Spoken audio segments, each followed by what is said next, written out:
Cheon Tae-san was born into this world with the heavenly martial sacred physique, granting him countless unparalleled abilities. But in exchange, he lived under constant threat of being hunted by peerless masters. With no other choice, he hid behind the guise of a frail scholar. Yet trouble always found its way to him. On this terrifying night, a man's murderous aura radiated a bone-chilling cold. Danger flashed in his eyes. He had already shattered his shackles with internal energy. His internal energy erupted in every direction, stunning everyone around him with its power. Flames blazed around his hands as he charged toward his target, Cheon Tae-san. Tae-san calmly asked, "Why come here at this hour? Your impersonation of an elder has already been exposed." The man was shocked. "What?" Then he charged forward in fury. "What could a wet behind-the-ears scholar like you possibly know?" A spear suddenly shot forward and pierced his body. Blood erupted from the wound as the surrounding subordinates stabbed him one after another. The man collapsed, his blood spreading across the ground. Faced with the gruesome sight, Tae-san remained expressionless. The thick scent of blood filled his nostrils. Heavy rain poured down through the night, washing the blood away. Only then did the smell finally begin to fade. Born with the heavenly martial sacred physique, Tae-san's 5 senses had reached their utmost limits, far surpassing those of ordinary mortals. Blessed with talent seen only once in a century, he could perceive even the smallest falling raindrop whenever he focused his sight. And whenever he focused his hearing, he could hear someone complaining in the distance. That accursed scholar is causing trouble in the martial alliance again. Does he think being in the inspectorate makes him special? Everything should be done in moderation. Can't he let people conduct their business in peace? He always has to dig around and make a huge commotion. When Tae-san turned toward them, Elder San, who had been speaking behind his back, flinched. "Wait, don't tell me he heard us." Elder Beck did not believe him. "You worry too much. No one could hear us through this rain. Let's keep moving." However, when Tae-san wished to listen, even sounds concealed behind a curtain of pouring rain reached his ears. Among his finest gifts was his extraordinary insight. At 19, I placed first in the provincial examination. I thought I was merely more intelligent than most. But after joining the Martial Alliance's inspectorate and studying its records, I learned that I possessed the heavenly martial sacred physique. One glance at an ordinary martial manual was enough for me to comprehend and absorb it without the slightest difficulty. Intoxicated by my power, I became utterly arrogant. Yet the martial world has no shortage of peerless masters. I soon realized that I had become their target. Besides, I preferred books to martial arts, so I decided to conceal myself to a certain extent. He wondered, what kind of person will I become? What path will I walk? Even I cannot know that yet. Missing his mother back home more than ever that day, Tae-san entered the ancestral hall and bowed to the man inside. "Clan head Namgung, you summoned me?" The man confirmed, "Yes. You are Scholar Cheon, correct? It seems you managed to calm down somewhat on your way here." This man was Namgung Hak, head of the Namgung clan. He was also known as one of the 3 swords under heaven. Tae-san bowed respectfully. "Yes." Tae-san felt the man probing him. Sure enough, Namgung Hak seemed to be gazing directly into his heart. Why would someone like him seek Tae-san out? Namgung Hak spoke. "I will get straight to the point." Tae-san grew anxious. Could he have discovered my physique? Namgung Hak began addressing the matter at hand. "My son." Those words alone carried such pressure that Tae-san struggled to breathe and furrowed his brow. Namgung Hak made his request. "Please teach my youngest son and make a proper man of him." The entire room fell silent. Tae-san could not believe his ears. "Excuse me?" Namgung Hak explained, "I have already investigated you. The chief inspector told me all about your extensive knowledge and extraordinary insight. I also heard that you reformed a notoriously spoiled young master in the Martial Alliance." Tae-san tried to explain. "If you mean young Master Peng So-on, then there must be some misunderstanding." Namgung Hak interrupted him. "You abandoned the path of officialdom and remained here to earn money for your mother's treatment, did you not?" Tae-san lowered his head, answering with silence. Namgung Hak offered his terms. "If you come with me, I will have your mother cured." Tae-san thought of his mother, still confined to her sickbed. His resolve began to waver, but he had a reason to hesitate. "My mother's illness is no ordinary disease." Namgung Hak responded, "I have heard about it. Why not bring your mother here and entrust her treatment to the divine physician? What do you think?" Tae-san was astonished. The divine physician? Does such a person truly exist? Namgung Hak paused briefly before adding, "Furthermore, if you can turn my youngest son into a proper man. Whether you wish to enter the Hamlin Academy or serve in the Imperial Palace, I will take you wherever you desire. Tae-san could hardly believe it. He could achieve success and bring his mother here for treatment. Even if the Namgung clan's youngest son is an utterly hopeless wastrel, I will make a proper man of him. The next day, profanities echoed through another part of the estate. Damn it, Unbai was drenched by an entire basin of water. Opposite her, Mubek held the basin and shouted, "How can you fail at even a simple errand? I asked for a wet towel. Who told you to bring an entire basin?" She lowered her head and apologized. "I am sorry, young master." He snapped, "Damn it, I am already overwhelmed preparing for the martial competition, and now I have to worry about this useless girl too." Just then, Tae-san approached at a leisurely pace. He folded his fan as his unhurried footsteps rang out. Tae-san frowned as he assessed the man before him. Standing across from Mubek, he thought, "So, this is Namgung Mubek?" Mubek spoke without the slightest courtesy. "What is this? Who are you?" "Judging by your appearance, you must be my new literary tutor." Tae-san confirmed, "Yes. The clan had appointed me." Mubek scoffed. "What the hell is father thinking? Why does he keep sending worthless scholars to me for no reason?" Tae-san assessed him silently. His manner of speaking is both crude and vulgar. He then said, "The clan head told me that his youngest son was poorly educated and deficient in many respects." The scathing insult made Unbai drop the basin, which shattered on the ground. She stood trembling between the two men. Although neither spoke, the silence was filled with murderous tension. Mubek growled, "What did you say, you bastard?" Tae-san observed. He is quick to anger and incapable of concealing his emotions. He replied indifferently, "It seems I struck a nerve, judging by your sudden interest." Unbai trembled even harder as she glanced timidly at her master. Mubek laughed in fury. "Damn, you have some nerve. Fine, I respect your courage. Never before has anyone dared speak that way to me, Namgung Mubek. Good. If you do not turn tail and flee today, I will acknowledge you as my literary tutor." Tae-san accepted. "Very well. I will abide by your words. But verbal promises are difficult to trust. Should we not leave each other written proof?" Mubek glared sideways at him. "What? You need a written agreement over something this trivial? What a cautious scholar you are. Fine. I will write 10 agreements if that is what you want. You clearly have no experience in the martial world, so I doubt you understand what this means. It has been a long time since anything was this entertaining." Tae-san thought, "Let us see what kind of man you are, and whether you can make this even more interesting. Then let us add a little spice to our agreement." Mubek brought out paper and a brush. "You truly are a peculiar man." Tae-san smiled inwardly. "Excellent. This fool truly believes he has already won." Mubek stated his condition. "I do not care about worthless money. If I win, you will be my slave for the next year. Understand?" Tae-san thought his opponent had wasted an excellent opportunity. A slave? He is still a child. He could have demanded something far more valuable. Aloud, he said, "That sounds interesting." Mubek examined Tae-san's handwriting. "As expected of a scholar, your calligraphy is rather impressive." He turned and led the way. "Follow me. I will personally teach you how vicious the martial world can be." With that, Mubek bounded outside like a madman. Tae-san found him incredibly childish. He was easily angered and just as easily delighted, incapable of concealing his emotions, exactly like a child. Once they reached the street, a vendor called out, "Come and enjoy a bowl of noodles." Mubek was eager to punish Tae-san. "Let us see how I can cure that bastard of his insolence." Tae-san could tell at a glance that Mubek was as excited as a child. He skipped toward a man ahead of them.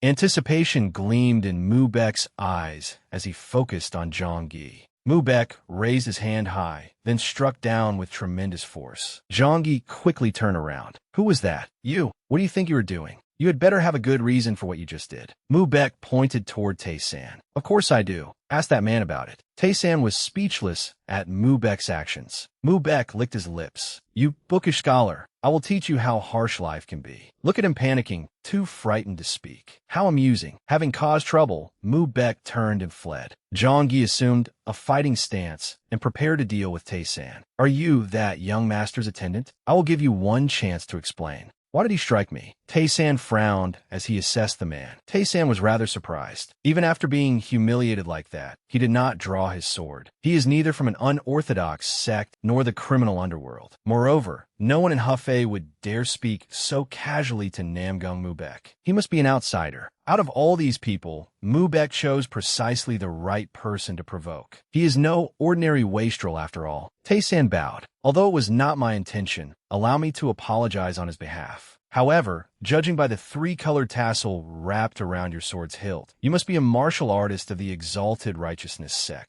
Zhangyi froze in astonishment. What? You know our sect? Tae-san smiled. Of course. I once served in the Martial Alliance's inspectorate, so I know it well. Zhangyi was surprised. The inspectorate? Tae-san continued. In the past, your sect leader, Zhang Taepeng, suffered severe losses at the hands of our alliance's elders and received emergency aid afterward, correct? Zhangyi confirmed it. Yes, but that incident was highly confidential. I handled the case, so I know it very well. Zhangyi stammered. Could you be that infamous, eccentric demon scholar? My sincerest apologies. Are you Scholar Chion? Tae-san was surprised. Has my reputation truly spread that far? From his distant hiding place, Mubek saw Zhangyi bowing apologetically to Tae-san. Forgive me for speaking so rashly. Mubek could not believe his eyes. What is happening? Why did that martial artist suddenly become so submissive? Tae-san approached Mubek, raising a hand and waving. Mubek ground his teeth and cursed. Damn it, what the hell is going on? Before leaving, Tae-san whispered, the one who struck the back of your head did, so, to provoke me. Zhangyi understood. It must be difficult for you to accompany such a spoiled young master. Tae-san replied casually, I merely think of it as leading around a rabid dog that bites indiscriminately. Mubek glared. What did you just say?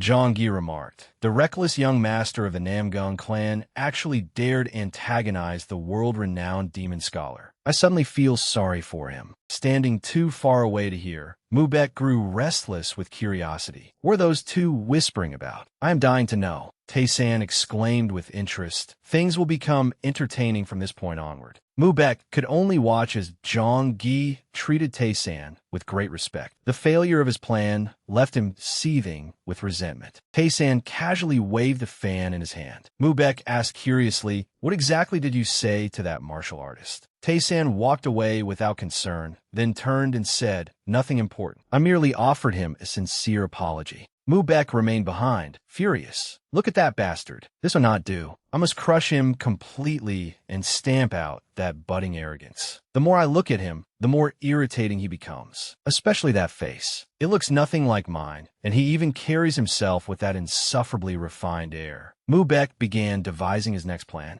His gaze fell upon someone eating noodles at a roadside stall. An ingenious idea came to him. That is it. I will show him exactly who I am, right here. Mubek clenched his fist, drew a deep breath, and shouted, out of the way. I am. A table at the noodle stall toppled over. Mubek had kicked it aside, even announcing his identity as he caused trouble. Namgung Mubek of the Namgung clan. A bowl of noodles flipped through the air before the surrounding crowd. Even Tae-san had not expected the spoiled young master to attack a noodle stall. The bowl crashed to the ground, spilling noodles everywhere. Tae-san thought he truly is the type who creates trouble simply because he has nothing better to do. Everyone turned toward the commotion and the overturned noodle stall. Having caused the trouble, Mubek looked smugly at Tae-san. The surrounding people were stunned by his senseless behavior. Mubek gloated inwardly, you worthless scholar. I will show you the price of daring to challenge me. He raised a finger and pointed directly at Tae-san.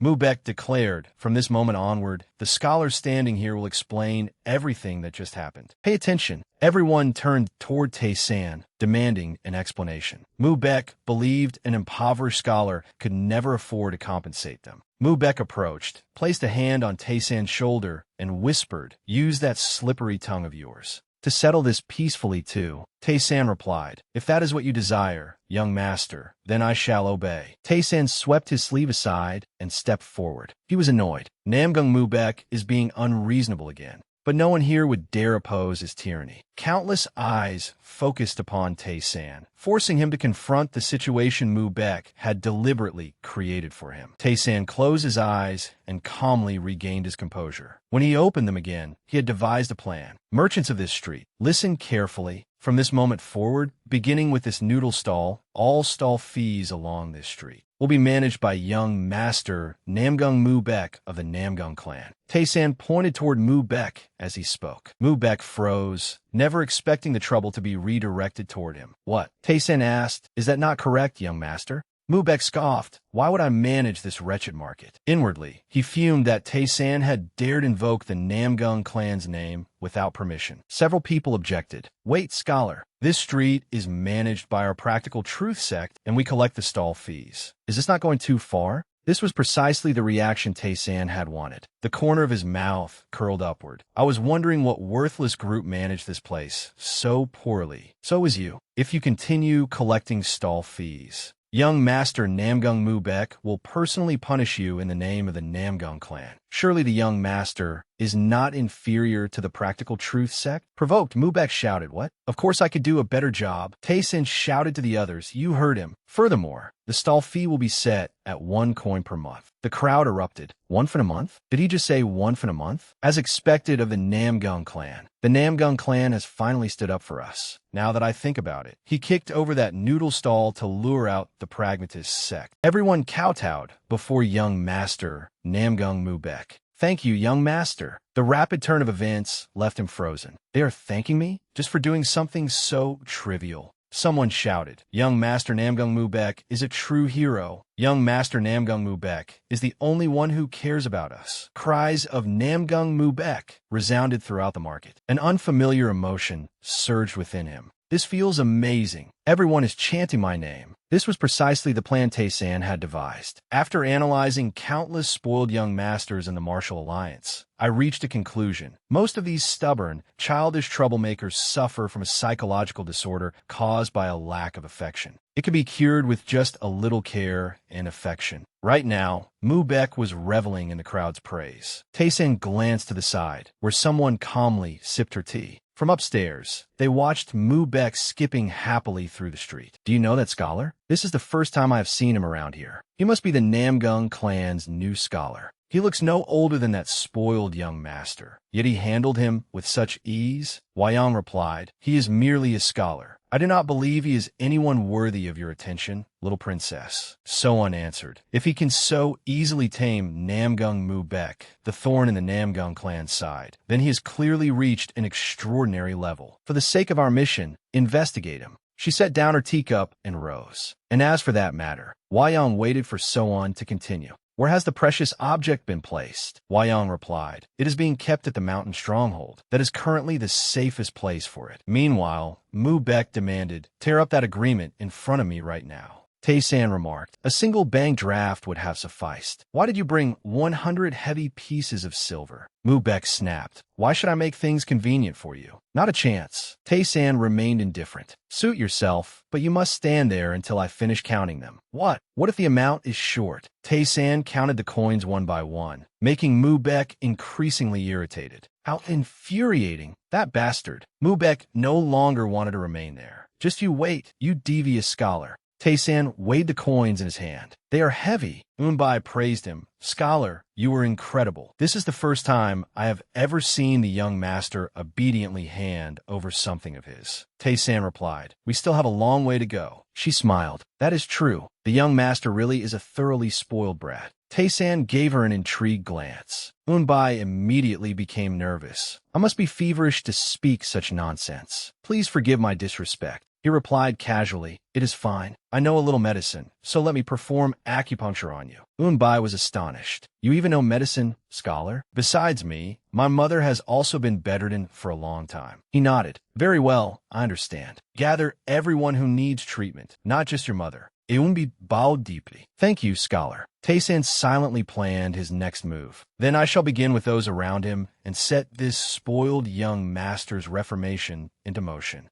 That night, lamps illuminated the study where Tae-san searched through medical texts. To cure my mother's illness, I immersed myself in medical research. In doing so, I discovered 2 great truths. His hand trembled as he read. The first concerned his mother's constitution. My mother possesses the Z-Way Supreme Star Physique. In other words, she is blessed by heaven. Yet that very physique caused her illness. No medicine or acupuncture has any effect because of that absolute constitution, the eternal beginning flower. Fortunately, there is one spiritual herb capable of producing a reaction. I do not know where it can be found, but merely knowing that it exists brings me some relief. The second truth concerned my own unique constitution. Both my parents possessed the Z-Way Supreme Star Physique, while I was born with the heavenly martial sacred physique. Once I passed the age of 20, all my senses began developing abnormally. My body was completely remade, becoming perfectly suited for cultivating martial arts. Astronomy, medicine, music, any knowledge I wished to comprehend became effortless. However, every special physique has a weakness. The heavenly martial sacred physique carries the fate of the army-breaking star. Unless I absorb the chi of the other 6 stars of the Big Dipper to stabilize it, the madness within me will erupt after I turn 20. I will become a madman ruled by desire and ultimately die young. Tae-san was horrified by the truth. He closed the book, his urgency growing. Therefore, I must quickly find the 6 other people who possess the same Big Dipper star chi as I do.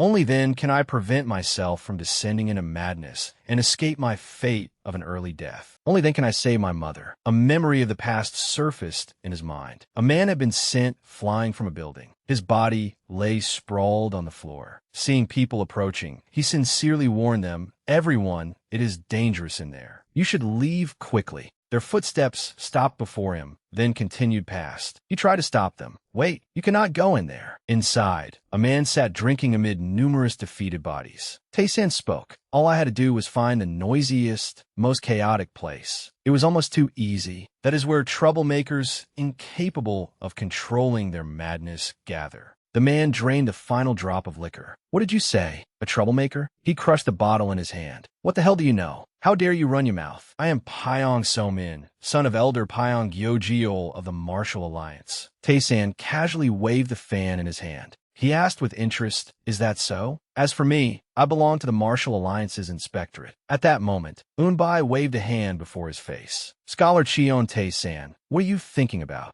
Tae-san abruptly returned to his senses. That startled me. Why did I suddenly remember the past? They were at Clear Heart Tea House in the Namgung clan's northern district. Several people inside were receiving acupuncture from him. Tae-san carefully removed the needles one by one. Unbai closely watched his every movement. Several needles remained embedded in a patient's palm. She grew even more anxious when she saw that her mother was still unconscious. Wyong, the manager of Clear Heart Tea House, thought he handled those troublemakers as if he were soothing children. Now he is even using those difficult long needles. His medical skill must far surpass that of most physicians. He truly is someone worthy of the little princess's attention. My investigation was not in vain. Tae-san was writing a prescription when an elderly woman approached from behind, holding a cloth bundle containing several eggs. "Scholar, this is all we have to offer. It is shamefully little, but please accept it. Poor people like us never imagined that we would receive such treatment." Tae-san asked, "Are these chicken eggs?" He smiled warmly. "Thank you, ma'am. They are very fresh. I will enjoy them." Tae-san accepted the precious bundle of eggs from the woman. He handed her a prescription. "Now take this prescription and this silver to the apothecary and have your medicine prepared." She stared at him in surprise. "Silver? I cannot accept this, scholar. How could you give us money as well?" Tae-san replied, "Are we not all one family? We all live under young Master Namgung's protection, so naturally, we must help one another. Besides, I recently came into some money. It is fine." Unbai was deeply grateful. "Thank you. You truly are a remarkably kind man, scholar."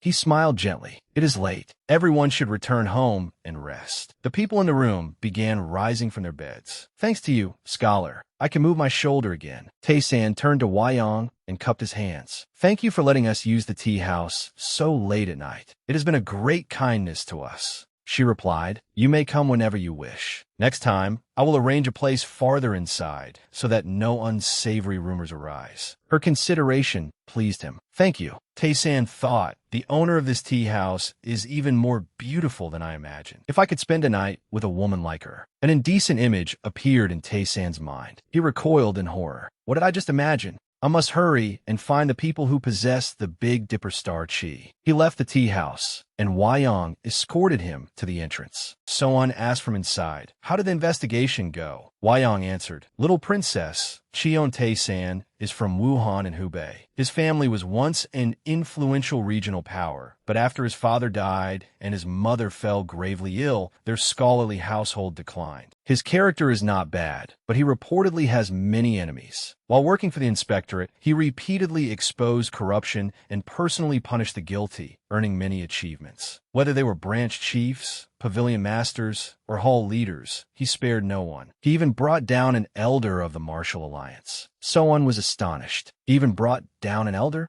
Wyong confirmed, yes. His methods were so ruthless that even demons and gods avoided him, earning him the name Demon Scholar. So-on understood. It appears his exposure of corruption placed a considerable burden on the martial alliance. The fact that they sent him to the Namgung clan is proof enough. Wyong voiced her concern. However, there is something strange. According to the rumors, he can also wield martial arts, and his strength rivals that of a late-stage first-rate expert from the Martial Alliance. Furthermore, his mother, So-on interrupted, "Stop talking in circles and get to the point," Wyong reported. "After examining Cheon Tae-san's mother's symptoms and medicines, I discovered that she may be suffering from severed meridians." So-on speculated. "Then could she be the person with the solar meridian whom we have been seeking?" Wyong fell silent. So-on spoke through clenched teeth. "It has been 5 full years since I left the Northern Sea Ice Palace and disguised myself as a wandering physician to search the continent for the solar meridian. If I still cannot find it, I will have only 1 year left to live. I must find the solar meridian. I will personally examine Cheon Tae-san's mother's pulse. Until then, continue watching that scholar from the shadows." "Yes, little princess." Meanwhile, Tae-san remained deep in thought. The 7 stars of the Big Dipper.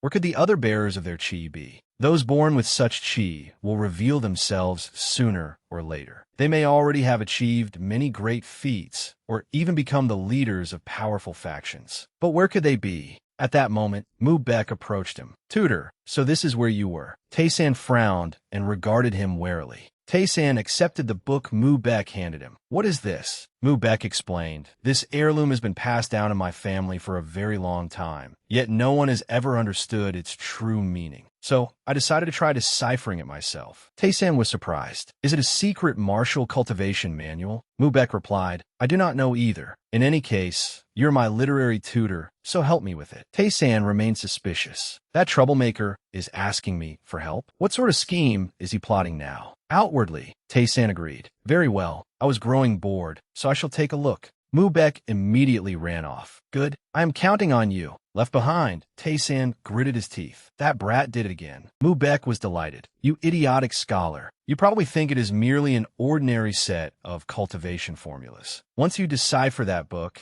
you will end up like all the others and inevitably suffer chi deviation." The moment Tae-san opened the book, he became irritated. That lunatic troublemaker just shoved the Namgung clan's secret martial manual into my hands. Having completed his mischief, Mu Baek leisurely lay down on the grass. "Now this feels good. Go ahead and try, you idiotic scholar. Do you think the manual I gave you is merely an ordinary puzzle? That martial art has ruined countless geniuses of the Namgung clan. Once you try comprehending its formulas, your meridians will become blocked one by one, and you will ultimately suffer chi deviation." Several passers-by noticed Mu Baek flailing about on the grass like a madman. Meanwhile, Tae-san contemplated the contents of the book. Tae-san read intently. "Utter simplicity is no different from ultimate complexity, for the great way is formless and without shape. The profound principles of a peerless martial art are hidden within. Even I cannot help but covet it. However, the slightest error in comprehension will lead directly to chi deviation. Rather than merely reading these words, it would be better to have my body directly comprehend the formulas." Eunbai came looking for him.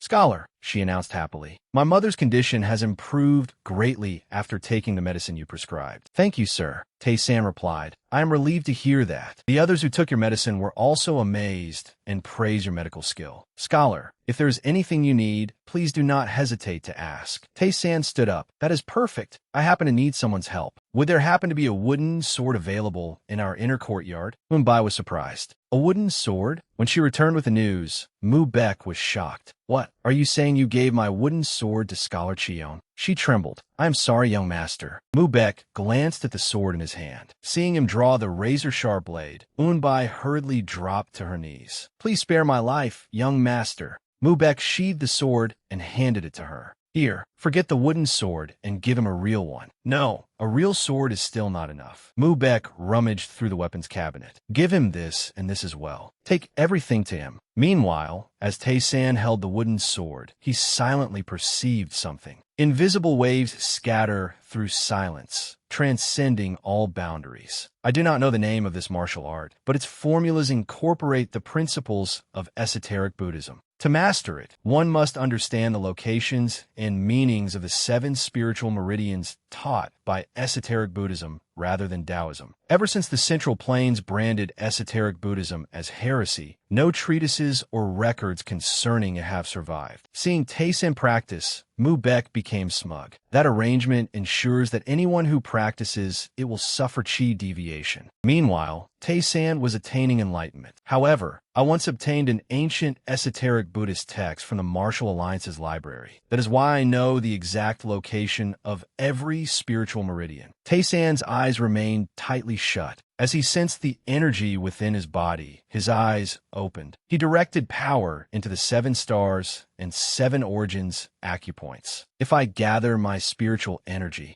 Tae-san tested a sword strike and concluded, I can reach the true essence of this sword art. No one in the entire Martial Alliance understands this because I'm the only person who has ever read that Sanskrit manuscript. He channeled power into the wooden sword. Light flashed from the blade. That person is me, Tae-san shouted as he gathered his breath. He swung the sword. The creator of this martial art intended to harness the power of those spiritual meridians, but only used ordinary internal energy to drive it. The force made his eyes widen. Tae-san understood. That weakened its power and rendered the entire sword art worthless. He unleashed one sharp sword strike after another. Tae-san continued practicing until the sky changed color. Sweat dripped from his body onto the blade. Tae-san immersed himself in the mingled sensations of exhaustion and accomplishment. He thought to himself, even knowing the 7 stars and 7 origins meridians, recklessly pouring internal energy into all 7 at once would only cause chi deviation. What if I told the Namgung clan this secret? They would surely accuse me of stealing their family's martial arts and hunt me to the ends of the earth. Tae-san set the sword aside and rested, feeling satisfied. Naturally, they would never accept the truth that an ordinary scholar had deciphered the secret manual that had baffled them for years. When Unbai received a silver coin, she asked curiously, Scholar, what is this money for? He replied, the room was quite a mess, wasn't it? It's just a little spending money. Take it. She hurriedly refused. There's no need. You are my entire family's benefactor. I can do chores like cleaning whenever you wish. Tae-san shook his head. No, I should be thanking you for your help. Unbai was puzzled. You are thanking me? He turned and left. I'm going out for a while. If anyone comes looking for me, tell them to return late tonight. Unbai remained behind, staring blankly after him. Tae-san went outside, his gaze falling upon a woman selling meat by the roadside. The roadside vendors were chatting among themselves. He entered the street. I heard Hefei's largest apothecary is somewhere around here. I wonder if they have any herbs that could help Mother. 2 men noticed Tae-san. We found him.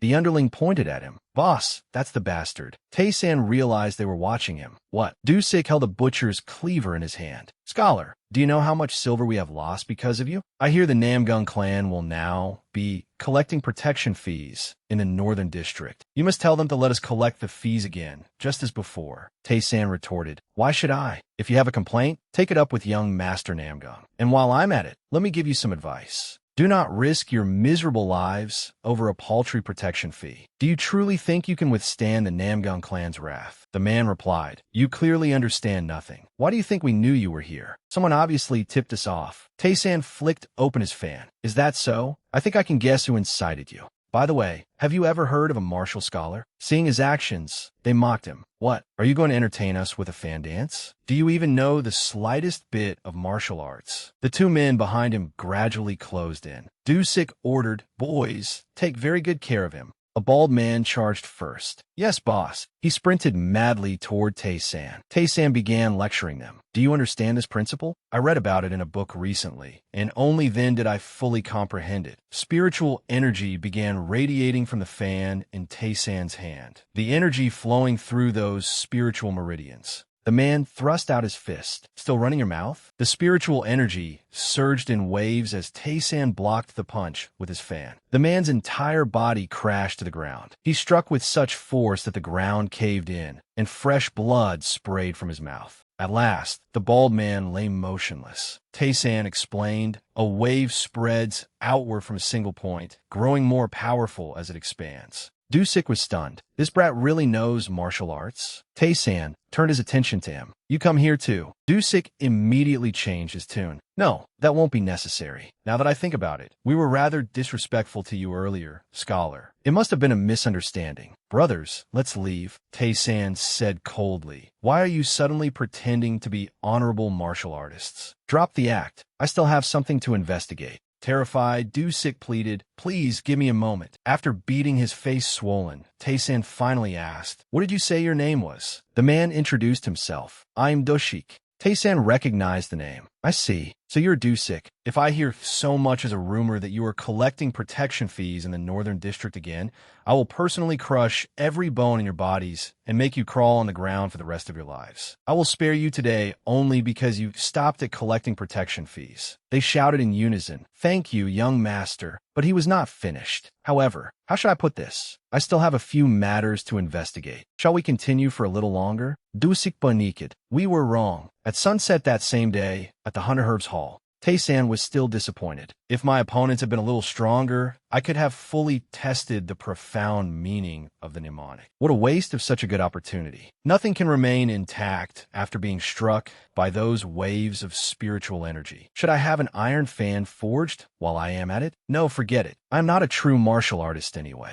This is already more than enough to beat up a few common street thugs. My competitiveness nearly shortened my life earlier. Just as the rumors said, this apothecary is enormous. There, Tae-san saw someone who made him stop dead in his tracks. He stared at So-on in disbelief. A beauty like her is here in Hefei? Of all the women I have ever seen, she must rank among the 3 most beautiful. Someone brushed past Tae-san and approached her first. I am Namgung Mu-baek of the Namgung clan. May I ask the young lady's name? Tae-san wondered, what is that brat doing here? So-on had no time for him. I still have many things to do, so I must take my leave. Mu-baek persisted. Could you at least tell me your name and where you reside before you go? She answered vaguely. I am a physician who merely stopped by to purchase some herbs. He was surprised. You are a physician? Then I have heard of you. You are the woman who has recently been treating people in Hefei for free, are you not? Then I should address you as Miss Zhang. Zhang So-on. Tae-san thought, a beauty like her is providing free medical treatment? No one in this world is kind without reason. She must have some ulterior motive. Mu-baek pretended to have a headache. Holy maiden, my head is hurting terribly. Could you examine me? She refused. I am busy at present. We can meet another time. He asked eagerly, really? You promised. Namgung Mu-baek had finally met a beauty worthy of his infatuation. Tae-san walked over and asked, why are you at the apothecary? Mu-baek looked at him curiously. Scholar Cheon, why are you here? He replied, to buy medicinal herbs, of course. Mu-baek answered, I came to pick up some medicine for myself. Tae-san glanced at the prescription in his hand. Sistanch? Just how far does this brat intend to take things? Was he planning that requires such a powerful virility tonic? And there is another ingredient written below it. Clearmind herb? Why does he need something to improve his concentration? What a shameless brat. So this is the sort of art you have been so eagerly studying? Mu-baek suddenly remembered. That's right, Scholar Cheon.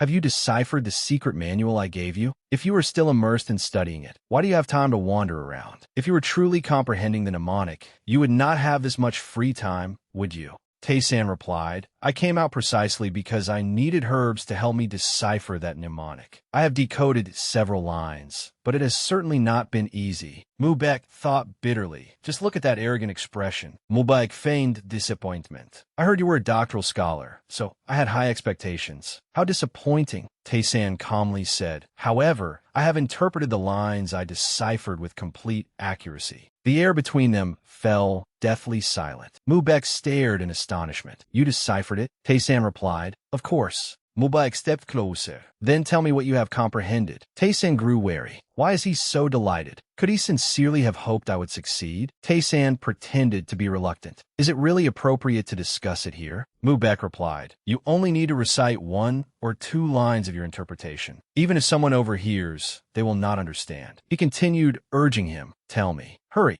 Tae-san revealed. The mnemonic appears on the very first page of the manual. A box of medicine was brought out as Tae-san continued explaining it to him. Mubek listened in stunned silence. He had to admit it, so he really is a doctoral scholar. None of the 5 literary tutors I previously hired could interpret it at this level. He grasped such profound meaning in so little time. His interpretation even matches the explanation in our family records that is said to be closest to the truth. Tae-san asked anxiously. I asked whether you understood. Mubek replied, I understand. Tae-san was surprised. What is this? That expression. Could this brat genuinely be serious about martial arts? Mubek ran over cheerfully. Literary tutor. Tae-san frowned. What is it this time? Mubek informed him. Guests from the Jeagle clan will be visiting the day after tomorrow. Among them is a friend of mine who is around my age. Tae-san continued. You mean young Master Jeagle, Jeagle Do-One. I saw him several times when I was at the Martial Alliance. Although young Master Jeagle Do-One surely does not know me. Mubek tempted him. When they arrive, you must attend the banquet with me, Scholar Cheon. You'll get to eat fine meat and drink fine wine. Does that not sound appealing? Tae-san understood. So he wants me to support him at the annual gathering of spoiled young masters. No wonder he needs a clear mind herb.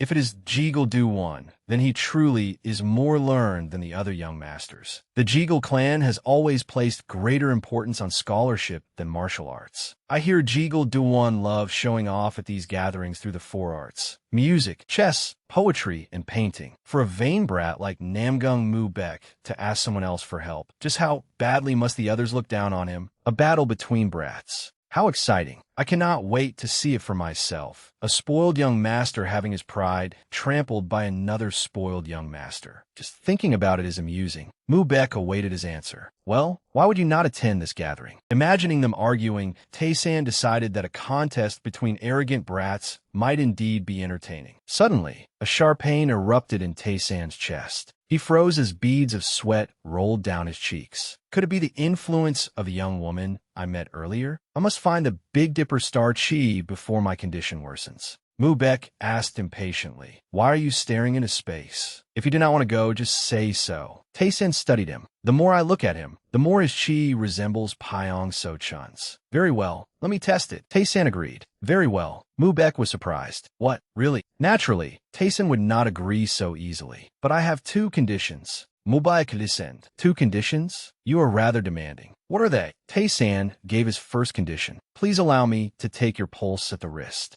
Mubek became wary. Why do you need to take my pulse? Tae-san offered a reasonable explanation. I noticed that you were preparing Clear Mind Herb. It stimulates the mind, but if used incorrectly, I fear it may damage your brain. Mubek replied, as you know, if true chi enters the wrong meridian at the wrist, it can injure the body. Yet you want to inspect my meridians merely because of 1 bowl of Clear Mind Herb. Tae-san continued coaxing him. If this medicine interferes with your cultivation of profound martial arts, would that not be disastrous? Mubek extended his hand. You have a point. Hurry and examine me. It would be disastrous if my brilliant mind were damaged. Besides, Scholar Cheon would gain nothing from harming me. Tae-san took his pulse. That is true. He calculated inwardly. First, I will guide a thread of spiritual energy inside and see whether there is a reaction. Spiritual energy flowed into Mubek's wrist as Tae-san prayed silently. Please, do not let this visit to the Namgung clan have been in vain. The chi is extremely faint, but I can definitely sense it. Tae-san was stunned. Is that the martial song star? Seeing his strange expression, Mubek asked curiously, what is it? Is something wrong? Why do you look so strange? Tae-san silently fell into thought. Then he put on a cheerful expression. There is absolutely nothing wrong. The chi within your brain is very stable. Drinking that medicine will cause no harm at all.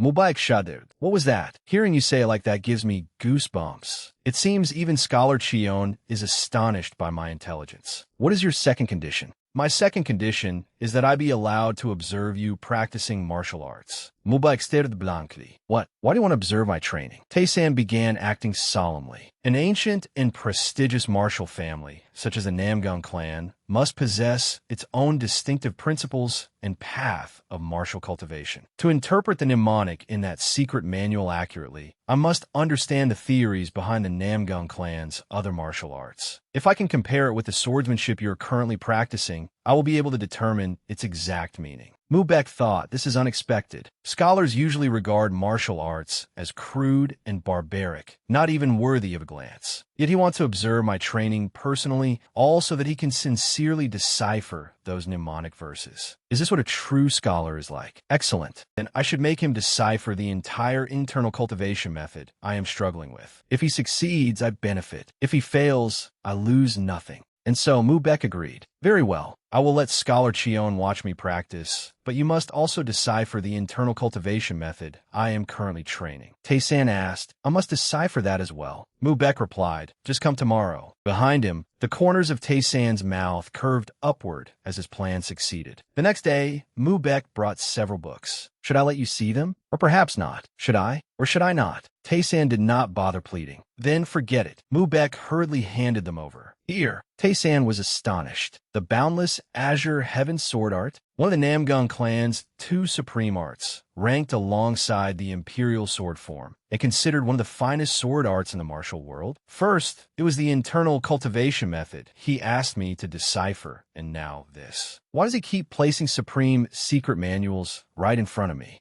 Has this fellow lost his mind? Unable to restrain himself, Tae-san asked, what are you doing? Mubek crossed his arms and asked arrogantly. Well, Tae-san asked suspiciously, is it truly acceptable to show an outsider your clan's most guarded technique? Mubek explained, of course it is not, but I can still do it because I desperately want to master this art. His answer left Tae-san speechless. Mubek looked slightly embarrassed. My natural talent is superior. Would it not be better if I mastered it before my clan brothers? Besides, you once worked for the Martial Alliance, Scholar Chion. Surely you will not go around boasting about this. You understand the rules of the martial world. I know nothing. I have seen nothing. In any case, just read these mnemonic verses and explain them to me. Of course, if your explanation is satisfactory, I will pay you 300 taels of silver. Tae-san asked, will you give me another heavy pile of broken silver? Mubek replied, no, this time I will give you banknotes, not loose silver. With that, Mubek began practicing. He raised his sword and performed several techniques, while Tae-san sat nearby, reading the manual. He carefully studied every detail within. The manual read, The Boundless Azure Heaven Sword Art, a song reaching the farthest limits of the blue heavens. Truly exquisite. Meanwhile, Mubek shouted vigorously as he practiced. His forceful cries drew Tae-san's attention. Each sword stroke swept through the air like the wind. Mubek trained diligently. The sword in Mubek's hand slashed downward. Tae-san thought he is too noisy. I cannot even read with all that shouting. Mubek continued shouting as he practiced. Tae-san finally snapped. Hold your breath and be quiet. This sword art requires you to preserve every breath. Shouting merely scatters the true chi within your body. Hearing that, Mubek clenched his teeth. He planted his foot and leaped into the air, the sword in his hand tracing a spiraling arc. The sword intent flowed through a full circuit. He held his breath until his cheeks puffed out. His moves grew increasingly sharp and powerful. Tae-san was astonished. The martial song star chi had yet to reveal itself fully, yet his movement art had already reached this level. He truly is an extraordinary young man. Keep training until that chi fully manifests. When it does, I will gratefully accept it. Namgung Mubek continued training tirelessly until the sunlight became scorching. Only then did he land, beads of sweat rolling down his face. Mubek lowered his sword. Unbelievable. Tae-san calmly held his book and waited for him to continue. He panted. Before, I could not even maintain my breath long enough to complete a single form. But today, for the first time in my life, I performed the entire first form. How did you know, Scholar Chion? Tae-san thought. How would I know? I only said that because you were making too much noise. He then said, the mnemonic states it clearly. You must preserve your breath. As a rule, the more profound a martial art is, the less breath you may waste. Mubek was surprised. The mnemonic says that, but I read it dozens of times. Tae-san explained, it contains the line, like a candle that does not flicker in the wind. Does it not? Why do you think they specifically use the image of a candle? Mubek finally understood. I see. The unmoving candle does not represent stable footwork. It means that no breath should escape. He wondered, even the clan's official commentary never mentioned that interpretation. Is this the insight of a scholar who passed the highest imperial examination? He had to admit it. Scholar Cheon, you truly are remarkable. Thanks to that, I barely managed to grasp the first form and execute it fully. But I understand nothing of the mnemonic verses that follow. I can imitate the movements, but because I do not understand the meaning behind each form, I cannot bring out their true essence. Tae-san said, we do not understand them? Then show me the entire sequence. Mubek was startled. What? You want me to demonstrate it now? Tae-san provoked him. Is there a problem? I am the teacher, and you are the student. What kind of teaching requires the teacher to bow and scrape before his pupil? If you do not want to demonstrate it, forget it. He turned to leave. Perhaps I should visit young Master Pang instead. I heard your elder brother also practices a similar sword art. Is it truly so difficult to show your teacher a little respect? Who knows? Young Master Namgung Mubek might even become the foremost heir of the direct lineage by attaining the innermost essence of the boundless azure heaven sword art. Mubek could not believe it. I could be the first to reach its innermost essence. His fist clenched tightly. Hope rose within him. Me? Mubek agreed. Very well, Tae-san reminded him. How difficult is it to speak respectfully? That is not what I meant. Meanwhile, Namgung Hak came to inspect them. He thought, is that brat bullying the new scholar again? If he pulls another ridiculous stunt to drive this tutor away, I will give him the scolding of his life. Meanwhile, Tae-san urged Mubek, again, do it again. Think about the meaning of the mnemonic. Do not merely imitate the movements. Hiding behind the wall, Namgung Hak wondered, is he truly teaching the boy something? Mubek's manner had become much more respectful. Yes, master. Namgung Hak froze.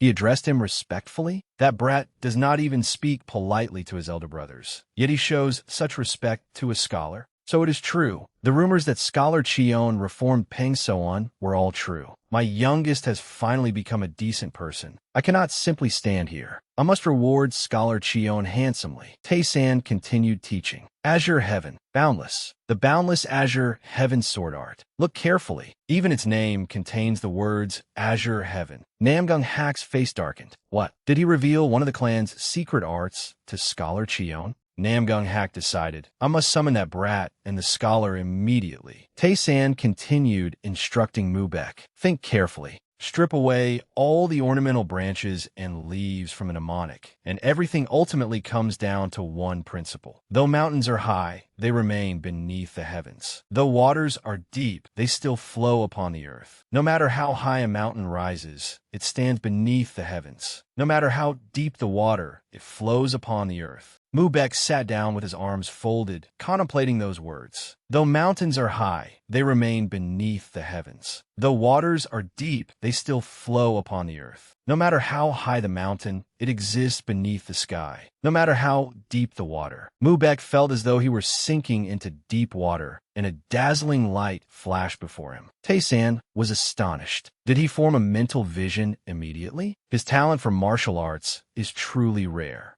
Mubek remained seated in cultivation until dusk fell, and Namgung Hak waited the entire time. Tae-san sat studying his book. Mubek appeared to be struggling, beads of sweat pouring from him. Mubek thought, I believe I understand a little now. At last, I can see the path ahead. He immediately swung his sword. It means that nothing stands above the heavens. The heavens embrace all creation. That is the azure heaven. Tae-san asked, is it finally becoming clear? Mubek continued, the azure heaven extends endlessly, spreading forever without boundary. That is the meaning of boundless. Mubek attained enlightenment, his eyes blazing with vigor. His sword descended as though tearing through the air, carrying tremendous force. Tae-san praised him. Excellent. Very good. Mubek said, Scholar Cheon, please guide me further. What should I do now? Tae-san approached the eager young student. A bird in the sky follows no fixed rule for each beat of its wings. If it wishes to soar freely,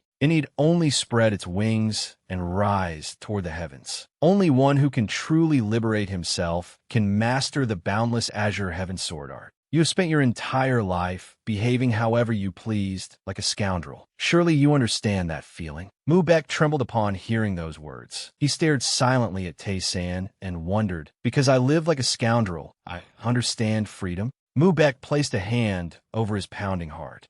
Suddenly, he burst into laughter. Namgung-hak had already found his answer. Yes, those words are true. They sent a shiver through my entire body. I arrogantly believed I had grasped the essence of the boundless azure heaven sword art, but my understanding was far too shallow. My perspective was confined by the heavy responsibilities of being clan head. How could I possibly reach the true essence of the boundless azure heaven sword art? This outcome was inevitable. After all, I have never lived a free and unrestrained life. He left, no longer wishing to interfere. Namgung-hak placed his hopes in Mubek. In that case, my youngest son. Mubek shouted, What is this emotion? What is this feeling? Have I lived like a scoundrel all these years merely to experience what is called freedom? I rejected and denied everything around me. But this feeling I have now, is this true freedom? Tae-san glanced at Mubek, who was lying on the ground. He compared him inwardly. He is following the same path as Peng So-on, perhaps even a little faster. Shall we proceed to the next stage?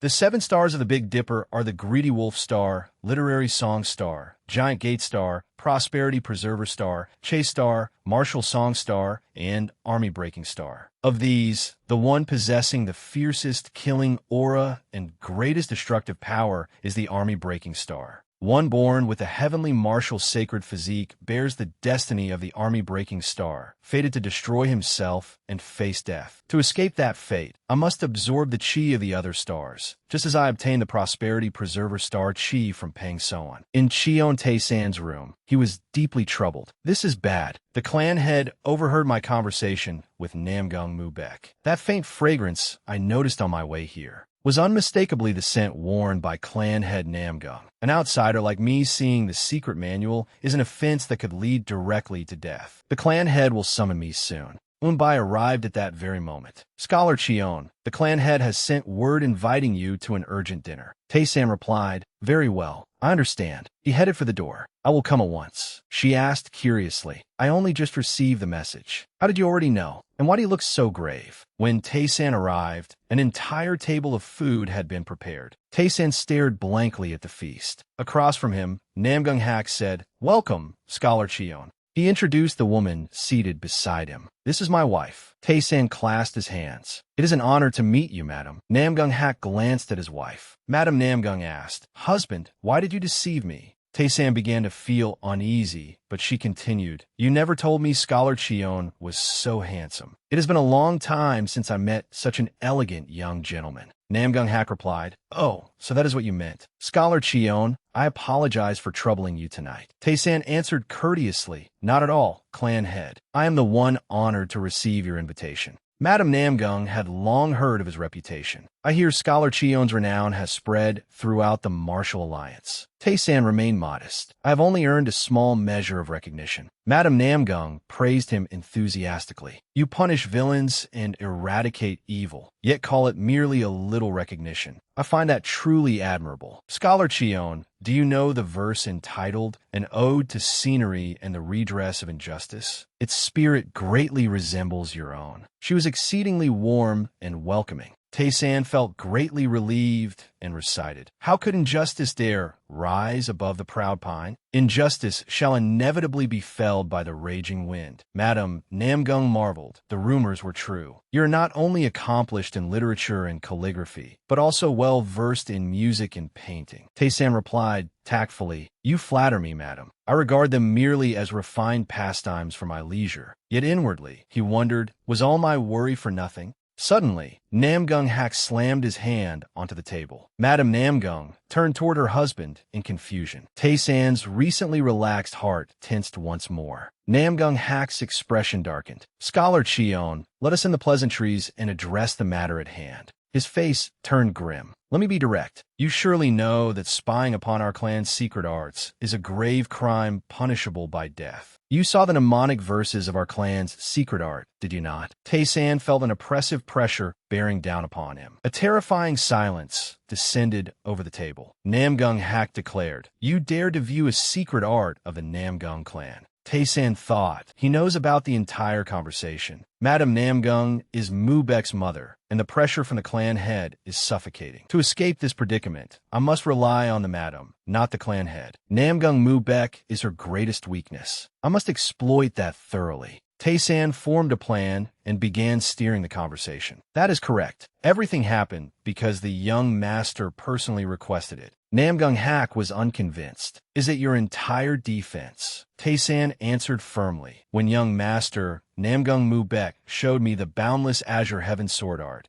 I saw something unusual in his desperate eyes. A feeling arose within me that I had to comprehend the sword art immediately. Tae-san continued. I then realized that only this martial art could correct the young master's reckless temperament and repair his unstable foundation. Namgung Hak was astonished. You used our secret art merely to correct the disposition of a disobedient brat? Tae-san explained, eliminate one evil and 10 virtues are born. There is a saying, remove a single evil and 10 good deeds naturally follow. I believe those words perfectly describe the young master's present circumstances. Namgung Hak replied, you are merely using my youngest son as an excuse to examine our secret art. Tae-san emphasized, there is more. I see the bearing of a hero within the young master. If his rebellious nature can be corrected, he unquestionably possesses the potential to become a great hero renowned throughout the world, perhaps even surpassing young hero Peng Soon. Madame Namgung was astonished. What? Our troublesome youngest son could rival the genius Peng Soon? Tae-san lowered his head, sensing that everything was proceeding as planned. Namgung Hak remained suspicious. Scholar Cheon, tell me the truth. Is Mubek not merely mediocre, born with only a little talent and the heavenly martial sacred physique? Tae-san replied, the young master has always possessed an open and unrestrained nature and a soul that longs for freedom. Yet he is like a bird trapped in a cage, unable to spread his wings. In his heart, he sees himself as nothing more than an ordinary chicken or duck. His unruly behavior is merely an attempt to break free from his inferiority and self-loathing. Tears welled in Madame Namgung's eyes. I never knew our Mubek had carried such pain all these years. Namgung Hak thought, that sounds rather exaggerated. She objected, no, husband. Scholar Cheon has a point. Has anyone ever tried to understand our youngest son or cared for him this deeply? Even I did nothing but scold him for being unruly. Thinking of how suffocated her youngest son must have felt, Madame Namgung approached and took Tae-san's hand. Thank you, Scholar Cheon, for helping me understand.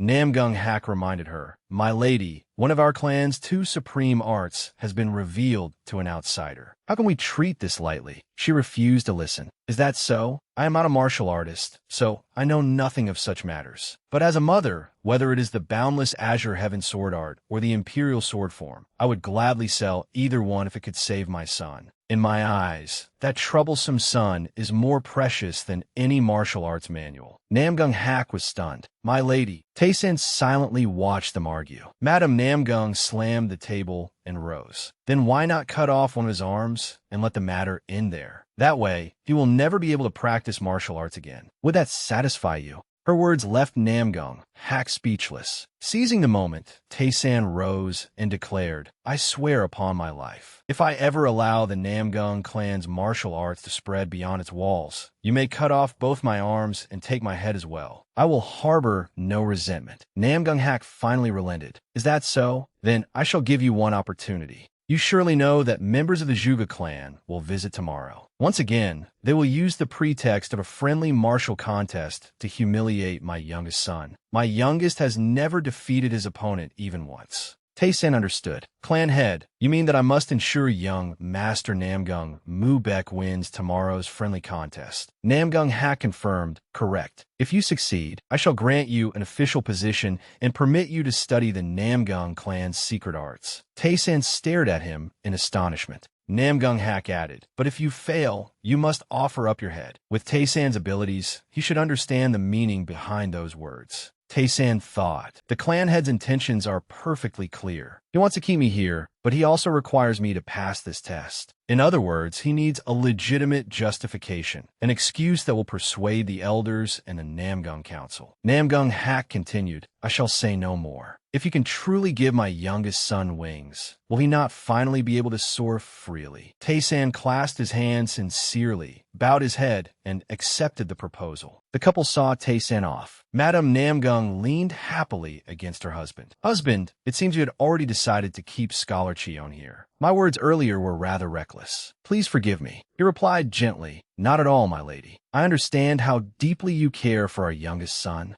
You understand that I intended to ask Scholar Chion to stay from the very beginning, don't you? He suddenly asked, do you know why Scholar Chion came to our Namgung clan? He once risked his life to oppose an elder of the Martial Alliance. Despite being only a member of the Inspectorate, he endured every kind of threat. How could a man of such integrity ever divulge the Namgung clan's secrets? Moreover, he was the one who turned Pyong So-chun, once regarded as worthless trash, into a respectable man. Even the Pyong clan regards him as their benefactor. Lady Namgung was overjoyed. My husband invited such a remarkable man here solely for our Mu-bek. He took her into his arms. If you approve of him, then I can rest easy too. My lady, crimson firelight illuminated the long night. The next day, outside the courtyard, Do-won's party had arrived, while the heads of the two clans faced one another. He looked around curiously. Why isn't Mu-bek here yet? I've been eager to have some fun with him. The person Do-won was looking for was practicing swordsmanship in the rear courtyard. Tae-san sat nearby, instructing him. The meaning. Think carefully about the meaning behind the move. Again. Do it again.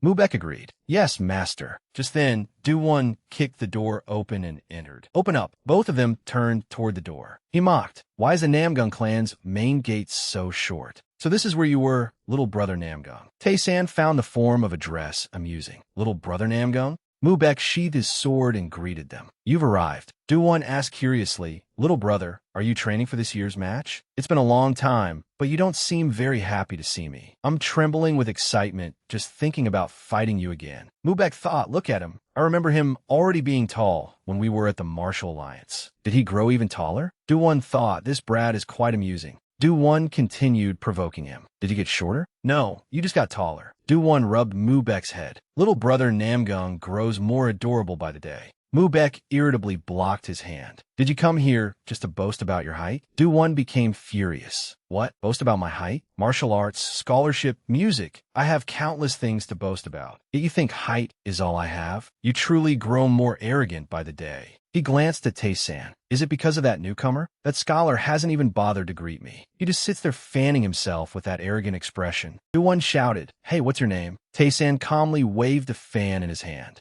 then introduced himself. Me? Cheon Tae-san. Do-won laughed. Cheon Tae-san, this one is just as sharp-tongued as the other. I'll correct both of your bad habits while I'm here. Only then did Do-won realize what he had heard. Cheon Tae-san, you're the Martial Alliance's Phantom Scholar. Why is he at the Namgung clan? The courtyard fell silent. Do-won asked in disbelief, what? You're the Phantom Scholar who changed Brother Pyong So-chun's entire life? Tae-san asked, puzzled. Why are you looking at me as though you've seen a dead man return to life? Do-won stammered, and no, that's not it. I merely thought Scholar Chion would remain with the Pyong clan. He thought, Brother Pyong So-chun clearly said, he would take Scholar Chion back to the Pyong clan for some important purpose. Could this man be less impressive than the rumors claim? Even so, the elders hate that scholar to the bone, yet they allowed him to leave the Martial Alliance with all his limbs intact. It makes no sense. Tae-san spoke. I decide where I go. At present, I have business to handle at the Namgung clan. Do-won asked suspiciously, is this truly our first meeting? I've heard so much about you that I almost feel as though we've met before. Tae-san reminded him, we crossed paths several times at the Martial Alliance. Perhaps you simply don't remember. When a Yun clan caused that disturbance, the inspectorate personally investigated it. Do-won glared coldly. Listen to this glib-tongued scholar. Tae-san replied, my apologies for the discourtesy. Old habits from the inspectorate are difficult to break, so I must have inadvertently offended you. His indifferent attitude irritated Do-won. This bastard. Tae-san added, incidentally, although young Master Jeagle is 1 year older than young Master Namgung, I am 2 years older than young Master Jeagle. Those words angered Do-won even further. He raised a hand to his forehead, looking thoroughly annoyed. Do-won assessed him. You truly are bold enough to completely destroy Elder Gak's reputation. You're 2 years older? Don't tell me you expect me to address you respectfully. How ridiculous. I'll speak casually to you. If you don't like it, then speak casually to me as well. Tae-san continued, then I really will. Since I'm the elder brother here, it should be fine. Driven mad with rage, Do-won pointed straight at Tae-san's face and cursed, you bastard. Mu-baek stared at Tae-san in astonishment. Regardless of age or ability, how many people would dare speak so casually to a direct descendant of one of the 5 great clans? He behaved like a man who did not care whether tomorrow came. So his attitude when we first met wasn't an act. Scholar Cheon, seeing you maintain such unyielding dignity only makes me admire you more. Tae-san released a wave of killing intent. What's wrong? You were the one who told me to speak casually. Don't you like it? Should I stop? The crushing pressure made Do-won stiffen. Do-won restrained his arrogance. Fine, let's have lunch together. I'll wait for you in the same garden as last year. Scholar Cheon, you should come too. You seem like an interesting fellow.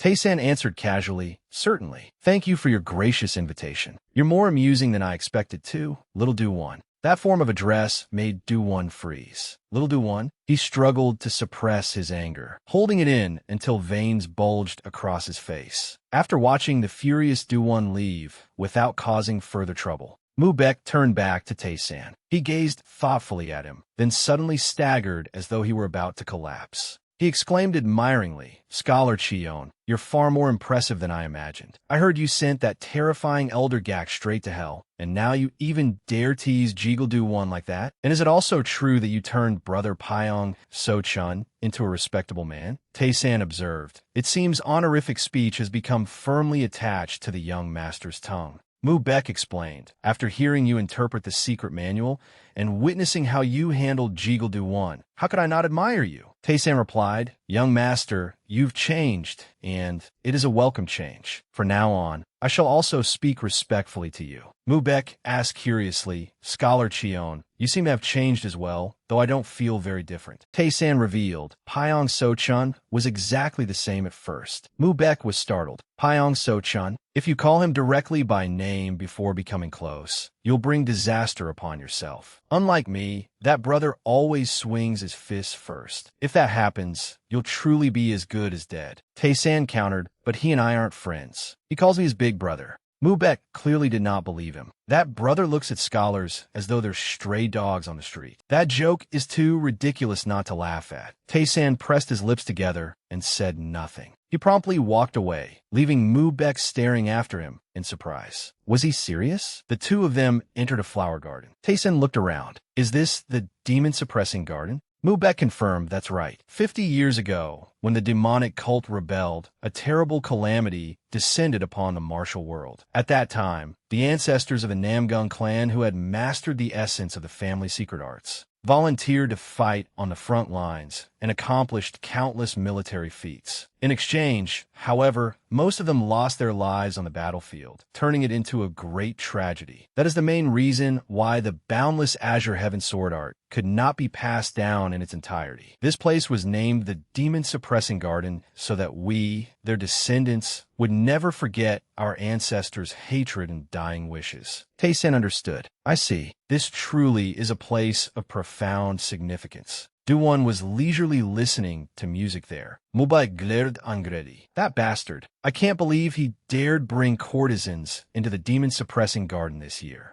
Do-won asked, you're finally here? Mu-baek replied, judging by your behavior, anyone would think you own this place. You even brought courtesans here? Do-won revealed, my Jeagle clan, even a direct descendant like me cannot easily summon courtesans for entertainment. Yet this place was readily offered to an outsider like me. Such extraordinary generosity. Tae-san and Mu-baek exchanged glances. Tae-san stopped Mu-bek. Young master, please contain your anger. Leave everything to me. You need only sit and watch to see what scheme he's planning. Tae-san asked, Little Do-won, have you enjoyed yourself these past few days? The form of address annoyed him. Little Do-won, Tae-san smiled and invited Mu-bek forward. Young master, this way. Please come inside, young master. Mu-bek stammered, all right. Then he called out, let's begin. Do-won said, don't make me laugh. He snatched the instrument from the courtesan's hands. Do-won's fingers touched the strings. I was bored to death sitting here alone, so I had someone invite a lady who could play the pipa. I originally intended to have her perform for little brother Namgung and scholar Cheon. Please listen carefully. His fingers swept across the strings, and music echoed throughout the garden. Do-won now looked extremely serious, while the attendants in the distance stared over in bewilderment. Meanwhile, Tae-san and Mu-bek sipped tea and enjoyed the music. Do-won suddenly said, oh, what a mistake. I was far too thoughtless. Little brother Namgung knows nothing but grueling training, so I fear he understands nothing about music. Isn't that right? I forgot that little brother Namgung has no talent for the 4 arts of music, go, calligraphy, and painting. Tae-san saw through him. Is he trying to disrupt Mu-bek's state of mind before the match? These clever and cunning brats are such a headache. Do-won continued. Since my little brother has limited knowledge, I'll introduce this piece to him. Tae-san interrupted. High Mountains and Flowing Water ranked second among the 10 great masterpieces. It was played by Boya in Mourning for Ziki, the only man who truly understood his music. Do-won turned and asked, Scholar Cheon, you seem knowledgeable about music as well. Tae-san revealed, I am familiar with all 10 great masterpieces. I even perform them myself from time to time. Do-won glanced into the distance. Perfect timing. She's here.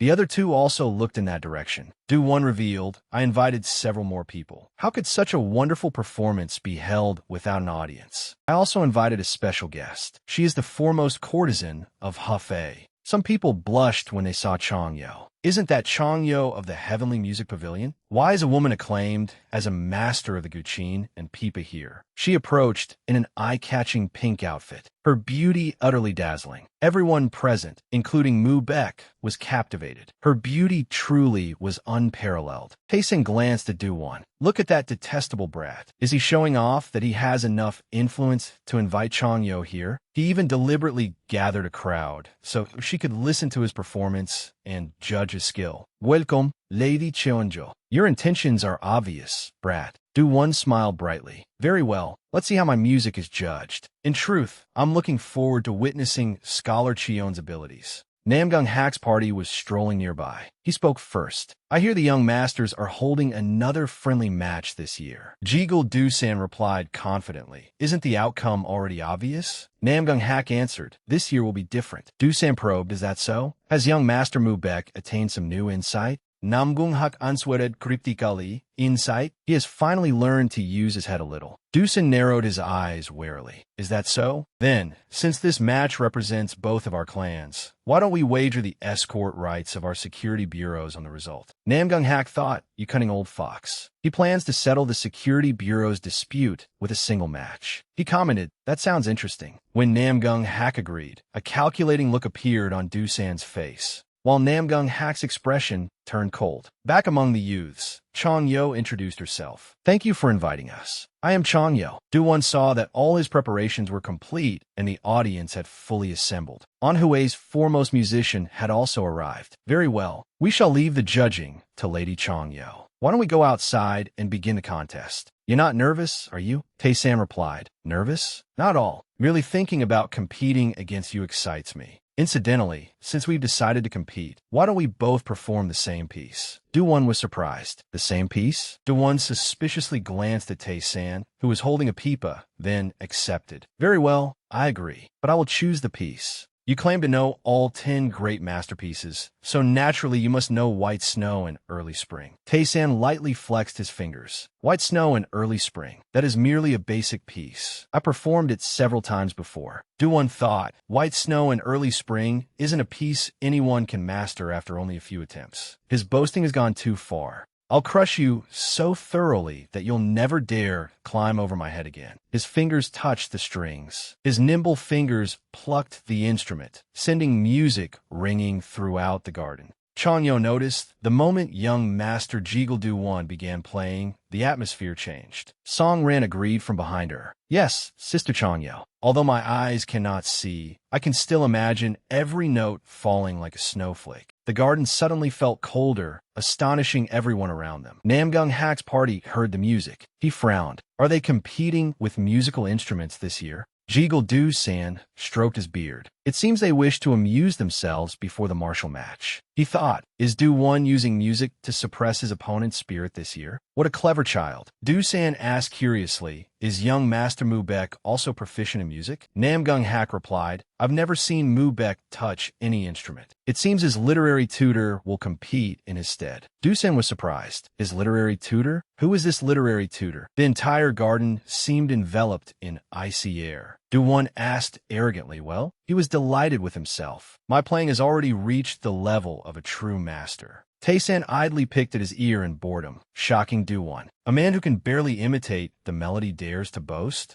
Do you think performing before this many people is easy? Go ahead and humiliate yourself in front of everyone here. Do-One's fingers raced across the strings. Everyone was astonished as they felt a snowy wind sweeping toward them. Young Master Jiggle-Do-One began playing at a furious tempo, making them feel as though they stood amid a blizzard. Do-One continued playing without pause, and frost seemed to descend upon the garden. Song Ran observed his rapid music, reinforced with true chi, is stirring the entire curtain of snow. Cheonjo understood. I see. Judging by how he fills the entire space with sound, he clearly did not study this art superficially. Namgung Hak stood transfixed by the scene. He praised, to reach such a level at his age is truly extraordinary. Jiggle-Do-San explained, the brat caused far too much trouble, so I taught him some music to keep him from making more. To think that, in the blink of an eye, he had already reached the level where he could imitate the playing of renowned masters. He could not help feeling delighted. Well done, my young disciple Do-One. Crush his spirit from the very beginning. Jiggle-Do-One glanced at his opponent. Well, you arrogant brat,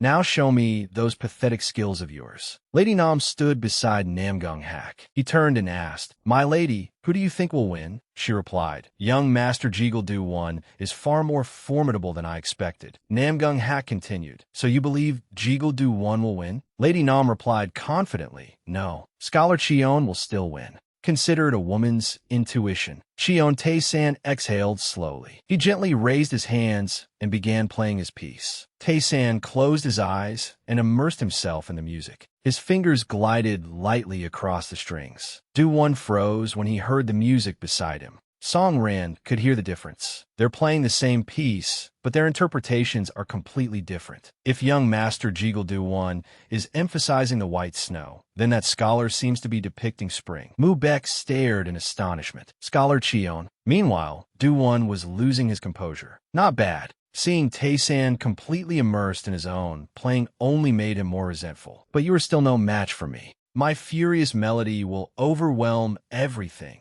Meanwhile, Tae-san's melody was warm and fresh, like spring weather. He thought, these youngsters are quite entertaining when provoked. Now that it has come to this, I suppose I'll have to use sound waves. He gently gathered spiritual energy at his fingertips. The sound spread outward, carrying spiritual power. Song Ran was astonished. The snow is gradually melting. Namgung Hak and his wife were also stunned. Even Jiggle-Do-San had never expected Tae-san to play such a beautiful piece. They could almost feel butterflies alighting around them. White snow in early spring. Tae-san had obtained the result he wanted. Just as I expected, the energy of the 7 stars forms waves, making it extremely suitable for use with musical instruments. Everyone felt refreshed. It feels as though the melody is passing straight through my body. That truly was an astonishing performance. Tae-san wondered, if I learn to use this energy properly, I should be able to apply it in many ways. I wonder if I could use it for cooking. Do-One was seething beside him. This? He turned toward the young woman. Miss Chanyo, please give us your judgment at once. Chanyo replied politely. It was a magnificent performance. However, this child has an even keener ear for music than I do.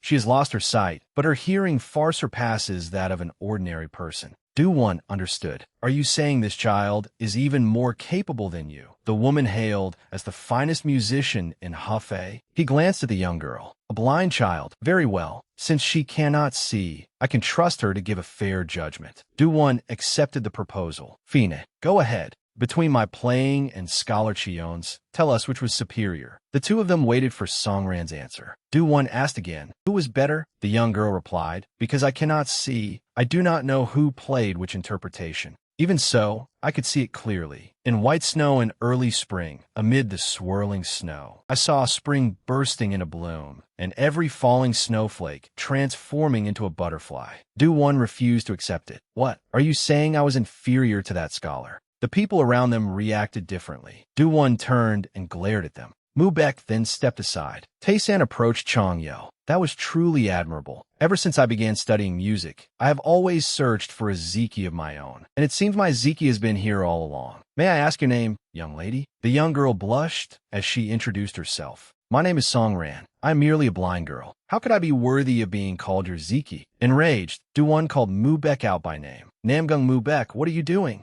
We are supposed to duel. Hurry up and pick up your wooden sword. Mu-baek thought. Look at him shouting. He has completely lost control. Mu-baek's voice turned cold. You brat. You've turned into a neighing colt again. He moved in front of his opponent. With a single stomp from Mu-baek, the surrounding energy began to circulate. Mu-baek said, then let us see how much your skills have improved since last year. Do-won could not believe his ears. What? He didn't fall for my provocation, and he even dared to mock me in return? He shouted, you brat, you grow more arrogant by the moment. Hearing that, Tae-san turned to look. He bade the two young women farewell. It seems I should hurry over there. If fate allows, I hope to meet you both again. With that, Tae-san left the pavilion. Songran turned and said, Sister Chang-yo from that young master. I sensed a very unusual aura. Chang-yo agreed. Indeed, his appearance is also remarkably distinguished. The young girl continued. Is that so? He is a very special person. By then, Tae-san had already reached Mu-baek's side.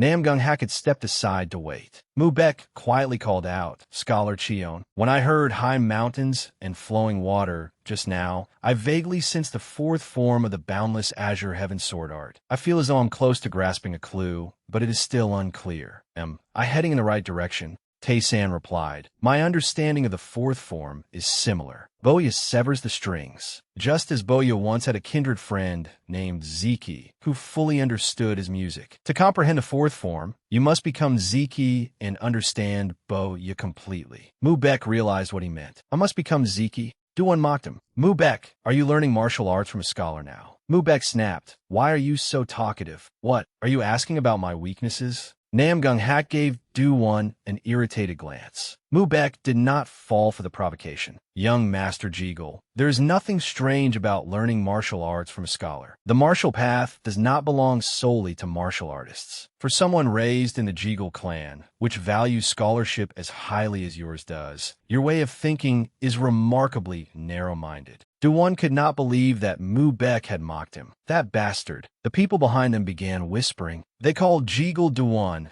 the hidden dragon of a Jeagle clan, but his character is atrocious. How can knowledge be divided into superior and inferior forms? Namgung Hak and Lady Nam were deeply moved. My lady, the day has finally come when our youngest son can rebuke Jeagle Do-won with reason and principle. Since Scholar Chion arrived, I have felt that Mu-baek has changed greatly. Scholar Chion is truly worth more to us than 1,000 taels of gold. Meanwhile, Mu-baek was lost in thought. Become Ziki? You want me to regard Jeagle Do-won as Boya? You want me to understand that bastard? Do-won asked warily. What are you doing? Mu-baek could hardly accept it. To become Ziki means I have to understand him. Do-won clenched his fists. That bastard dares to lose himself in thought right in front of me. Mu-baek remained puzzled. What kind of person is he, really? That man is. Do-won charged forward with his sword. Watch your footing. A sword slashed down in front of Mu-baek. He thought, how despicable. Do-won unleashed one attack after another. As Mu-baek retreated, he thought, that's right. Until now, I have only tried to understand his martial arts. But does this mean I must also understand his behavior and thoughts? After Mu-baek repeatedly evaded him, Do-won stopped and taunted him. What's wrong? Did you only practice running away?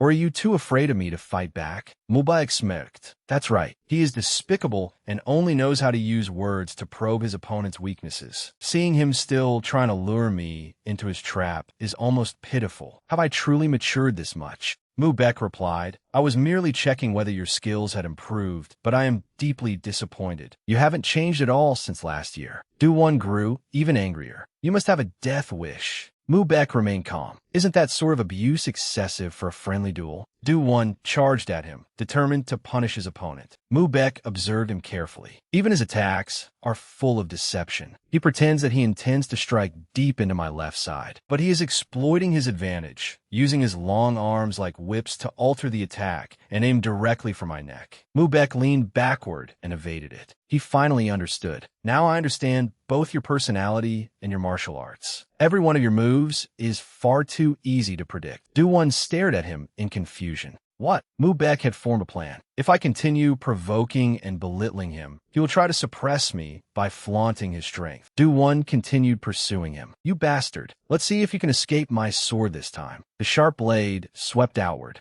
Mubek seized Do-Won's wrist. He asked, who said I was running? Mubek's blade forced Do-Won's sword upward. I was waiting to catch it. Do-Won could not break free. How humiliating. He caught my wrist. Mubek declared, now it is my turn to attack. His wooden sword pointed straight at Do-Won's face. Do-Won shouted for him to stop. Wait! He raised his hand to block the strike. Only then did Mubek release his opponent's wrist. He turned around with an air of perfect composure and walked away. Mubek magnanimously declared, since this is merely a friendly duel, I will stop here. Everyone present stood frozen. Even Jiggle-Do-San could not believe it. Namgung-Hak was overcome with emotion. Our youngest defeated Do-Won in a duel. He won. Namgung-Hak quickly turned toward the man responsible, Scholar Cheon. Meanwhile, Mubek's faith had grown even stronger. Scholar Cheon was right. It all depends on how one thinks. Do-Won refused to believe that this was Mubek's true ability. That bastard must be playing some trick behind the scenes. He clearly used some kind of underhanded scheme. Meanwhile, Taisen sat off to the side, yawning. He yawned so widely that tears gathered in his eyes. Joy surged through Mubek's heart. I won. High mountains and flowing water. It came so naturally that I never tried to analyze it. But now that I understand its essence, I can see the path. The fourth form of the Boundless Azure Heaven Sword Art is about understanding my own actions. Is that correct, Scholar Cheon?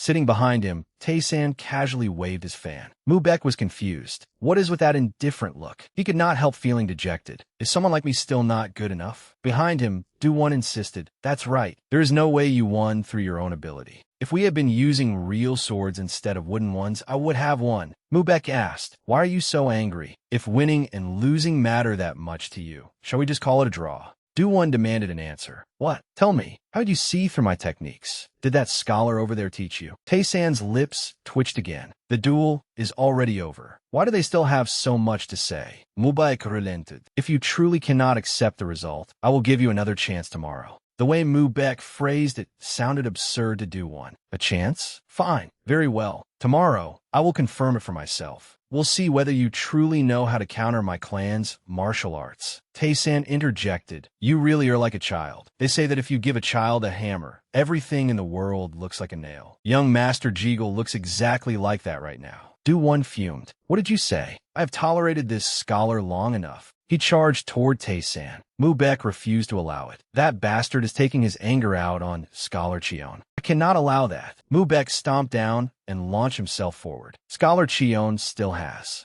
so many secret manuals left to interpret for me. Mubek executed the Boundless Azure Heaven Sword Art. Fourth form. He intercepted Do-Won and landed directly in front of him. Do-Won froze. Impossible. He is even faster than I am. Namgung-Hak was equally shocked. Was that azure light divides the sea? Tae-san became even more convinced. He truly was born with a gift for martial arts. Mubek raised his wooden sword and slashed with all his anger. Do-Won leaned aside to evade it. You insolent novice. His hand tightened around the hilt of his wooden sword. Do-Won hurled the sword forward. It flew straight toward Tae-san. Take this! Mubek shouted anxiously. Scholar Cheon, watch out. Tae-san did not even bother looking at such a trivial attack. He raised a hand. Those born with the heavenly martial, sacred physique. If they wish to see something, they can even perceive. every falling raindrop. Tae-san manipulated the sword and changed its course. Tae-san then exclaimed, "That was close." However, the sword's new trajectory put him in an awkward position.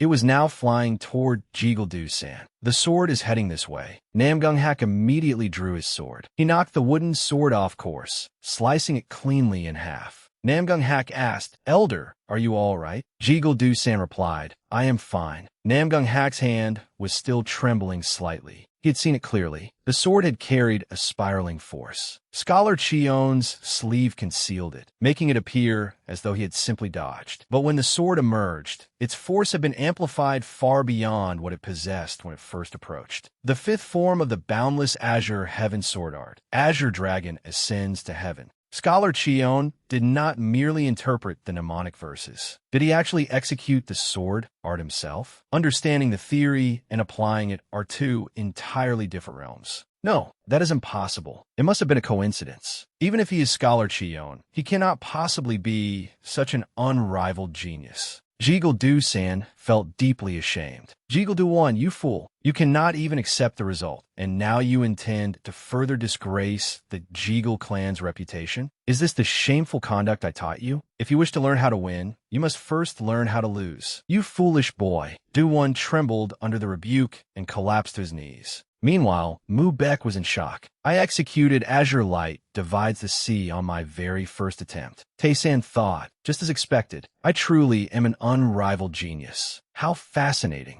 By dusk, Jiggle-do-san's party had to leave. Clan head Namgung, "An urgent matter has arisen within my clan, so I fear we must take our leave immediately." Namgung-hak was surprised. "You're leaving already?" "The matter concerning the escort agency's goods has not yet been resolved." Do-san replied, "Please handle it however you see fit. I leave the decision entirely to you." Namgung-hak asked again to be certain. "The Jiggle clan will suffer considerable losses. Are you truly resolved to do this?" Do-san gave a slight nod. "I only hope that today's incident can be settled properly." Namgung-hak agreed. "As for today's incident, please do not worry. No unpleasant rumors will spread outside." Jiggle-do-san continued. "Truly." Namgung-hak took out a ledger. "Of course. Naturally. You only need to stamp your seal here before leaving." Do-san accepted it. Clan head Namgung is prepared for everything in advance. "I truly envy you." Young Master Namgung Mu-Baek used to cause trouble alongside Do-won, but he had now become so mature that he was almost unrecognizable. Namgung-hak replied modestly, "I suspect that he has gained some enlightenment from studying under Scholar Chion recently." Jiggle-do-san's gaze shifted slightly.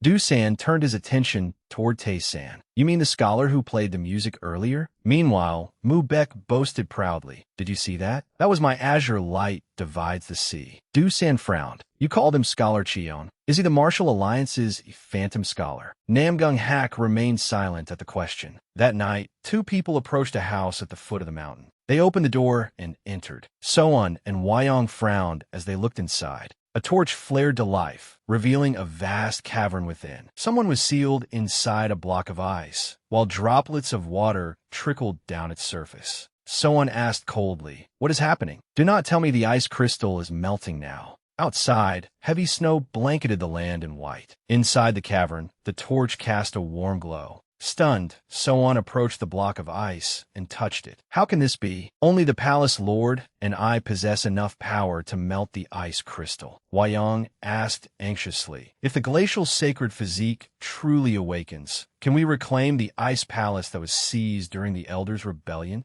So-on spun around and replied, "Of course. The glacial sacred physique possesses power far beyond anything you know." Third protector. Back at the Namgung estate, while Namgung-hak sighed over Do-san's question, the elder approached Tae-san and addressed him. "You said your title was Scholar Chion." Tae-san cupped his hands. "That is correct, Elder Jiggle." The elder shamelessly tried to recruit him right in the Namgung residence. A scholar of your caliber should not waste his talents in a martial clan like this. Why not join our Jiggle clan, where you can freely exercise your learning to your heart's content? Tae-san declined. "I appreciate your kind offer, Elder, but I still have work to do here." Do-san continued tempting him. "Come now, do not be like that. Join our clan and help me deal with that stubborn fool. We will pay you more generously than anyone else." As you know, the Jiggle clan truly knows how to treat a scholar. Namgung-hak warned him, I am afraid that will be difficult, Elder Jeagle. Scholar Cheon still has a great deal of work to do for the Namgung clan. Dusan persisted. You should at least give us another chance. Let Scholar Cheon answer. What do you say? Tae-san had become a prize everyone was fighting over. Tae-san reasoned. There is a saying, those who truly seek success will find a way, while those who do not will always find an excuse. Dusan understood his meaning. An interesting answer. I heard you perfectly clearly. In that case, we shall take our leave. He called out, Jeagle clan,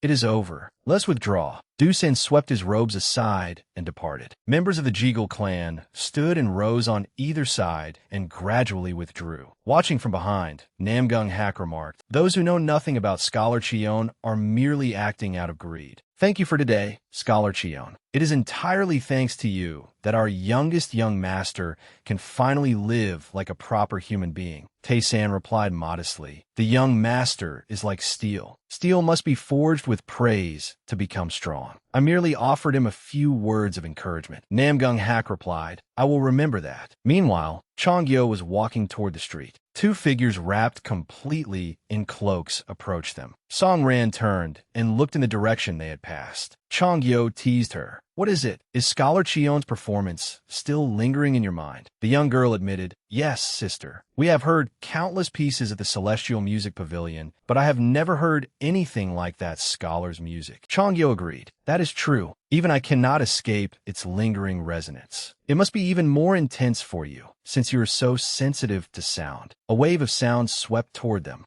Song-ran sensed it immediately. She asked, Sister, were those people who just passed us martial artists? Chonggyo answered, they seem to be female martial artists. Song-ran's hand tightened around her sleeve. Chonggyo asked, why do you ask, Song-ran? Do you have unpleasant memories of martial artists? The other two continued walking away. They reached an intersection. Elder Yu Rip of the Northern Sea Ice Palace asked, is this the little princess's hideout? Yu Rip's attendant replied, yes, Elder. Third Protector Wyong has been posing as the manager, but her identity has been exposed. Yu Rip scoffed. To think the Northern Sea Ice Palace's third protector would work as a mere manager. How disgraceful. Is the glacial sacred physique here as well? Yu Ryuk replied, that remains uncertain. Besides this place, the little princess has other hideouts operating as an apothecary and a small martial sect. Yu Rip ordered, I do not like this. Why does everything here look so shabby? Investigate thoroughly. There must be no mistakes. We must obtain the glacial sacred physique at any cost. At the Namgung residence, a new day began. Tae-san had awakened and was tying his hair neatly. He carefully put on his outer robe.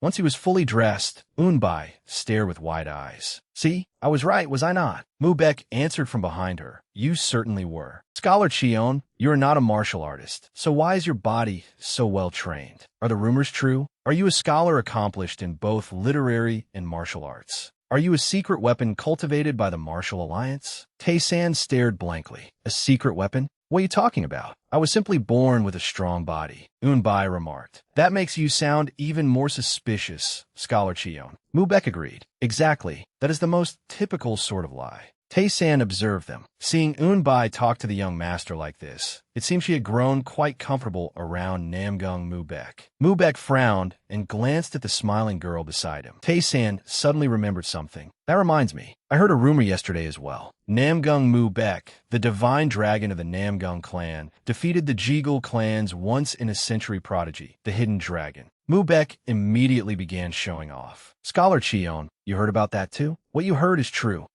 Tae-san had no desire to listen. In that case, I have an appointment with the clan head, so I will excuse myself. He left the master and the servant behind. Mubek suddenly remembered something and hurried after him. Scholar Cheon, wait. So, you understand what I mean, correct? This is the first favor my mother has ever asked of me, which is why I am telling you. Personally, however, I would not advise you to choose my sister. Her temper is dreadful. Tae-san smirked at his words. So your mother is considering arranging a marriage between your sister and me? Mubek confirmed it. That is right. Therefore, if father asks you about marriage, tell him you have absolutely no intention of accepting. He waited for Tae-san's answer. He added awkwardly, well, to be honest, it would also feel rather strange if Scholar Cheon became my brother-in-law. Tae-san glanced at him, seeing straight through his pretense. Mubek spoke sincerely. I simply want you to remain my literary tutor, just as you are now. Tae-san followed behind him. The weather was beautiful, and the sky was clear. Mu-baek continued rambling. But my sister is an extremely skilled martial artist. She is also genuinely beautiful, although she does have a fiery temper. Tae-san asked curiously, "Why are you suddenly telling me this?" He approached a private residence. All the while, he could feel the heat within Mu-baek growing stronger. I need to check how much Namgung Mu-baek's chi has grown today. As soon as Tae-san entered the study, Namgung Hak greeted him. "Welcome, Scholar Cheon." Tae-san cupped his hands in return. Namgung Hak went straight to the point. "I summoned you to give you an answer regarding what we discussed before. If your identity makes it problematic for you to possess our clan's secret art, what if I granted you an identity that eliminated that problem? For example, you could become a member of the Namgung clan." Tae-san was startled. A member of the Namgung clan? Surely he does not mean part of the family. "Is this the marriage proposal Namgung Mu-baek mentioned?" Namgung Hak placed an object on the table. "From this day forward, Scholar Cheon will no longer be an ordinary scholar." Tae-san's mouth fell open when he saw it. It was the clan head's personal guard token, an insignia granted only to those who had earned his absolute trust. Tae-san stammered, "Clan head, what is this?" Namgung Hak asked, "What do you think? With this, neither the Council of Elders nor the Assembly will be able to question your position." The room fell silent. After a moment, Tae-san spoke. "Clan head, this favor is more than I can bear." Namgung Hak replied, "Scholar Cheon, you personally witnessed our clan's secret art. That alone is sufficient grounds to sentence you to death. But you are someone who will be of tremendous assistance to the Namgung clan in the future. We cannot simply allow you to die, can we?" Tae-san could not argue with that reasoning. Namgung Hak continued, "With this token, you will possess all the authority of a Namgung clan member. You may use our branch halls and secret bases throughout the martial world. If you wish, you may even mobilize our martial artists." Tae-san remained concerned. "I'm deeply grateful, but I do not know whether I deserve such treatment." Namgung Hak had already made arrangements. "I also need a reason I can present to the Council of Elders. Furthermore, we will bring your mother here so that you can see her soon. As for her illness, I promise the Namgung clan will devote all its resources to treating her." Tae-san immediately cupped his hands and declared solemnly, "Thank you."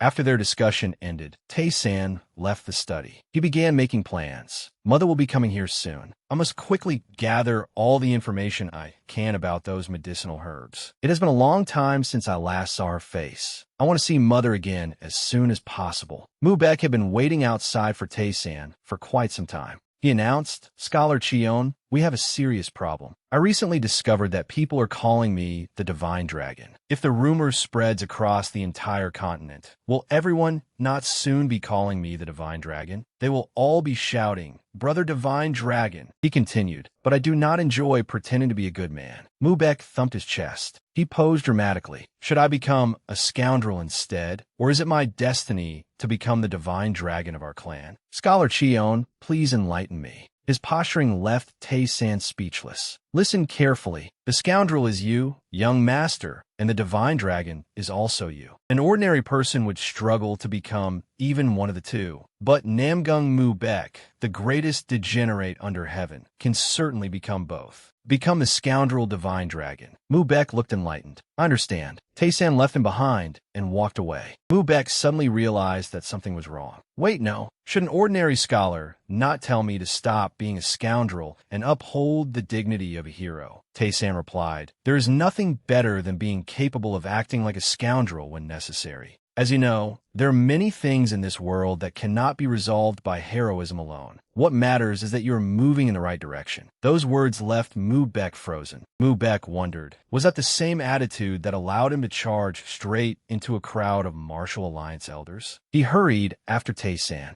"Scholar Cheon, before you leave, please check my pulse. I am on my way to meet Lady So-on, and I have a strong feeling that something is wrong with my body." Tae-san said, "You could simply say you want to see her, as always. Why go to such lengths?" Mu-baek explained, "Lady So-on has a very unapproachable presence." Tae-san agreed to help. "Very well. I want to see how much your chi had grown anyway." He placed his hand on Mu-baek's wrist. "Let me take a look." He sent spiritual energy through Mu-baek's wrist, and a stream of green energy flowed inside. Tae-san was astonished. His 7 stars chi has become extraordinarily dense. I need only a little more before I can absorb it. In truth, absorbing the 7 stars, chi, does more than merely extend my life. When the fortune star chi I absorbed from Pyong Somin manifested as the void palm, I became certain. When the 7 stars chi merges with the heavenly martial sacred physique, it manifests as new abilities. If Namgung Mubek's chi flows into me, it will transform into a new ability. Mubek asked curiously, "So what exactly is wrong with me? Should I try to slow my heartbeat?" That night, several people arrived at the house beneath the mountain. Its door had been flung wide open. Someone shouted, "Guards! Guards! Who did this? Is the glacial sacred physique safe?" She entered the cavern with several others. So instead of the Invincible,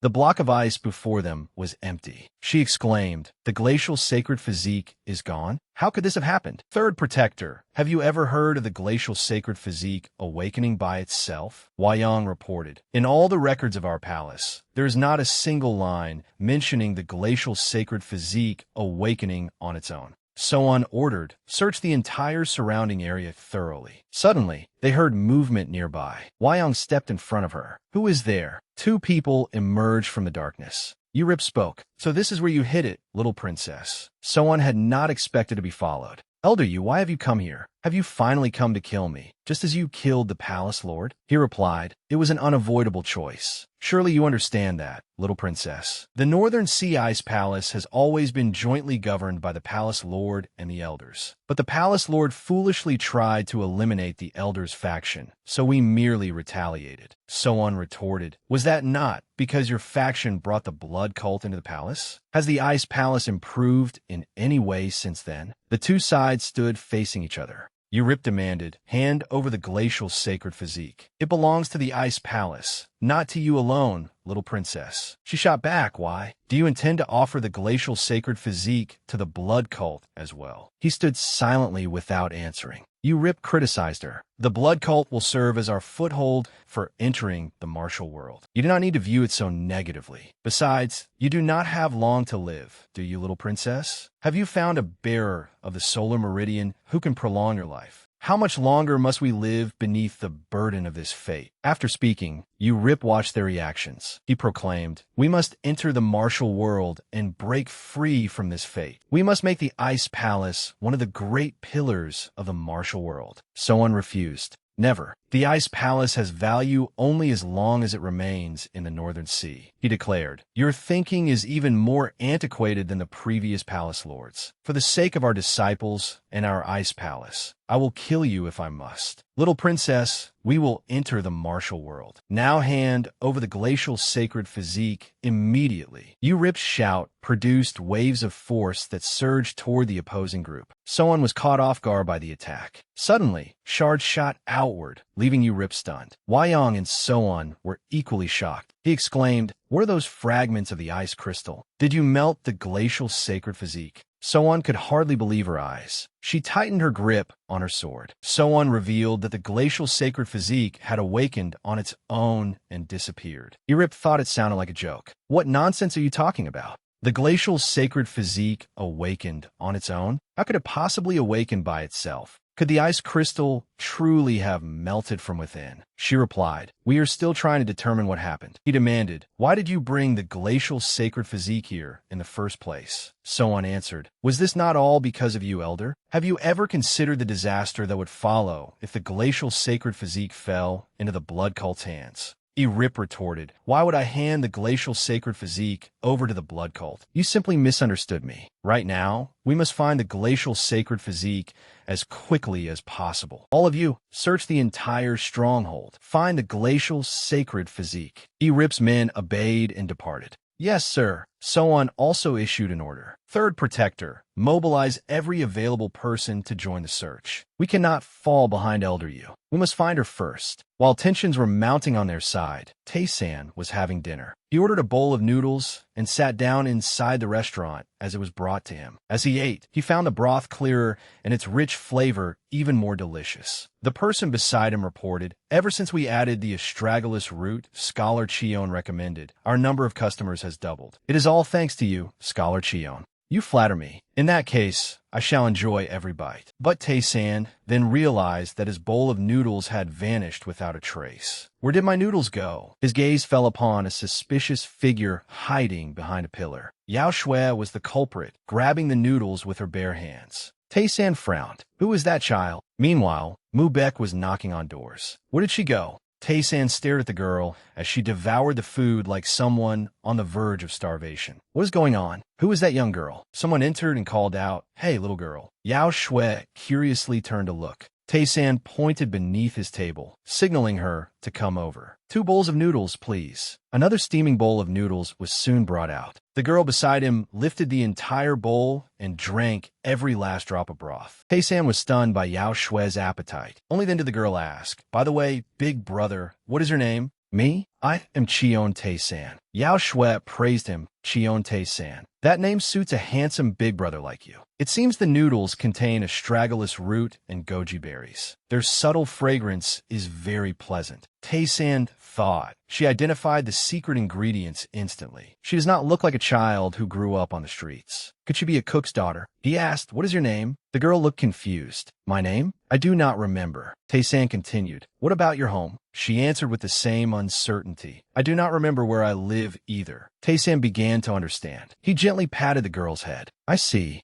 Yao Shui grew angry, and a murderous aura radiated from her. She shouted, "You must not casually pat a woman's head like that. Someone once told me that." Tae-san thought, "A woman's head? She truly is nothing like an ordinary street child." Yao Shui explained, "I cannot remember anything about myself, but I feel as though I can still remember other things." Suddenly, the girl seemed to recall something. Yao Shui blurted out, "I do not know. Thanks to you, big brother, I am full now. I should be going." Tae-san was left completely bewildered. "What? She's leaving just like that?" He asked with concern. "Do you have somewhere to stay?" The girl replied, "Yes. An older man I met earlier said that if I had nowhere to sleep, I should go to him. That is where I am going. Thank you for the noodles." The restaurant owner was worried. "Scholar Cheon, is it truly safe to let that child leave alone? Recently, there have been rumors of children being kidnapped and sold into vile places." As Tae-san walked outside, a scream rang out from a nearby alley. It was Yao Shui, struggling to wrench her arm free. "No, I will not go. I hate you because you smell like dung." The man raised his hand. "Keep resisting, and you will be beaten. We offer to bathe and feed you. So why are you still making trouble?" Tae-san approached and asked, "Why do you not let the young lady go?" The man scowled. "A scholar? Since when did scholars interfere in other people's business? What is this world coming to?" Tae-san followed his lead. "Indeed, kidnapping someone in broad daylight. What is this world coming to?" The man pulled the girl closer. "Kidnapping? We merely wanted to give an orphan food and shelter." Tae-san continued calmly toward them and said coldly, "What orphan? That child is my younger sister."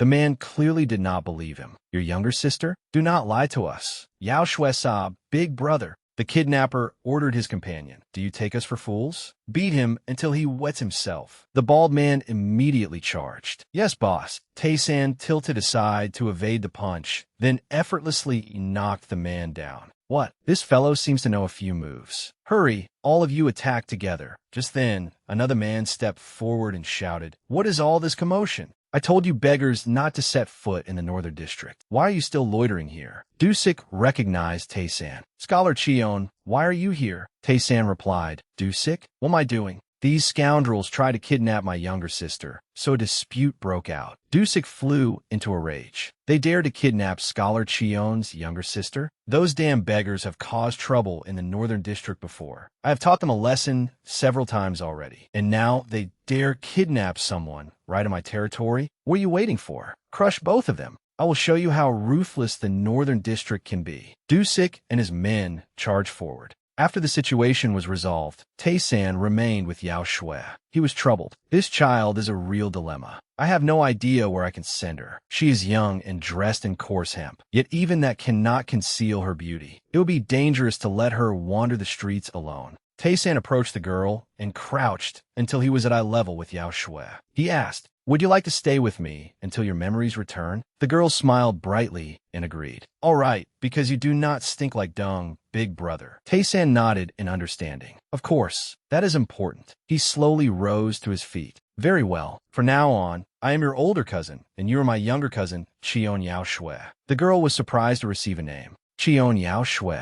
Her eyes curved like crescent moons. That is a lovely name. I like it. Big brother, may I hold your hand? Taysan gently agreed. Of course. He took Yao Shui's hand and then realized something. There is no warmth in her hand at all. The cold energy within her is too intense. I should give her medicine to improve her circulation. Yao Shui said, holding hands like this makes you feel like my real big brother. Your hand is so warm. Taysan reminisced. Yes. You also remind me of a little sister I once had. You must tell everyone else the same story, understood? Taysan patted her head again, making the girl pout. Seeing Yao Shui bristle like an angry puppy, he withdrew his hand. Soan and Wyong were watching from behind. Soan thought, how absurd. Why is the glacial sacred physique with Scholar Qion? Soan asked, does the glacial sacred physique innately lack caution around strangers? Wyong answered, the glacial sacred physique usually retains only its childhood memories, so she most likely followed him because he treated her kindly. I will wait for an opportunity and take her back. Soan objected. No, third protector. At this very moment, not only the demonic cult, but also the blood cult is converging on Hefei in search of the glacial sacred physique. For now, the Namgung clan is the safest place in Hefei. And so, Taysan brought the girl to the Namgung estate. Wyong had to ask again, are you certain we should not take the glacial sacred physique with us? Soan affirmed, I have considered it many times, but there is nowhere safer in Hefei than this place. Having the glacial sacred physique enter the Namgung clan at this moment may actually benefit us. Elder Yu is not the only one searching for her. The demonic cult and blood cult are targeting her as well. Hefei will become a massive vortex. Elder Yu concerns me most of all. He can sense the glacial sacred physique's aura through the ice crystal.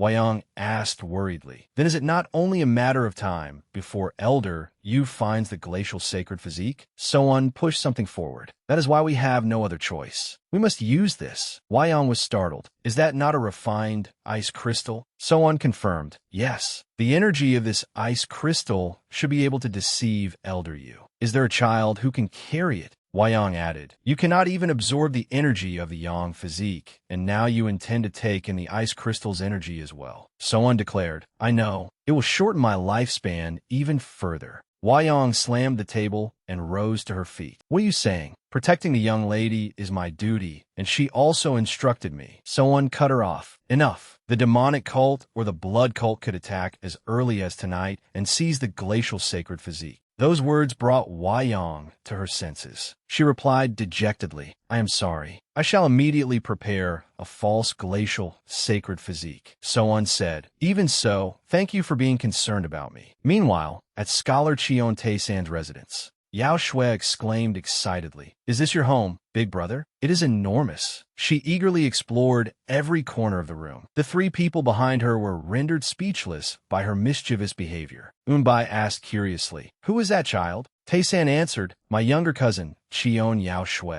She encountered trouble on her way to Hefei and lost her memories. Therefore, please be understanding if her words or actions seem somewhat unusual. Yao Shui called out, big brother, this place is so beautiful. I felt so stifled before, but running around has made me feel better. Unbai remarked, this young lady is truly beautiful. When she grows up, she will surely captivate countless men. Taysan asked her, Unbai, I need a favor. Please bathe Yao Shui and use these silver coins to buy her several suitable outfits. She informed him, Scholar Qion, you do not need money to request anything from the Namgung clan. The clan head has ordered that anything Scholar Qion desires must be provided without exception. He answered, very well. Keep the money, then, and use it whenever necessary. It won't be abate. Yes, understood. After the girl had bathed and changed, Taysan and Yao Shui sat on the veranda. Yao Shui smiled cheerfully the entire time. She said, big brother, I love this place. It smells wonderful too. Seeing her so happy made Taysan smile as well. You like it that much? Give me your hand. I shall check your pulse while we are here. He thought, her hand is even colder than I expected. He then sent his true qi into her.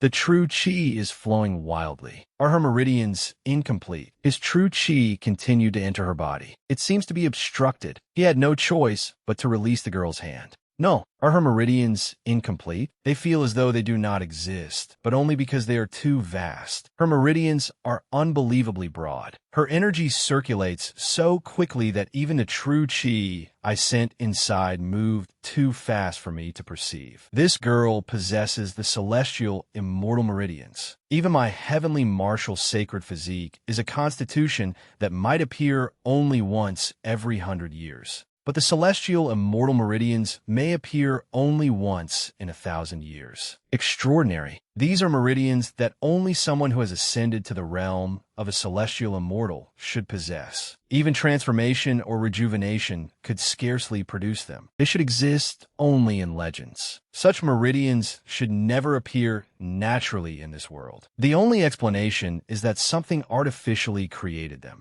Could Yao Shui truly be an artificial creation? If some heretical faction created her, she may one day become a calamity for the martial world. Taysan's expression darkened as he stood motionless. Sensing it, Yao Shui asked, "Big brother, what is wrong?" He answered, "Yao Shui, your body is far too cold. I will prepare some medicine for you. I also need to speak with the clan head, so do not wander off. Stay inside and play." Inwardly, he thought, if she truly possesses the celestial immortal meridians, then the natural energy of heaven and earth will automatically transform into internal energy within her. Her inner power will continue accumulating without end. How absurd! At the main hall of the Namgung clan's estate, the gatekeeper bowed in greeting to Taysan. Namgung Hak was already waiting inside. "Welcome, Scholar Cheon. I originally intended to meet with you privately." He gestured toward the person beside him. "However, this guest claimed to be very close to you, so I summoned you both." Go Jinha waved in greeting. "Scholar Cheon, you did not expect to see me here, did you?" Taysan thought in astonishment. Go Jinha. When I investigated Elder Gal's embezzlement within the Martial Alliance Inspectorate, he sided with Elder Gal and tried to suppress me. Now this treacherous fox is pretending that we are close. Taysan asked, "Scholar Go, what brings you here?" The man corrected him. "Scholar Go, it appears you have not yet heard the news. I have been promoted to Deputy Chief Inspector, so you had best choose your words carefully." Taysan could hardly believe it. So the rumors that he is the grandson of a Martial Alliance elder were true. Deputy Chief Inspector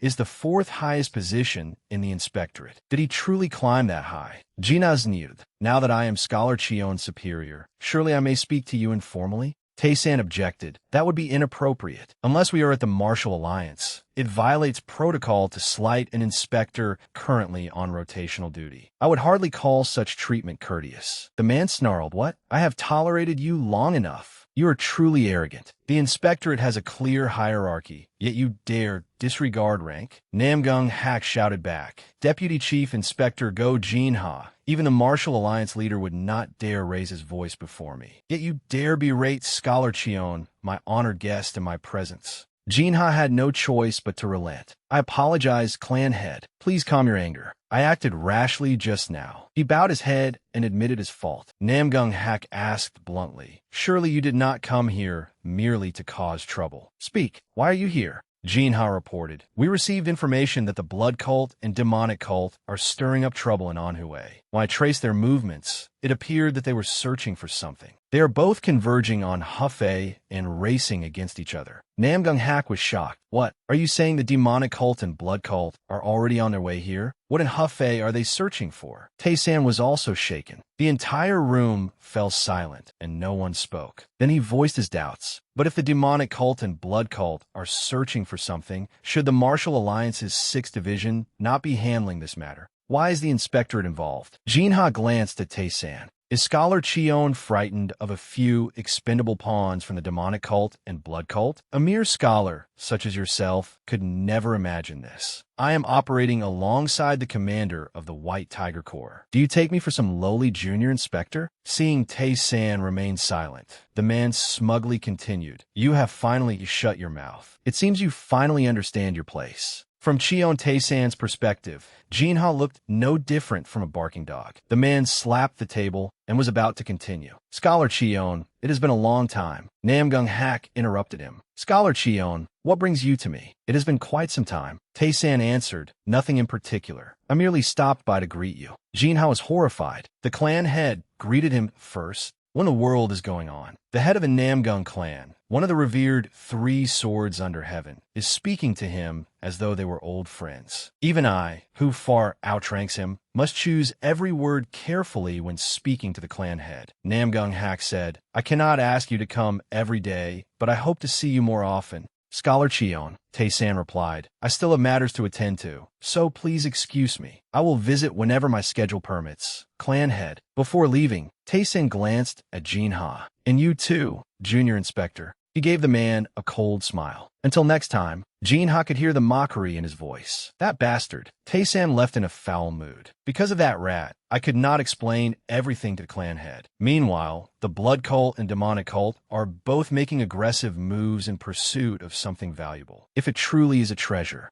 So this is what it means to possess the heavenly divine meridian. I should conceal her quietly and avoid drawing attention. As soon as he returned to the residence, he heard Mu-baek and Yo-seol arguing loudly. You started it. Weren't you the one who spoke disrespectfully first? Mu-baek pointed straight at the girl. Even if you were Scholar Cheon's cousin, how can you speak so casually? Yo-seol replied, why not? If you want me to be polite, you should be polite too. When Tae-san entered the courtyard, he found Mu-baek clutching his head. What a vicious little brat. How could Scholar Cheon have a relative like you? Scholar Cheon, is this brat truly related to you? She has no manners. Yo-seol had climbed on top of him and was pummeling him. Tae-san intervened. Young master, Cheon Yo-seol is normally a good child, but she has lost her memories, so please forgive her. Yo-seol apologized to the young master. He has treated your elder brother very well. The girl looked unconvinced. Really? That fellow? Yo-seol lowered her head and admitted her mistake. I am young and ignorant, so I did not realize you were such an impressive person. Mu-baek replied, indeed. How could a child understand the affairs of adults? Yo-seol rammed her head straight into his stomach. Did you think I would say that? I heard everything. You were trying to hurt my brother. Who do you think you're fooling? Mu-baek was stunned. Wait, how is this brat so strong?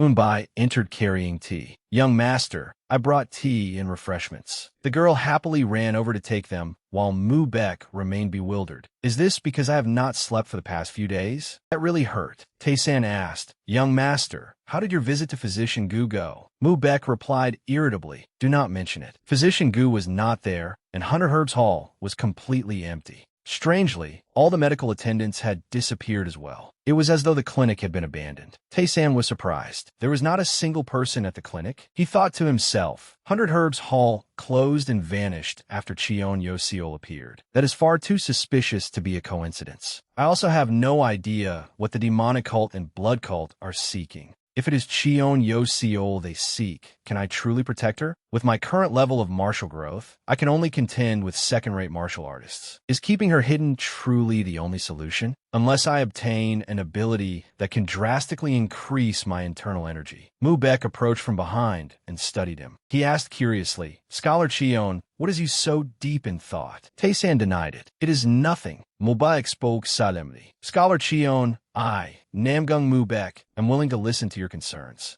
Tae-san looked at him suspiciously. Young master, are you perhaps suffering from a headache? Mu-baek gently rubbed his abdomen. How did you know? Ever since our last sparring match, my chest has felt tight, as though a stream of true chi were trapped inside me. Tae-san immediately brightened. What perfect timing. Mu-baek looked doubtful. Perfect timing? I mean, it is fortunate that we discovered it before it was too late. Tae-san smiled brightly. The chi of the martial melody star has finally matured. He calculated inwardly. I will extract that chi immediately. Seeing his unusual expression, Mu-baek asked, why do you look so happy? Tae-san reassured him. Do not worry. I have treated similar symptoms before. At Cheon Tae-san's residence. Mu-baek sat inside, while Tae-san assisted him, channeling internal energy into his body from behind. Spiritual energy radiated from Tae-san's palm, glowing brilliantly as anticipation filled his face. The spiritual energy gradually flowed from his palm into Mu-baek's body, clearing the obstruction. Scholar Cheon, my mind feels completely clear. The blockage is gone. With my mind this clear, I will gain many insights while cultivating. I cannot wait any longer. Tae-san warned him from behind. You should not stand up so suddenly. Mu-baek hurried toward the door. Wait here for a moment.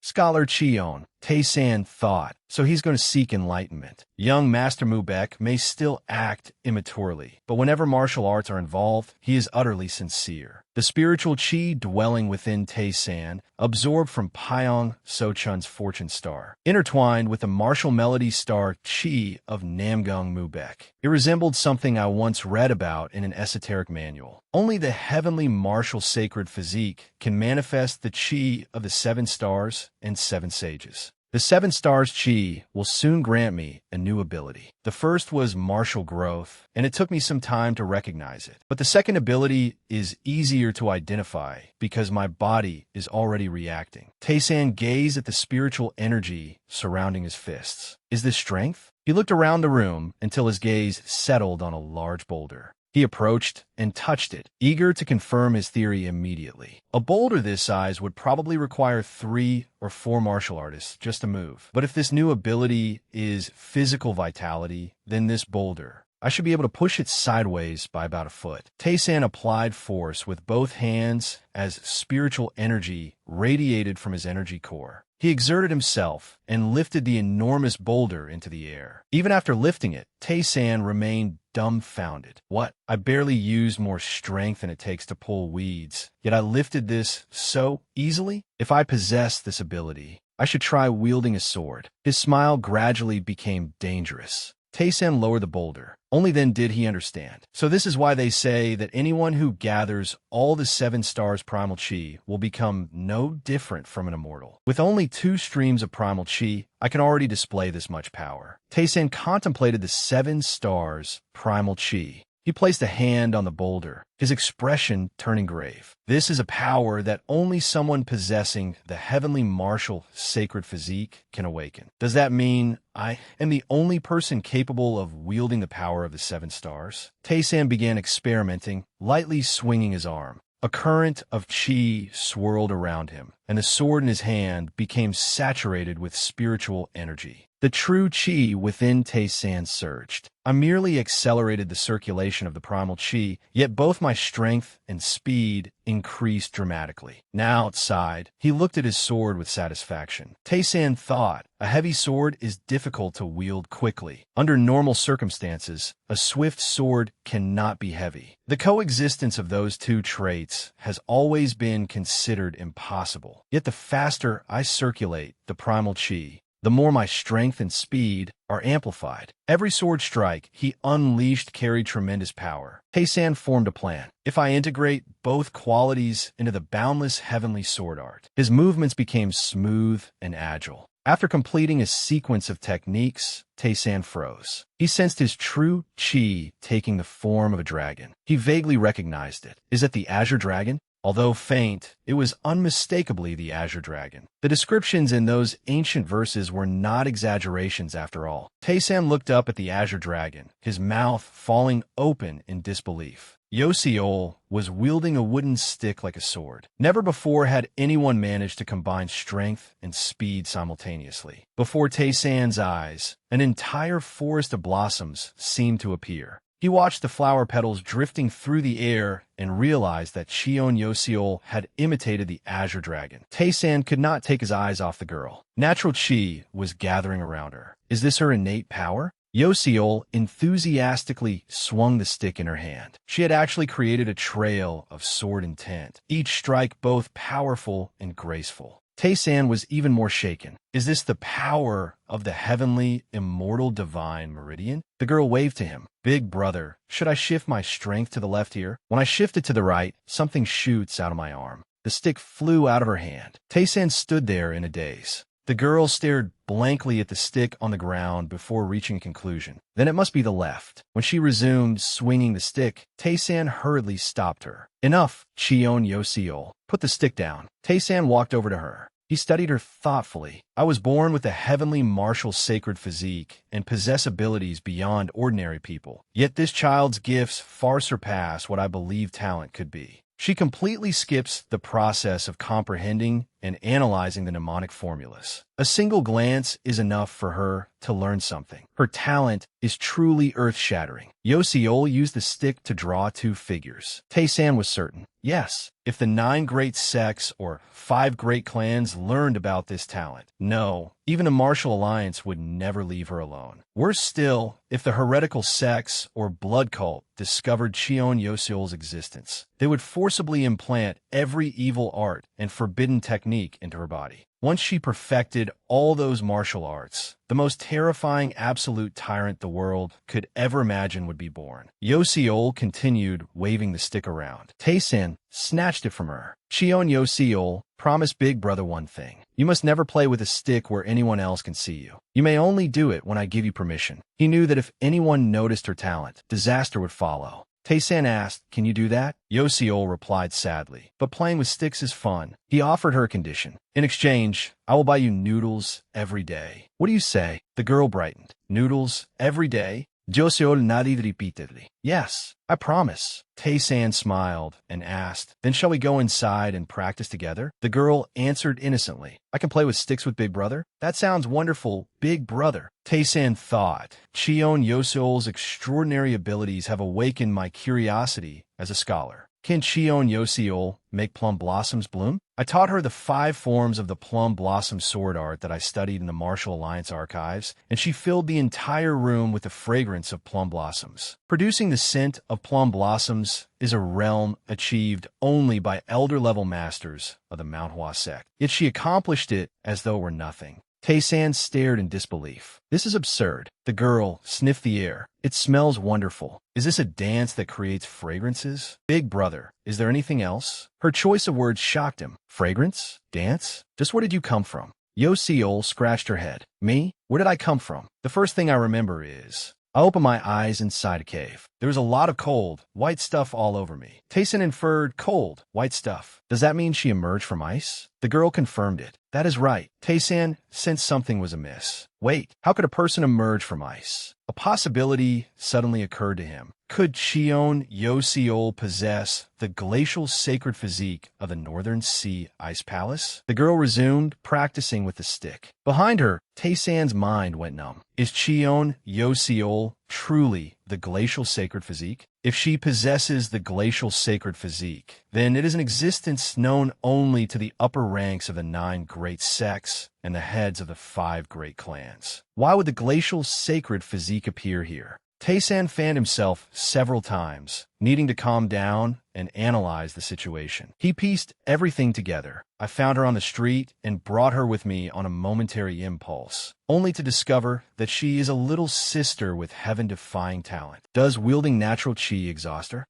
Born with such overwhelming talent, she may never be able to live an ordinary life. He suddenly struck the table. Worry weighed on his heart, but I do not know whether I can protect her. My original reason for completing the 7 stars was merely to extend my own life. Even if I acquire extraordinary abilities, I only intended to live as a scholar. Yoseol leaned against his thigh to rest. The girl clutched the hem of Tae-san's robe and drifted to sleep, murmuring, Big Brother, it is delicious. Tae-san reached a firm decision. But that does not mean I will simply hand her over. If anyone tries to force me to surrender her. He glanced at the girl, sleeping peacefully on his lap. He knew she could one day become the seed of calamity. It seems I will have no choice but to wield the power of the heavenly martial sacred physique after all. The next day, Yoseol seemed able to see flowers blooming across the ground outside. The girl bent down and stared at them. Suddenly, she heard movement behind her and quickly turned around. Namgung-hak entered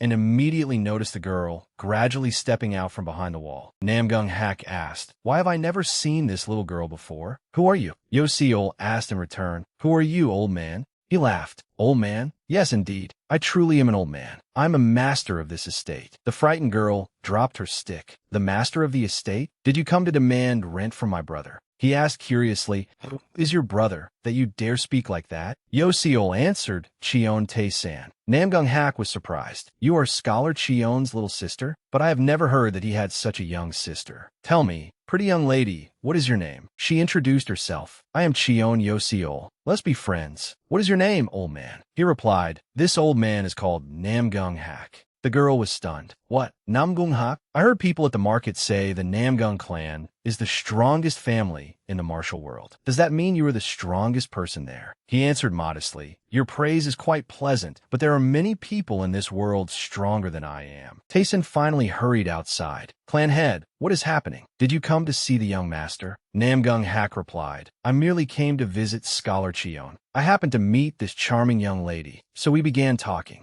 Taysan said apologetically, please forgive her, clan head. Yoseol is my younger cousin. She suffered an accident while traveling to meet me and lost her memories, although she appears normal. The shock may have been so severe that she even forgot proper etiquette. Namgung Hak finally understood. I see. No wonder something seemed a little unusual. Still, seeing her reminds me of when I raised my own children, so I do not find it unpleasant. This little girl reminds me of Mu Beck when he was young. It makes me strangely happy. Taysan reminded her, Yoseol, go inside and eat some steamed buns. The girl's eyes lit up. Steamed buns. Yoseol skipped away, chanting, steamed buns, steamed buns. Namgung Hak laughed behind her. So her name is Yoseol. I have never seen such an adorable little girl in all my life. Tayson went back inside and ate breakfast with the girl. Afterward, he had Yoseol pay her respects once more to the portrait of the three people hanging on the wall. By the time dusk fell, Namgung Hak stood nearby, observing Mu Beck, who was still training tirelessly. He thought, my boy is so engrossed in training that he does not even realize his father has returned. Commendable. Let me see how much progress he has made recently. Mu Beck prepared to unleash a new technique. His expression turned solemn as he released a sword strike containing tremendous power. His inner energy erupted in a dazzling flash. Namgung Hak was astonished. Mu Beck's chained moves from the Boundless Firmament sword art had become far smoother. What had happened? Energy from the Boundless Firmament sword art still radiated from his blade as Mu Beck struck out with his palm. Two palm blasts flew forward. Namgung Hak was stunned. He had combined the Boundless Firmament sword art with the three palms of Heavenly Thunder. Was that not the sixth form? Twin dragons a shadow of the mountain? Mu Beck cheered with delight. I did it. Only then did Mu Beck realize that someone had been watching him. Seeing Namgung Hak opposite him, he exclaimed, Father! Energy from the Boundless Firmament sword art surged high into the air. Mu Beck stopped and called again. Father! Namgung Hak praised him. You have improved greatly in such a short time. Mu Beck asked anxiously, Father, are you all right? He replied calmly, how can an attack like that possibly touch me? But how did you make such great progress in so little time? Mu Beck explained, Scholar Cheon helped me tremendously. In Twin Dragons Shatter the Mountain, the sword energy must wind around the mountain range. But my inner energy kept breaking apart, so I reached an impasse. Then Scholar Cheon told me, use the Boundless Firmament sword art with your right hand and the three palms of Heavenly Thunder with your left. Namgung Hak was shocked. He even realized that two supreme arts that did not conflict could be used simultaneously. Such insight truly befitted one of the 10 great minds. He cleared his throat and coughed several times. Mu Beck asked curiously, is something wrong? Namgung Hak praised him. No, you have comprehended the middle section splendidly, but the latter section remains. From now on, you must rely on actual combat and experience. Mu Beck was surprised. Actual combat? Namgung Hak confirmed that is right. Reports say the blood cult and demonic cult are running rampant. The Namgung Red Horse Squad has begun hunting them. You should join them. It will greatly help your growth. Early the next morning in the Northern District, an informant reported, I did not see anyone suspicious searching for a little girl. Taysan tossed him a coin. Good, you have worked hard. Two names remained fixed in his mind, the blood cult and the demonic cult. Meanwhile, the informant ran off merrily. Wonderful, time to go eat some meat. Taysan was determined to find them. There had to be traces somewhere. They were acting more cautiously than he had expected. No, they were undoubtedly plotting something. His only choice was to wait for them to make a move. In the meantime, teaching Yoseol martial arts may be the safer option. Taysan led the little girl to an open clearing. He took out two wooden swords and asked, Yoseol, do you remember the dance you learned? The girl was entirely focused on eating. These steamed buns are delicious. He sighed. Please concentrate. Do you remember what I said this dance was? Yoseol answered, it is a secret dance. It stops other people from capturing me. He tested her. Correct. Are you allowed to perform it for other people? Yoseol shook her head. No. Taysan reminded her exactly. You must never let anyone see it. He planted his foot against the ground and leaped to the top of a tall tree. Tae-san said, "Now perform the dance for me alone." Yo Seol held the steamed bun in her mouth and nodded. As he watched her execute the sword art, he thought, the boundless firmament sword art is one of the 10 greatest sword arts in the martial world. Yet an amnesiac little girl and a humble scholar have both mastered its ultimate technique perfectly. Yo Seol possessed natural vital energy and had swiftly reached a realm far beyond martial artists who had trained arduously for decades. Cheon Tae-san performed the sword art using spiritual energy.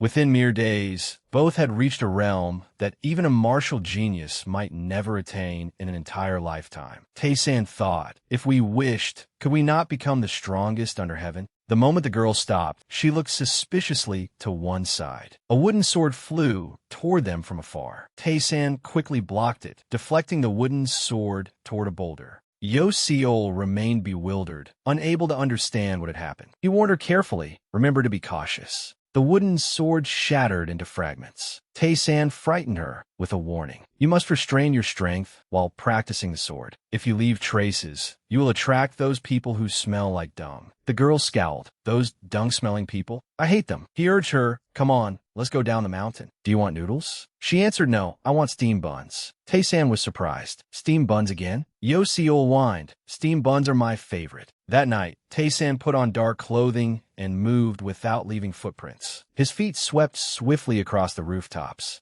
He was using the divine ghost shadow art, a lightness technique from the Martial Alliance's scripture repository that suited him perfectly. Long ago, the ghost fairy had terrified the martial world with the ghostly energy of this movement art. Because it resembled spiritual energy, it was exceptionally compatible with him. Tae-san landed carefully on the ground and peered inside, just as young Master Mubek said. That young lady left the clinic long ago. He opened the cabinets one by one and searched inside. Tae-san thought, her actions are highly suspicious. I must investigate her identity. Suddenly, he heard a noise. Hwayong returned carrying Soan on her back. She called anxiously, "Little princess, please endure a little longer." The two injured women were laid on the bed. Hwayong exclaimed, "I never expected the blood cult to move so quickly." Soan glanced at the woman beside her. "Third protector, how is she?" Hwayong reported, "She lost consciousness from exhaustion." Hwayong worked frantically to treat Soan. "The little princess's wound is still bleeding. I cannot stop it." Soan sat up. "I will handle this. Leave me here and flee." Hwayong stared at her in shock. "What are you saying?" Soan answered, "I cannot absorb solar energy, so I do not have long to live. Besides Elder Yu, the blood cult is pursuing us, and the demonic cult will soon join them." Hwayong adamantly refused to abandon her. "Little princess, you must escape with me. I will find the solar physique for you, no matter what. Please do not speak like that again." Soan said anxiously, "We must now worry about the true ice crystal physique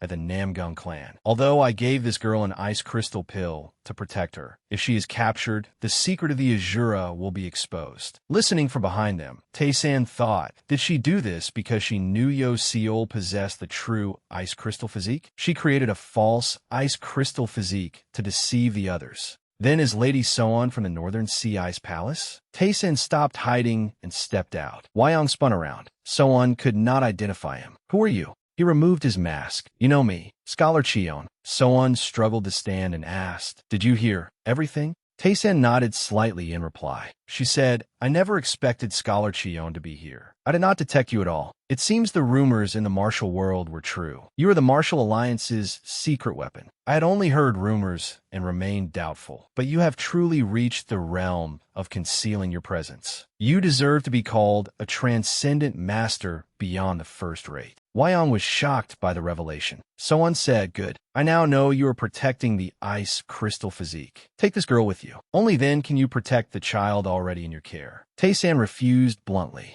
"No," she urged him. "What are you saying? Our pursuers are almost here. You must take her away immediately." He glanced toward the door. "They are already here. I will deal with them." Hwayong wanted to help. "You may not be able to handle them alone. Those blood cult members are all." The blood cult members burst inside. Soan watched them warily. Tae-san briefly assessed the enemy. Every one of them was at least a peak-level master. They leaped in through the windows, but Tae-san was already blocking their path. One of them spoke. "Is this the hideout of you little rats?" Soan's expression changed when she recognized the man. He stepped forward. "Little princess," she demanded, "why does your blood cult want the ice crystal physique?" Jeekpung retorted, "Are you truly asking because you do not know? The ice crystal physique is the most perfect body imaginable. There's a reason people say that whoever obtains the ice crystal physique will obtain the whole world. If its bearer learns our cult's doctrine and martial arts." Tae-san interjected, "She will become the perfect weapon for your blood cult." Only then did Jeekpung notice him. "Who are you?"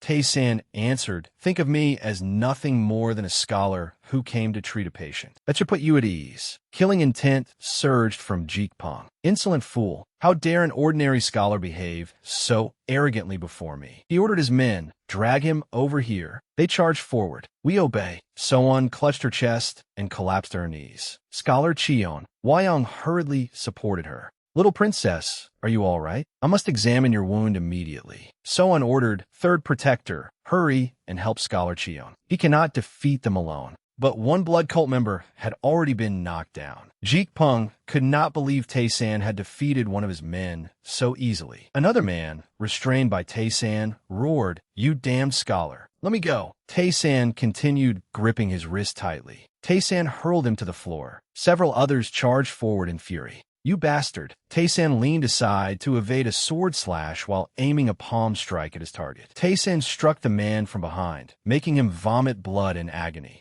Another man seized the opportunity and swung his sword. Tae-san's gaze turned ice cold. Tae-san shifted his ankle slightly and launched a palm strike at him. He suffered the same fate as his companion and spat out a mouthful of blood. Brilliant spiritual energy radiated around Tae-san's face. Jeekpung stared wide-eyed as his men fell one after another. He could not believe it. Is that Shaolin's great strength Vajra art? The remaining bald man furiously sought revenge. "You bastard!" He launched hidden weapons at Tae-san. Tae-san flicked open the fan in his hand. A violent gust erupted from it and blocked the projectiles. At the same time, the fan shot toward the man. Jeekpung was stunned. That is Kunlun's cool breeze fan art. The fan sliced across the bald man's throat, and he staggered before collapsing. Tae-san recalled the fan to his hand. In the blink of an eye, Jeekpung was the only enemy left in the room. He finally understood. So that is it. Shaolin's great strength Vajra art and Kunlun's cool breeze fan art. Are you the unmoving heir secretly raised by the Martial Alliance? Tae-san blinked. Me? Jeekpung interrupted. There is no use denying it. What kind of martial artist can possess the arts of both Shaolin and Kunlun? Tae-san understood. That conclusion is reasonable. I repeatedly entered the Martial Alliance's secret repository and studied all kinds of martial arts. He tucked the fan into his belt. Yes, the way you put it could easily cause a misunderstanding. Tae-san then emphasized, especially since the sword art I am about to use belongs to the Namgung clan. Jeekpung was enraged by his attitude.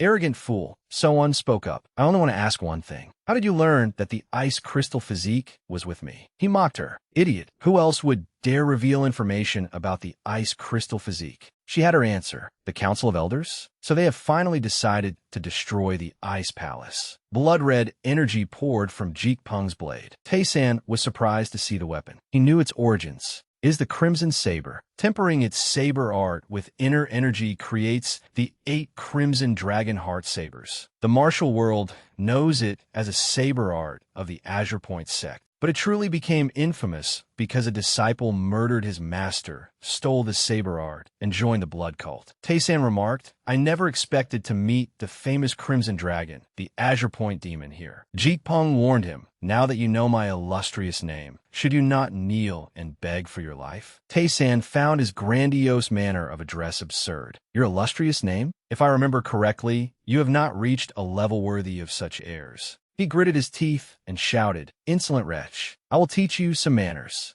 Jeekpung's eyes gleamed with icy malice. The sword in Tae-san's hand also began radiating cold energy. Their opposing sword intents collided. Upon encountering Tae-san's power for the first time, Jeekpung was horrified. Tae-san saw through him. You seem rather frightened. That is understandable. This is your first time fighting someone who can wield spiritual energy. They continued exchanging moves. Unable to overcome Tae-san, Jeek-pung cursed inwardly. What is this bastard? Even when I fought that renowned Namgung master, he never displayed swordsmanship this terrifying. Is this man even stronger than that elder? Impossible. How could a mere scholar dare? Jeek-pung attacked Tae-san in a frenzy. Tae-san sensed the terrifying force of his inner energy. Meanwhile, every move Jeek-pung exchanged with Tae-san made him feel as though he were being swallowed by a raging sea of fire. Tae-san knew, to defeat him, I must risk my life. Tae-san began pouring spiritual energy into his sword. He unleashed the boundless firmament sword art, and his sword energy took the form of a mighty azure dragon. Jeek-pung stood frozen like a statue, while Tae-san's entire body was enveloped in spiritual energy. Tae-san brought down a sword strike, carrying a tremendous torrent of spiritual energy. Its radiant sword intent crashed toward Jeek-pung like a waterfall.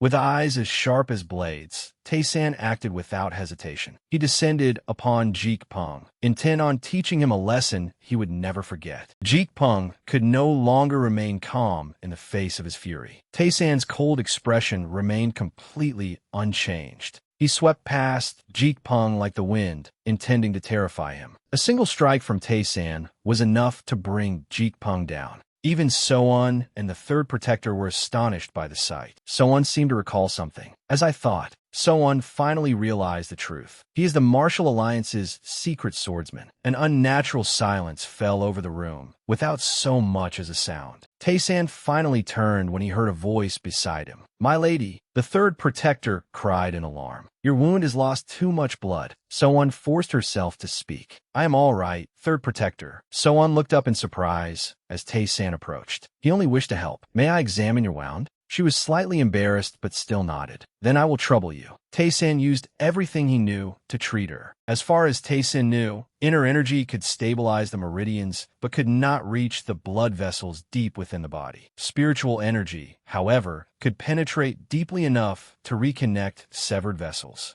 He could only contemplate the matter and did not yet dare reach a conclusion. He had sensed it faintly before, but after channeling spiritual energy into her, he became certain. This young lady suffered from the three cold spirit severed meridians. The condition appeared only in direct descendants of an ice palace master who had cultivated the frozen ice art to its ultimate realm. It was infamous for shortening its victim's life unless they could absorb energy from an extreme yang physique. Tae-san could tell from her complexion alone that her body contained no warmth whatsoever. Absorbing energy was out of the question. The cold energy spreading throughout her body had become so powerful that it would not be surprising if she suddenly died at that very moment. He continued using his power to treat So-un. Watching from beside them, the third protector was amazed. "Her bleeding has stopped." Tae-san also warned her, "You should avoid using this leg for the time being. If the blood vessels I just reconnected rupture again, even I may not be able to save you." The man beside her was deeply grateful. "Thank you, Scholar Cheon." So-un also thanked him for his kindness. It was a minor matter. There is no need for formalities. More importantly, Tae-san felt compelled to ask, "There's something I do not understand. Why did you create a fake glacial sacred physique?" So-un could no longer bring herself to meet his gaze.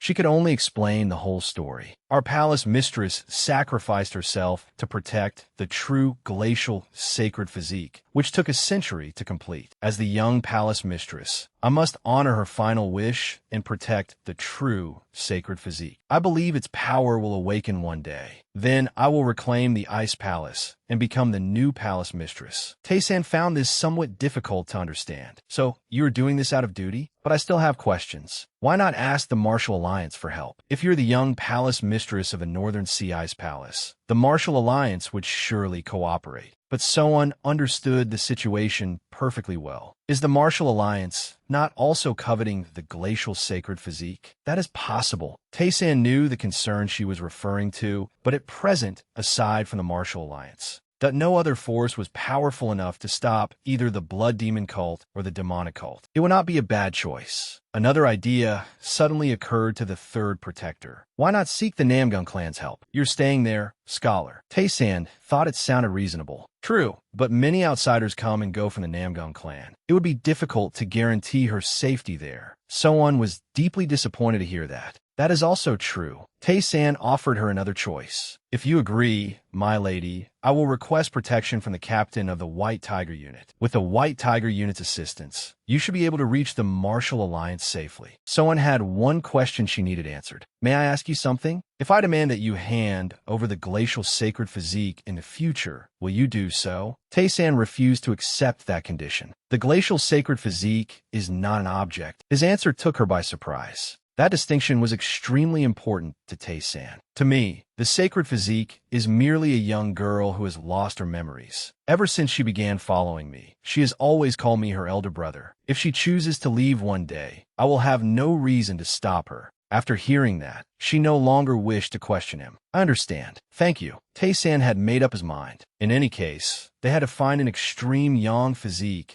as quickly as possible. The third protector was genuinely startled. How did you? Tae-san reached into his pocket as though to retrieve something. I discovered it while examining her pulse earlier. First, take this token to the Martial Alliance's nearest safe house and find the captain of the White Tiger Unit. In the meantime, I will take the young lady somewhere we can find an extreme yang physique. He was still deeply worried about his mistress. But how can I leave the young lady alone? Tae-san had no choice but to remind him of the urgency. There is not much time left. Please follow my instructions for now. Someone turned and reassured him. I'll be fine, third protector. It seems best to follow the scholar's advice. The third protector stared suspiciously at the coin in his hand. Then allow me to ask one more question. Of course, Tae-san could hardly refuse. Even now, the man remained suspicious of Tae-san's identity. Are you truly not the heir to the Martial Alliance? Tae-san could only shake his head in exasperation. Not this again. I am merely an ordinary scholar. Hearing that answer, the third protector smirked. Now I am certain. To conceal your identity so thoroughly, even under these circumstances, you must have undergone grueling training. Tae-san had no idea what to do with this man. The next moment, the third protector looked genuinely impressed. The Martial Alliance truly is extraordinary. Tae-san turned his back and refused to continue the conversation. Enough. Let us forget about this. He stepped onto the windowsill and prepared to leave. Before departing, he turned back to remind them, now let us. Tae-san frowned at the two people behind him, who were still fussing over each other. He found the entire situation rather uncomfortable. This truly is not my style.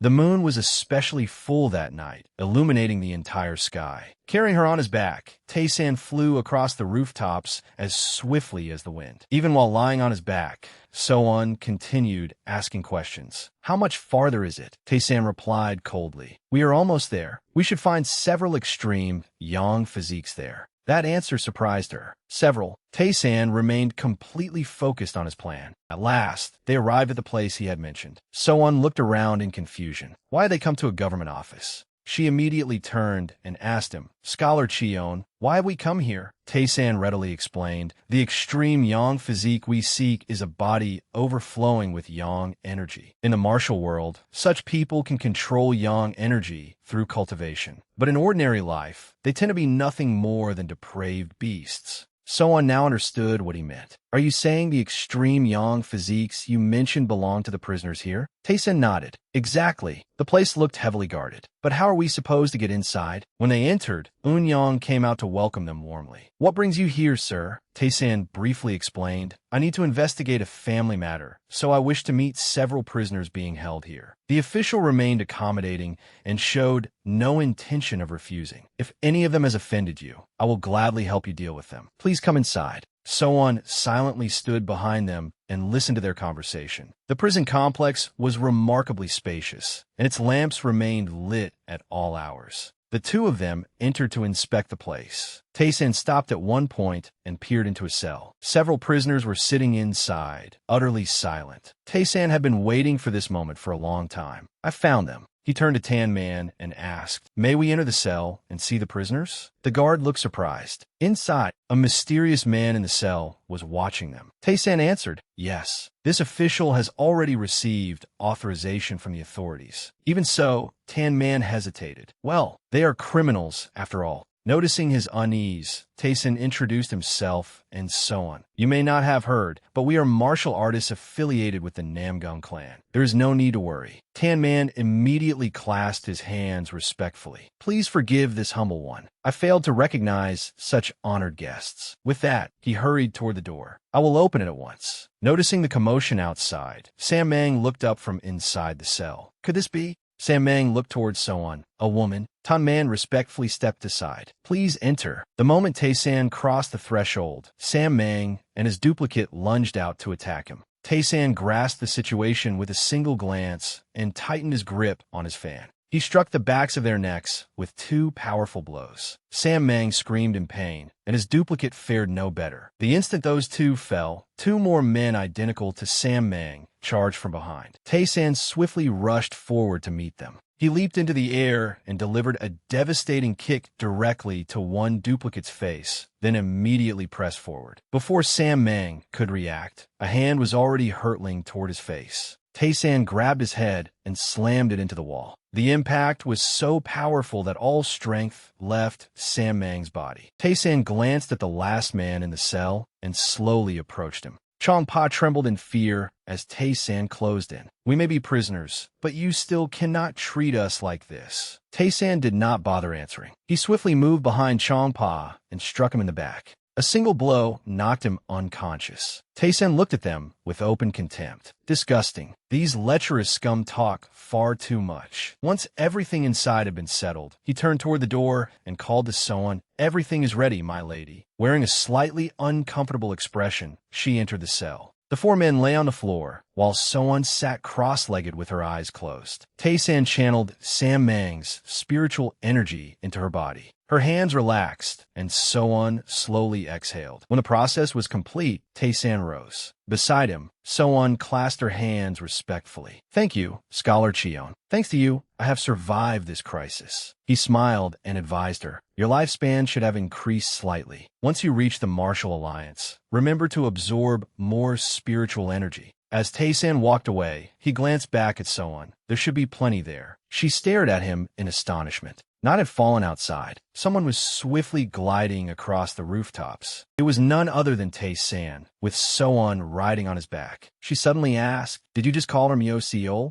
Tae-san looked puzzled. So-on explained, I often saw her accompanying Scholar Seol. I remember watching Seol and Myo Seol playing together. They seemed as close as siblings. I cannot even bring myself to approach them. It felt as though I would disturb Myo Seol's peaceful life. So-on had only dared to watch them from afar. Perhaps living that way is the best path for her. When night fell, she alone had gazed into the distant sky. A different life from mine, one of complete freedom. Tae-san continued racing across the rooftops as So-on quietly warned him from behind. Scholar Cheon, if you use the glacial sacred physique. No, if you exploit Myo Seol for some wicked purpose, I will take her back at once. Tae-san smiled. Of course, you should do that. Merely giving birth to children does not grant parents the power of life and death over them. The image of Myo Seol laughing happily came to mind. Tae-san continued. A child is an independent person from the moment she is born. Whenever the girl smiled, Scholar Seol was always nearby, watching her affectionately. Respecting the choices of an independent person is what it truly means to be a parent. So-on was quite surprised by Tae-san's words. As the two flew swiftly through the air, she thought, this man will surely protect Myo Seol.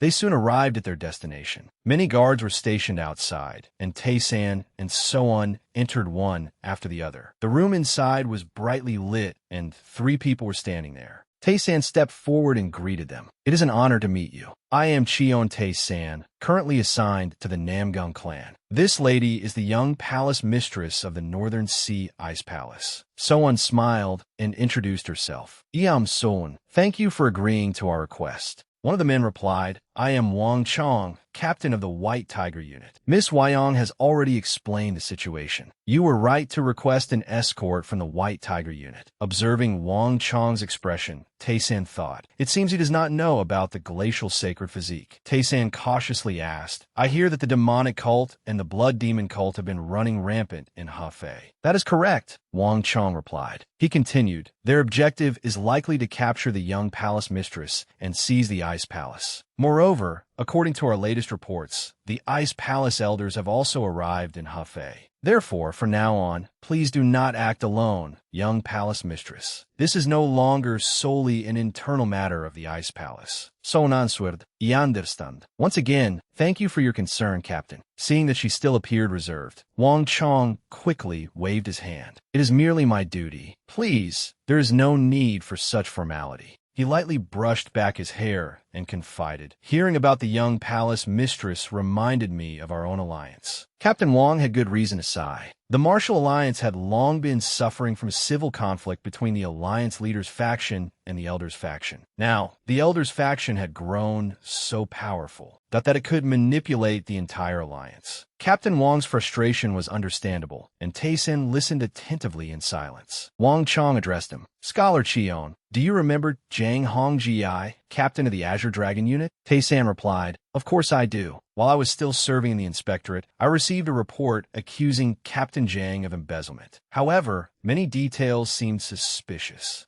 So I investigated the matter thoroughly and cleared his name. Because of that connection, Captain Zhang later secretly assisted me in investigating Elder Gao Wu Haiyan's corruption. Wang Chong could not hide his delight as he spoke. Captain Zhang and I are very close. For the kindness you showed him back then, allow me to thank you once more. Taysan smiled brightly and asked, I only did what was right. Is Captain Zhang doing well? Wang Chong happily replied, He is as passionate as ever and doing very well. When he learned that I had been dispatched to Hefei, he asked me to convey his regards to you, Scholar Chion. Taysan looked around and asked, By the way, why has the inspectorate been delayed? Wang Chong immediately explained, We received information that the True Dragon sect is colluding with the demonic cult. It seems the inspectors were delayed because they stopped there first. Taysan was quite surprised. The True Dragon sect? In Hefei, the Namgung clan stood at the center, while the Namgung clan, the True Dragon sect, and the Ha family manor all coexisted. Among them, someone within the True Dragon sect possessed the 7-star True Chi Taysan was seeking. With the Blood Demon cult and the demonic cult running rampant, the decision to investigate the True Dragon sect at this exact moment seemed far too coincidental. Taysan asked, By the way, do you have any documents concerning the True Dragon sect? Wang Chong considered the question. I have something the inspectorate gave me. However, since you're no longer a member of the inspectorate, following the direction of his gaze, Taysan became confused. Why does he keep glancing over there? Wang Chong gave a helpless shrug. If someone happened to look through the documents on my desk while I was occupied elsewhere, there would be nothing I could do about it. Taysan immediately understood. As Wang Chong reached the doorway, he turned back and added, It will probably take me about 2 hours to organize the intelligence concerning the demonic cult and the blood demon cult. The door closed, but his final words still rang out. Only 2 hours. Taysan found his behavior suspicious. It seems Captain Wang has also noticed that something is wrong. Taysan immediately sat down at Wang Chong's desk. Otherwise, someone as strict and principled as him would never have allowed me to see these documents. As he flipped through the books on the desk, he thought that is why he was not told about the glacial sacred physique. If he knew, neither the White Tiger unit nor the inspectorate would have helped us. That means Gu Jinha is after something else. Taysan read something that made his hand tighten around the page. His expression changed. Could it be that even the shadow of Gao Wu Haiyan has followed me here? According to the documents, the True Dragon sect had once disputed with a faction backed by Elder Gao. The faction receiving his support was the Suho Gang, which operated around the freshwater Suho Lake. Because Suho Lake was always crowded with visitors, commerce in the area flourished. The Namgung clan controlled 1/3 of the commercial rights around the lake, while the remainder was divided among the other factions. The True Dragon sect also held a share of those rights, but Elder Gao had deployed a large number of martial alliance warriors to the Suho Gang under the pretext of supporting a subordinate faction. In exchange, Elder Gao pocketed an enormous amount of money. With Elder Gao's backing, the Suho Gang encroached upon the True Dragon sect's territory. However, once Elder Gao lost his position as an alliance elder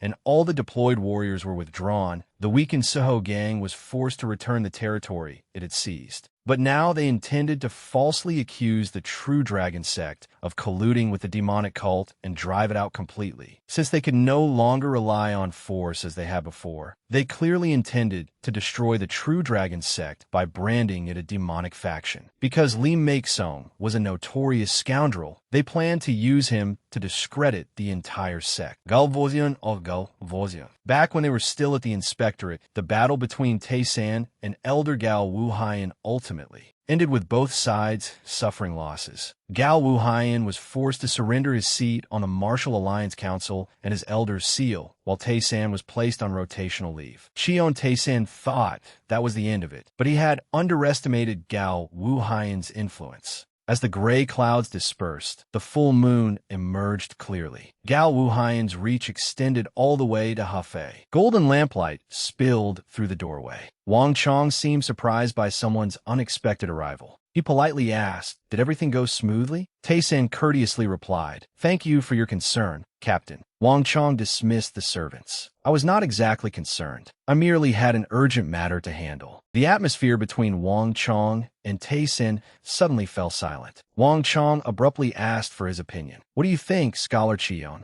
Tae-san offered his analysis. After reviewing the records, the report against the Righteous Dragon sect may be a false accusation. Unexpectedly, Wang Chong remained remarkably calm. Wang Chong revealed an important fact. To be honest, the Righteous Dragon sect has ties to the Martial Alliance leader. Have you never heard about this? What? Of course, I investigated it long ago. I believe the Alliance leader's half-brother is Lee Ryong, the leader of the Righteous Dragon sect. Tae-san no longer had any doubts. Everything was clear now. On the surface, this appeared to be nothing more than a power struggle between the Suho gang and the Righteous Dragon sect. But beneath it lay the conflict between the Alliance leader's faction and the Elder's faction. Tae-san could hardly believe it. The demonic cult and blood cult were running rampant. Yet these people remained obsessed with fighting over power. Wang Chong and Tae-san stood in the courtyard, speaking at ease. When Tae-san turned around, he saw a group from the inspectorate. However, Tae-san's attention was fixed solely on Lee Ryong. If the inspector was here, then that man had to be. Wang Chong freely revealed the truth. That is Lee Ryong, leader of the Righteous Dragon sect. Wang Chong mentioned another person. The one beside him is his son, Lee Make-song. The third man possesses the aura of the 7 stars. Yu Hyen appeared to be searching urgently for someone. He rushed toward Tae-san. "So this is where you were, Inspector Cheon." Yu Hyen introduced himself. "My name is Yu Hyen." Tae-san tactfully replied, "I am currently on rotational leave, so please call me Scholar Cheon. By the way, where's Deputy Inspector Gu?" Yu Hyen had come to deliver a message. Deputy Gu said he has something to ask you about. He also said that he would visit the Namgung estate. At the Heavenly Garden Pavilion of the Namgung clan, Gu Jinha encountered Yo Seol as soon as he entered the residence. He immediately questioned her. "Hey, do you know where Cheon Tae-san went?" "Yo Seolan ser trusfelli." "No." "Yinha deliberately prestar." "You do not know?" The girl repeated, "I do not." He clearly did not believe her. "Oh, really? What is your name?" Yo Seol was no pushover. "Then what is the name of the man who dares to ask for mine?" Her response left him speechless. What? The girl did not think she had done anything wrong. "I have been studying etiquette recently. I was taught that before asking someone else's name, you should introduce yourself first." Yo Seol boldly refuted him. That is proper courtesy, no matter how young the other person was. One should not speak to them in a condescending tone. It was almost as if she were teaching Jinha how to behave. Yo Seol accurately identified the issue. What was it again? "I heard that only ill-mannered people behave that way." The girl truly held nothing back. "Did you skip your etiquette lessons?" He shouted angrily, "Look at this insolent little brat." Yo Seol immediately retorted, "Look at this pathetic, ugly old man." Jinha was slightly bewildered. "Did you learn that in etiquette class too?" The girl was naturally clever. "No, I learned it by studying how the world works." Yo Seol spoke with absolute certainty. "I was taught that if someone insults you, you must respond in kind. Otherwise, if you are too polite, some people will think you are easy to bully." By then, Jinha was listening intently to Yo Seol. "Did your etiquette instructor really say that?" The girl firmly replied, "Yes." Jinha's curiosity was piqued. "What is the instructor's name?" The girl had no intention of revealing it. "Why do you ask?" Furious that he was not getting what he wanted, he exclaimed, Good grief. Just look at this rude little girl. Yo-seol answered him directly. You're the one saying things that deserve to be ignored. Jinha now seemed intent on bullying a child. You truly need a beating so that you can learn how frightening the world is. The girl did not take him seriously at all. How pathetic. Are you resorting to violence because you lost an argument? He was furious, but could do nothing. You arrogant brat. I will not let you get away with this. Lady Namgung stepped forward to protect Yo-seol. What do you think you are doing? She could no longer tolerate him. Who are you to behave so rudely toward a child of the Namgung clan? Jinha could not believe his ears. A child of the Namgung clan? Naturally, he still had many questions. You mean this brat? Jinha needed to know Lady Namgung's identity before deciding what to do. And who are you?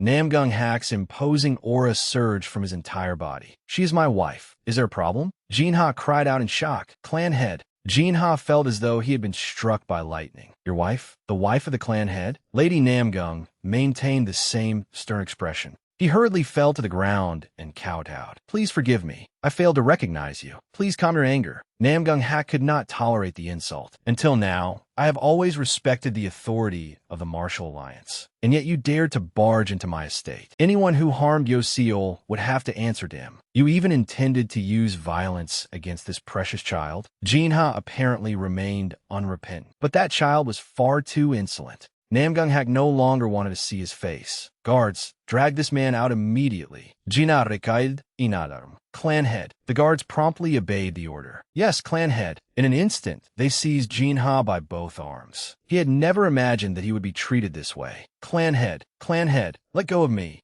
Jinha attempted to use his title to salvage his dignity. Clan head, do you not know who I am? I am a deputy investigator of the Martial Alliance. A deputy investigator. No matter how loudly he screamed, Namgung Hak ignored him. Are you all right, Seol? Yo-seol politely answered her elder. I am fine. The girl smiled triumphantly. He is merely a cowardly man who cannot stand being looked down upon. Jinha froze on the spot. The guards unceremoniously threw him outside the Namgung estate's gate. One of them kindly offered Jinha a piece of advice. Never show your face here again. The guard slammed the gate shut and left him to fend for himself. There will not be another warning. The townspeople murmured among themselves. Who is that man? The onlookers enjoyed the spectacle. Was he thrown out?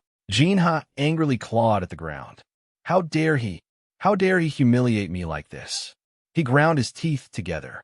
Jinha's eyes filled with bottomless hatred. The Namgung clan. Standing outside, he continued cursing them. I will not let this go. I will make every one of you pay. Noticing the surrounding people's stares, he flinched. Jinha shouted furiously, what are you looking at? Do you want to die? A man sighed wearily. What a lunatic. Good grief. Jinha could no longer restrain himself. What? He was about to step forward and cause another scene. You. Realizing that something was wrong, Jinha's expression changed. His deranged behavior had drawn the attention of everyone nearby. Only then did he become aware of his own actions. At last, his demeanor calmed down. He had no other choice. Jinha turned around and walked away as though nothing had happened. As he left, he thought, something suspicious must be happening in there. He wondered, that little girl is staying at Scholar Chion's residence. Is she his younger sister, or perhaps his secret daughter? At that thought, Jinha hurriedly shook his head. No, he reconsidered everything. I investigated that bastard thoroughly because I wanted to throw him into prison. How could someone like me not know whether he had a sister or a secret daughter? Jinha suddenly recalled something else. Furthermore, the Namgung clan head and his wife went to great lengths to protect her. Something about this reeks of deceit. There must be a secret. His gaze sharpened. That little girl may be the clue. I need to bring down both Cheon Tae-san and the entire Namgung clan. Thinking about his scheme, Jinha laughed smugly.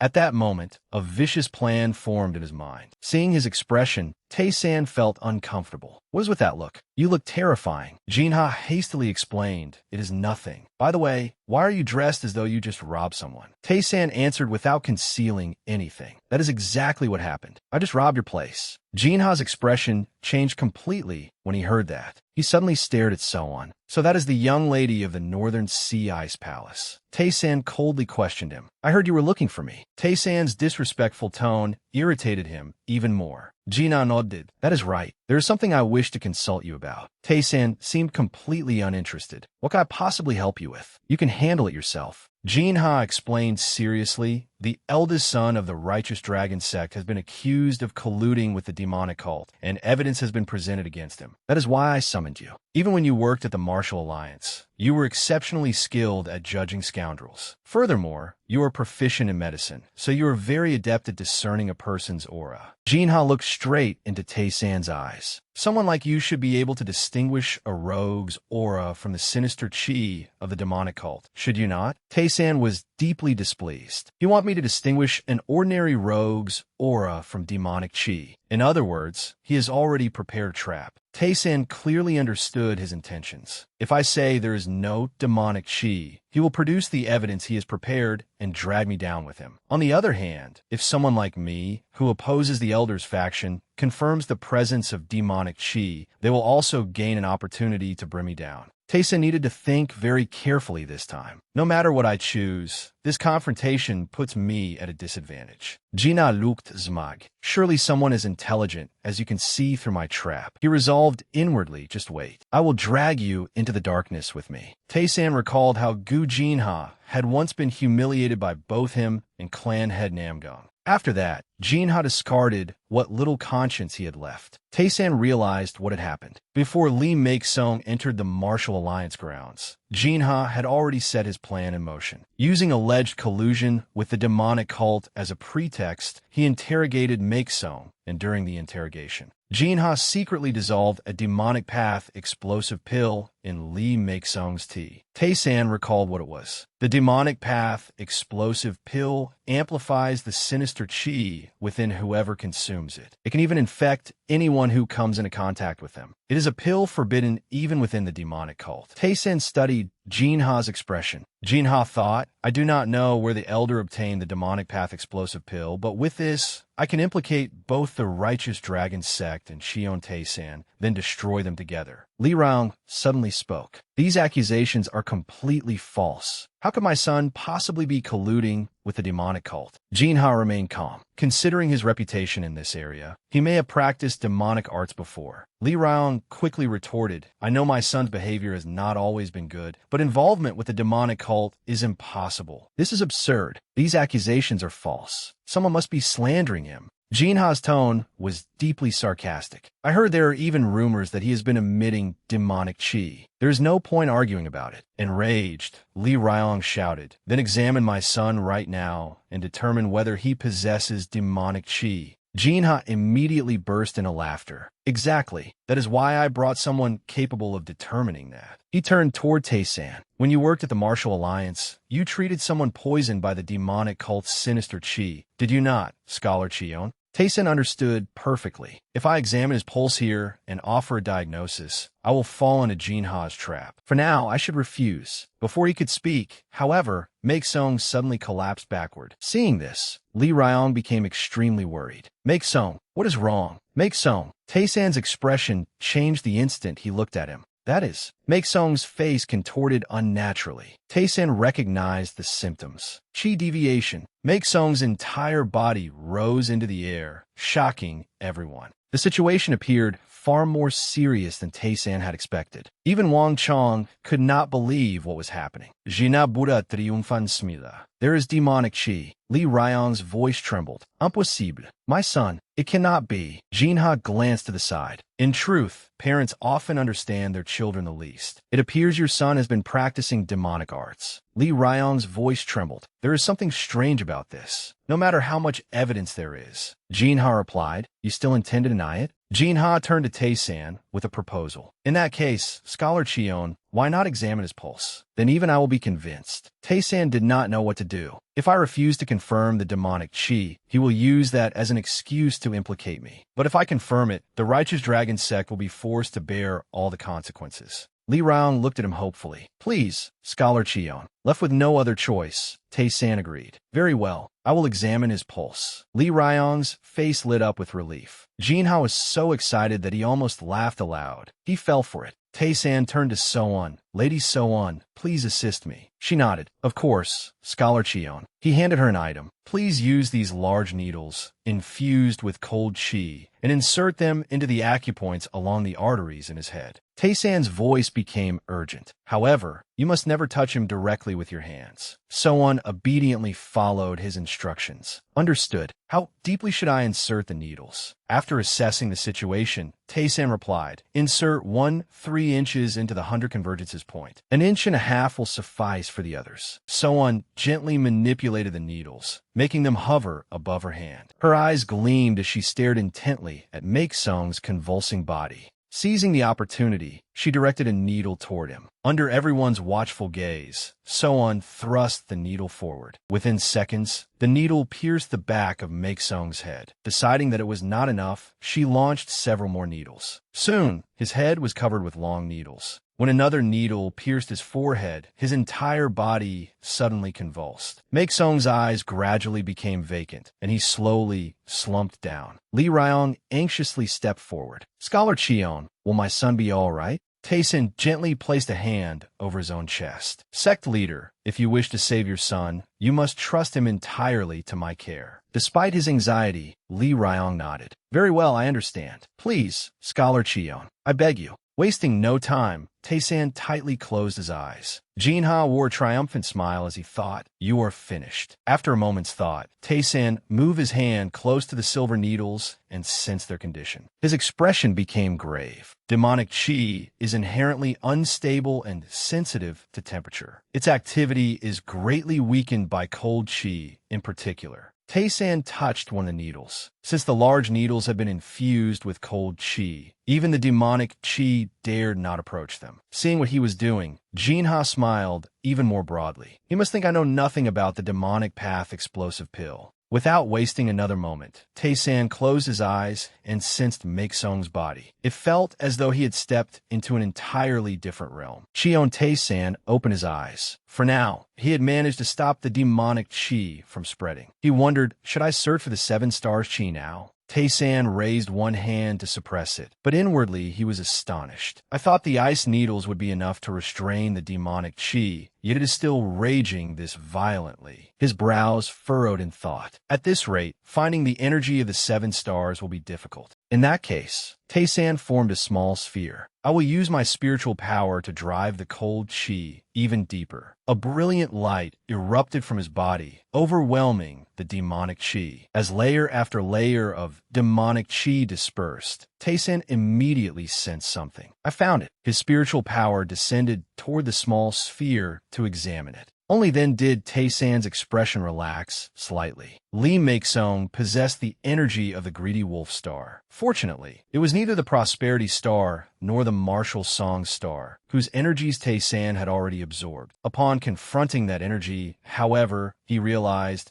I never expected it to be trapped so deeply between his 2 dantians. No wonder his internal energy has never improved. Tae-san recalled Make-sung's condition. Only his frenzy had intensified, turning him into a true scoundrel. After careful consideration, Tae-san reached toward the sphere. In any case, I will take this energy for myself. A dazzling radiance burst from it and enveloped his entire body. Outside, the room remained silent as everyone watched closely for any sign of movement. Unable to contain himself, Go Jinha shouted irritably. What are you doing? If you want to know his condition, you must take his pulse. Wang Chong sternly rebuked him. Silence. Scholar Cheon is taking his pulse right now. Jinha felt as though he were being mocked. He could not believe his eyes. What kind of nonsense is this? When Jinha looked ready to cause another disturbance, Wang Chong shot him a piercing glare. Wang Chong's overwhelming presence immediately intimidated Jinha. I am merely concerned. Knowing that Jinha was anxious, Wang Chong offered a few words of reassurance. It is often said that a master physician can read a patient's pulse merely through the vibrations of a thread tied around the wrist. Therefore, please place your trust in him. Jinha did not care much about that explanation. Gritting his teeth, he stepped back and muttered, I never wanted to play this card. Suddenly, his attitude changed completely, and he spoke with a false smile. Captain Wong, the demonic chi has erupted so violently that even the members of the White Tiger Squad can sense it. I fear the demonic cult or the blood cult may detect it as well. Contrary to Jinha's expectations, Wang Chong merely asked coldly, and Jinha hurriedly proposed. We must evacuate the young palace mistress immediately. He even adopted a grave expression as he emphasized, with the demonic cult and blood cult running rampant everywhere. Allowing Li Meiksong and the young palace mistress to remain in the same place is far too dangerous. Growing more impassioned with every word, Jinha urgently concluded, therefore, Captain Wong,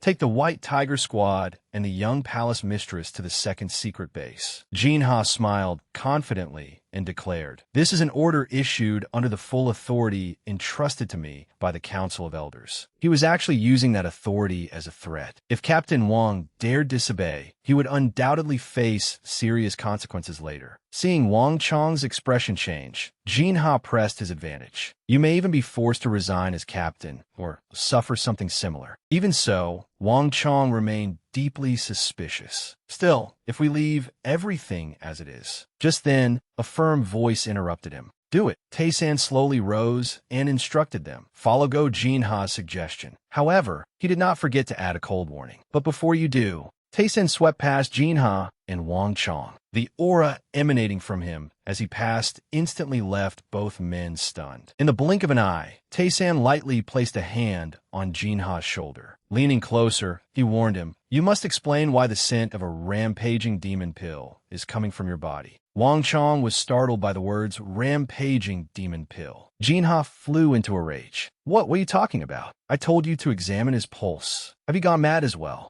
Tae-san calmly explained, the reason I inserted needles into Li Meiksong and examined his internal energy was that he had been poisoned by a rampaging demon pill. His gaze rose meaningfully as he continued. But do you not find it strange? Li Meiksong was poisoned by a rampaging demon pill. Tae-san paused, then smiled as he asked Jinha, so why is the scent of that pill coming from you? Jinha immediately thrashed in protest. Are you accusing me falsely? Seeing that he still refused to admit anything, Tae-san suggested, if my words are lies, then take out the object hidden inside your robe. Jinha's expression instantly darkened. Although his face was drenched in sweat, he still tried to sneer. How ridiculous! Why should I obey you? Tae-san remained composed. Look around you, Go Jinha. He glanced toward Li Ryong and Li Meiksong. At this very moment, an entire sect stands on the brink of destruction because it has been accused of colluding with the demonic cult. Every word Tae-san spoke left Jinha with less ground to stand on. Yet you make such accusations while refusing even the slightest effort to present evidence. Tae-san suddenly turned to the man beside him. Captain Wong, for the sake of fairness, you should verify it yourself. Captain, Wang Chong's suspicions had already been aroused, and he agreed. Indeed, the moment he stepped forward, Jinha screamed in panic. What are you doing? Stop immediately. That is an order. I order you to stop. Wang Chong's eyes narrowed as he sternly examined the bundle. Jinha anxiously explained, it is not what you think. That is the medicine I take every day. It is only medicine. Without saying a word, Wang Chong immediately opened the box, revealing a crimson pill. Tae-san picked it up and questioned Jinha. This is your medicine?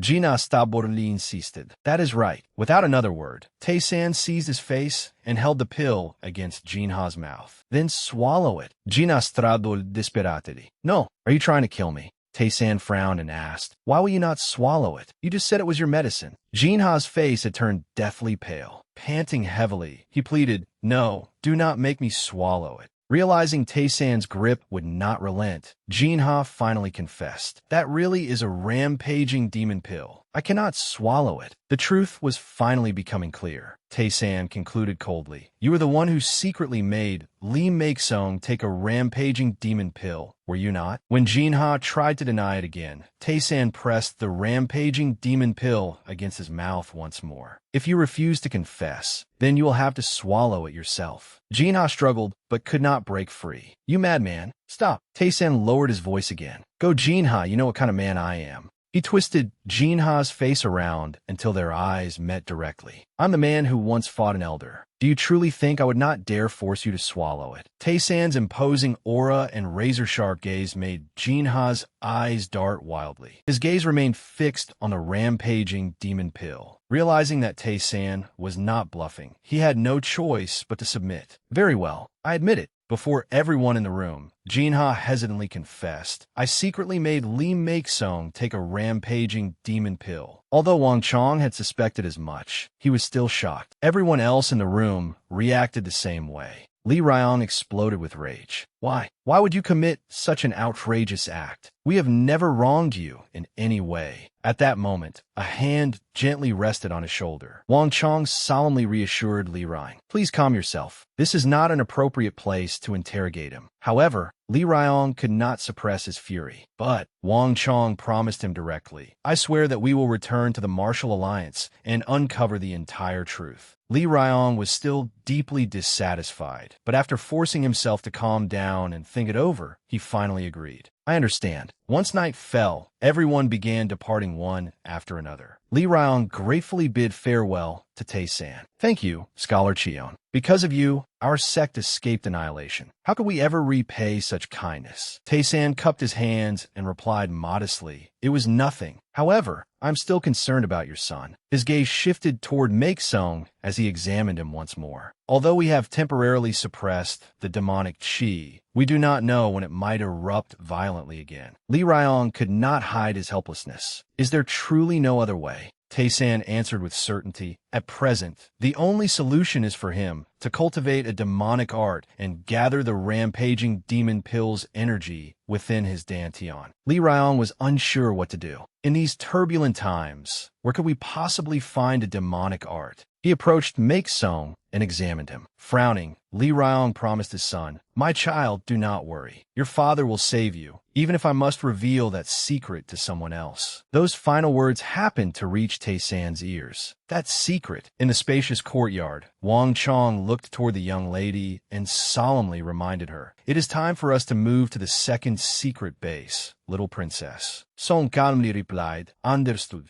She turned to face Tae-san and asked, Before we depart for the Martial Alliance, could we meet once more? Please bring your younger sister with you as well. Tae-san narrowed his eyes slightly and replied hesitantly, I fear that would not be a good idea. Understanding his reasoning, So-un honestly explained, I will not say anything else. I simply wish to see your face one more time. Furthermore, there are a few things I would like to leave to your younger sister. She held out a letter and entrusted him with a request. Please oversee my business in Hefei. When that child comes of age, please transfer everything to her on my behalf. I would be immensely grateful. Tae-san silently stared at the letter in So-un's hand for a moment. After considering the matter, he waved his hand and replied, There is no need to draw up complicated contracts or official documents. When the time comes, I will personally deliver everything into her hands. Yeo-seol, and I will visit the safe house tomorrow. Unable to conceal her delight, So-un smiled and said, Thank you very much, Scholar Cheon. The people behind her also expressed their gratitude. We sincerely thank you, Scholar Cheon.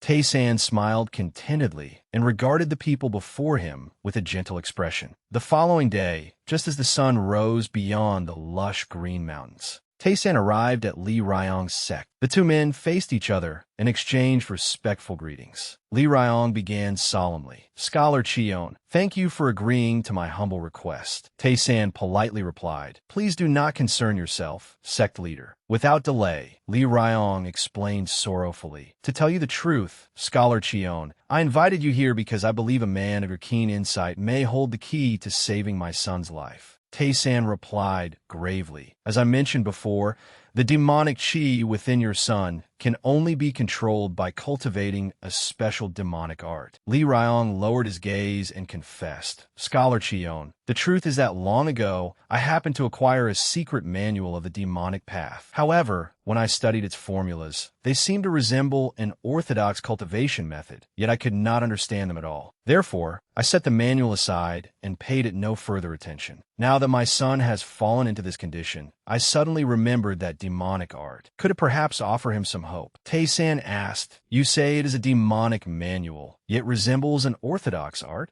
Rather than answering immediately, Lee Ryong said, "Please examine it for yourself first." Tae-san's expression grew serious as he thought, "I understand." He then asked tentatively, "Even a first-rate expert such as yourself could not comprehend this demonic art?" Lee Ryong cupped his hands and firmly replied, "That is correct. I asked for your guidance." He then swiftly approached a bookcase nearby. Instead of taking a book from its shelves, however, he grasped the side of the case and pulled it aside. A square compartment was immediately revealed. Inside it lay only a single mysterious book. It was the demonic manual Lee Ryong had just mentioned to Tae-san. Lee Ryong carefully took it out and handed it to him. "Here it is, Scholar Cheon." Tae-san gently turned through its pages. As he carefully studied its contents, a chill instantly ran down his spine. He stared gravely at the book in his hands and wondered, could this be the Demon Immortal's secret martial art? Tae-san suddenly recalled the 9 nether arts, which he had desperately searched for throughout the Martial Alliance's library. The only result of his search had been the Spirit Division section of the 9 Nether Ghost Shadow Divine Art. Despite the many months Tae-san had spent searching, he had found nothing but ordinary books. Yet today, against all expectations, fate had allowed him to discover it here. Most importantly, this was a complete manual containing the full essence of the Demon Immortal's martial arts, the White Spirit Bone.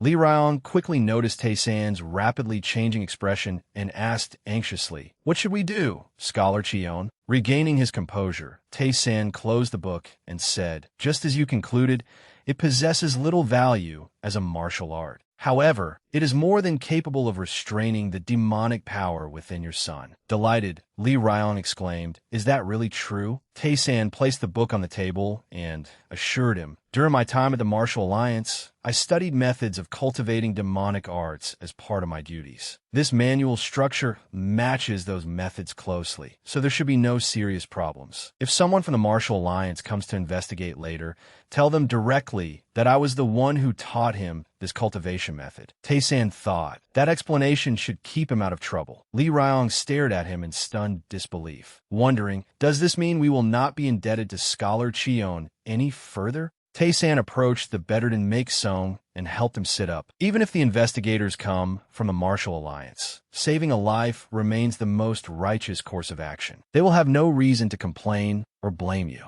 They will not hold you responsible, so do not worry. With that, Tae-san circulated his power and transferred spiritual energy from his own body into Make-song to treat him. A vigorous stream of spiritual power surged forth and swiftly entered Make-song's body. Standing beside them, Lee Ryong could scarcely believe his eyes. He marveled inwardly. The rumors were true. He can comprehend cultivation formulas with only a single glance. Tae-san continued channeling spiritual power into Make-song as dense spiritual chi filled the entire room. Only moments later, Make-song truly regained consciousness and opened his eyes in a daze. Lee Ryong hurried forward and exclaimed in astonishment, "Make-song, are you awake?" Upon seeing his father, Make-song immediately replied, "Father." Lee Ryong rushed forward and embraced his son, weeping with emotion. "It worked. We are saved, my son. Heaven has not abandoned our family after all." He then turned to Tae-san, cupped his hands, and said loudly, "Thank you so much, Scholar Cheon. Once again, I offer you my sincerest gratitude." Make-song added from behind him, "Thank you, Scholar Cheon."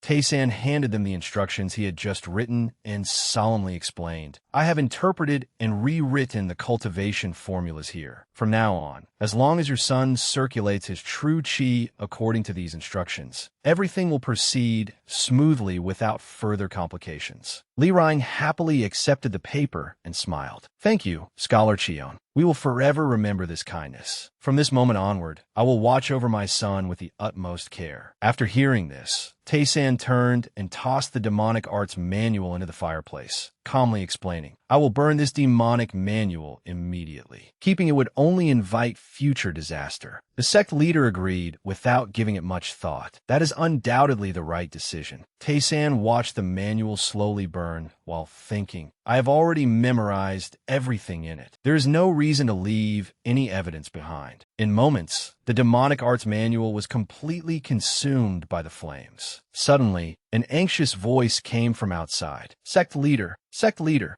Li Ryung stormed outside and reprimanded the discourteous disciple. We have an honored guest here. What is the meaning of this commotion? The disciple hurriedly reported the emergency. Sect leader, the Namgung demon-slaying squad is currently locked in a fierce battle with the demonic cult. He exclaimed in shock. What? Where is this happening? The disciple answered. It began near Upper Prospect Manor. Hearing the name, Tae-san was startled. Upper Prospect Manor? Isn't that the Martial Alliance's second safe house? At that very moment, the violent clang of colliding weapons echoed throughout Upper Prospect Manor. Suddenly, a deafening explosion erupted as two blades collided, unleashing a terrifying shockwave. The man at the center of the explosion was hurled backward. He twisted his feet to regain his balance, and as the dust slowly cleared, Wang Song was revealed. The first squad captain immediately recognized the opponent and exclaimed in disbelief, Captain, that woman is. Wang Song glared at her with murderous intent and continued, That's right. Among the 17 branches that make up the demonic cult, that woman is the leader of the 14th branch, the white-haired demoness.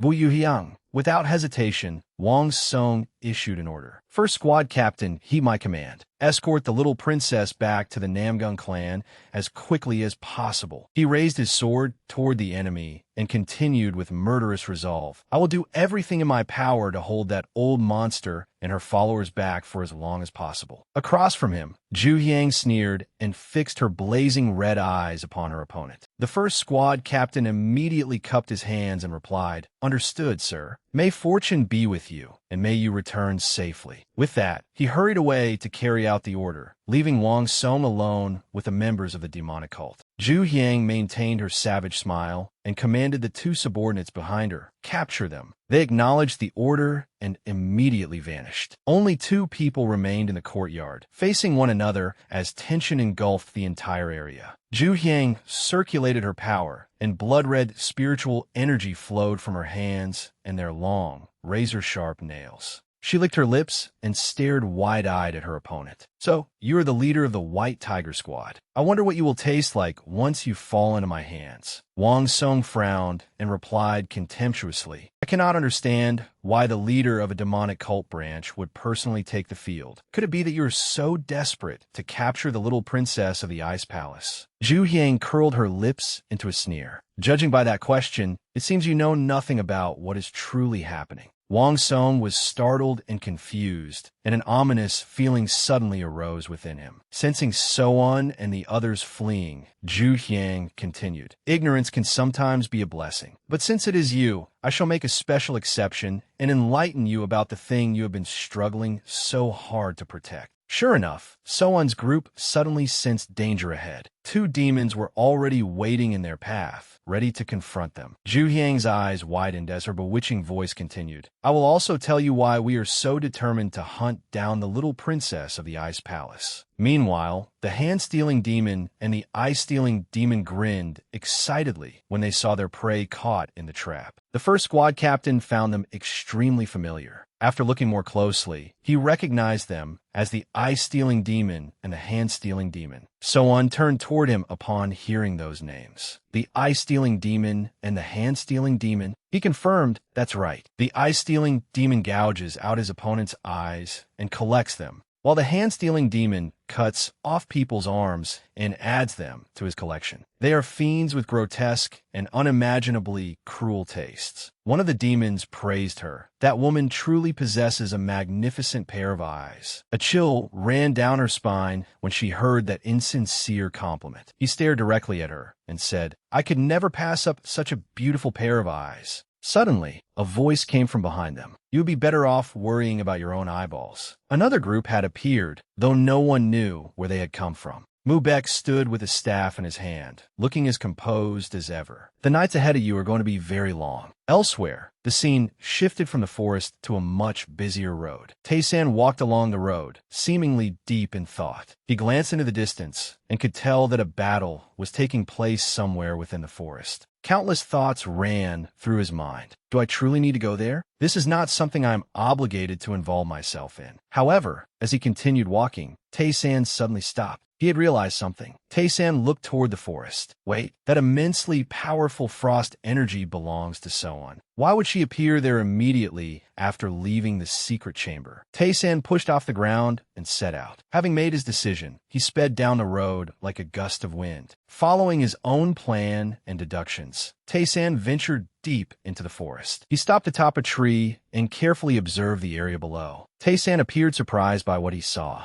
Two people below were locked in a fierce battle. Mu-baek remained on the defensive as a relentless barrage of attacks rushed toward him. The hand-stealing demon lunged forward with a furious expression, as though he wanted to devour Mu-baek whole. He sneered triumphantly. What happened to all that confidence and fighting spirit you had earlier? Mu-baek feared he would not be able to endure much longer. Damn it! Tae-san continued observing the situation from above. Even now, he could not understand it. How strange. With Mu-baek's martial skills, he should have won this battle. Instead, he is exposing more and more weaknesses. Mu-baek had been beaten to the verge of collapse, and the battle seemed likely to end soon. The hand-stealing demon smiled, as though he were about to claim another trophy. Tae-san continued watching everything, but the time to intervene had not yet come. Mu-baek was struck again and again until he could no longer stand. He collapsed to the ground, his body seemingly drained of strength. Even so, Mu-baek refused to admit defeat. He still wanted to fight and win.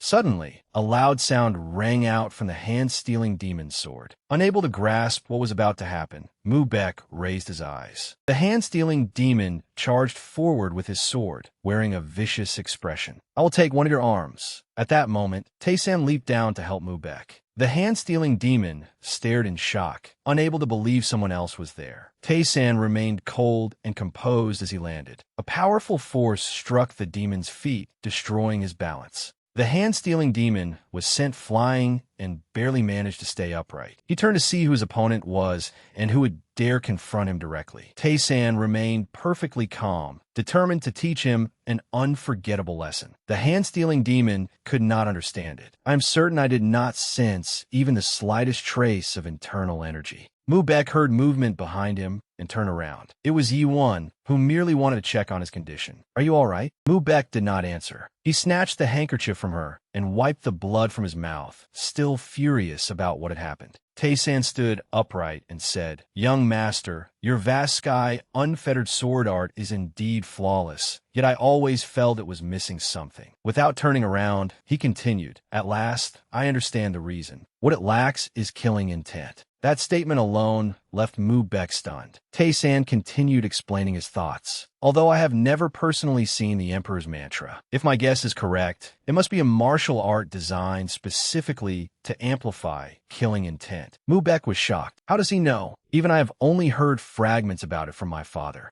And yet, merely by observing my swordsmanship, he deduced the existence of my clan's secret supreme art. Mu-baek gazed at the man he admired so deeply. Scholar Cheon, just who in the world are you? Tae-san extended a hand as if welcoming him forward. To remain worthy of serving as the sword of a prestigious martial clan, you have always been conscious of how the world sees you, causing you to suppress your killing intent. After all, even a sword possesses dignity of its own. Tae-san had clearly shown Mu-baek the path forward. That is precisely what you need right now, young master. Tae-san deliberately emphasized one point. You must show absolutely no mercy to inhuman beasts. His voice was calm, yet it contained unmistakable ruthlessness. Those who have forsaken their humanity should simply be killed. The Namgung clan's swordsmanship once struck terror into the hearts of the demonic cult. It must have originated from that very principle. Mu-baek repeatedly pondered Tae-san's words. Show no mercy to inhuman beasts? Yi-won finally asked, By the way, how is killing intent different from internal energy? Tae-san answered without hesitation. Killing intent is a manifestation of one's will, young lady. Tae-san elaborated further. Internal energy may be essential when fighting an enemy, but what drives a sword deep into an opponent's heart is willpower. Without that will, you cannot win. He continued explaining what he knew. Furthermore, killing intent is also a form of spiritual energy. When you sense an assassin's killing intent from afar, what you are feeling is that spiritual energy manifesting outwardly. Yuan was astonished, having never studied such a concept. Willpower. Tae-san felt somewhat disappointed in himself. Come to think of it, my understanding of spiritual energy has always been far too narrow. Even though my comprehension of swordsmanship has reached the point where I can summon the Azure Dragon, I thought I could not unleash its full power because I lacked internal energy. The truth is that I lack the spiritual energy known as killing intent. Before he could finish, he suddenly looked down in surprise. Yuan abruptly walked past them without saying a word. She seemed to have something important in mind and ignored everyone behind her. The third protector tried to call out to her. Yuan, come to your senses. However, Soan stopped him. Third protector, that is, Yuan intended to charge forward and teach the demon an unforgettable lesson. This made the third protector even more astonished. Can the snowstorm sword art truly be perfected to such a degree? The hand-stealing demon had no intention of conceding. You arrogant wretch. Suddenly, Mubek appeared behind him before the hand-stealing demon could react. Attacked from both sides, he was unable to escape their encirclement, and the inevitable happened. Two swords pierced through the hand-stealing demon's body. Both attackers acted decisively, refusing to let him survive and harm anyone else. As Tae-san stood there, he suddenly heard Soan calling to him. Scholar Cheon. She hurriedly informed him. Lord Wang is in danger. Soan feared matters would worsen if she did not warn him. He is holding them off alone. Wang Song is nearly at his limit. At that moment, Wang Song and Wu Juhyang were still fighting with all their strength, neither willing to yield. Wang Song had grown exhausted and sought a faster way to defeat her. However, Wu Juhyang was no easy opponent and already had a plan of her own. Just then, a blade suddenly plunged straight into her body. Wang Song seized the opportunity to restrain his opponent as securely as possible. His hatred was so intense that he truly wanted to crush her. Wu Juhyang had not expected Wang Song to act so quickly. You bastard! She immediately unleashed all the internal power within her to retaliate. Wang Song was instantly blasted backward. Her power had taken effect, and he could no longer control his body as he was overwhelmed. Wang Song suddenly dropped to one knee, unable to understand what had happened. Sweat drenched his face. The battle had been far too fierce and grueling. Wu Juhyang slowly approached without saying a word. Her hand remained filled with immense power, ready to strike her opponent at any moment.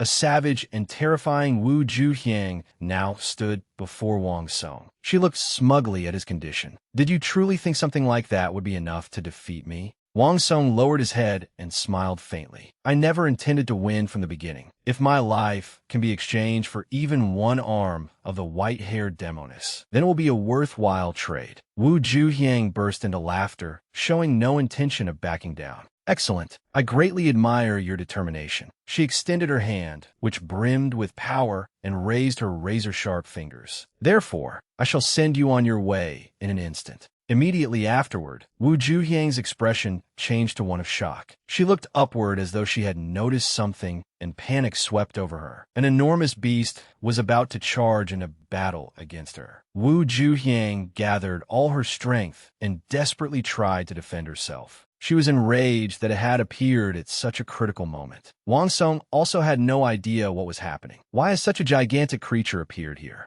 He looked carefully, trying to determine what could have frightened her so badly. Wang Song's face filled with astonishment as his eyes widened. It was Tae-san, who had arrived at precisely the right moment. His appearance threw everything into chaos, but it also restored some of Wang Song's confidence. Although seriously wounded, Wu Juhyang still demanded an answer. Who are you? Holding a book in his hand, Tae-san did not neglect to introduce himself. I'm a scholar. His manner remained perfectly calm, without the slightest trace of fear. I specialize in educating people like you. I am Cheon Tae-san. Hearing this only made her angrier. A scholar? How could an ordinary, insignificant scholar possibly do this? Wu Juhyang was no fool. I am certain that was the Namgung clan's Azure Dragon. She was startled to discover that Tae-san was already standing behind her. You dare attack me from behind? Fearful and highly vigilant, she tensed. Taysan calmly replied, "It is obvious that your understanding is severely lacking." As soon as Wu Juhyang turned around, she found him behind her. The pursuit of knowledge has never been confined to a single path. Taysan's remark wounded her pride. "You lowly scholar, such insolence." Juhyang unleashed attack after attack, but not a single one struck him. This only drove her to attack even more fiercely. He had become a thorn in Juhyang's side. Yet no matter what she tried, she could not defeat Cheon Taysan. Gritting her teeth, she searched everywhere. "How long do you intend to keep running away?" There was not the slightest trace of fear on his face. He silently contemplated the blood jade claw. Suddenly, an excellent idea occurred to Taysan. If that was how it would be, he would fight poison with poison and fire with fire. He began unleashing his own techniques, throwing everything into chaos. Taysan followed the plan he had devised, intending to unsettle her mind. Juhyang became even more confused, unable to understand what on earth he was doing. Before she could prepare herself, Taysan suddenly charged at her. He caught her off guard again and again. My blood jade claw is considered a supreme technique, even within our cult, yet he neutralized it so easily. The two entered a fierce battle, with neither side gaining the upper hand. Taysan could sense it clearly. What is this aura? The current surrounding her feels almost like water. He skillfully evaded her attacks, preventing himself from being injured.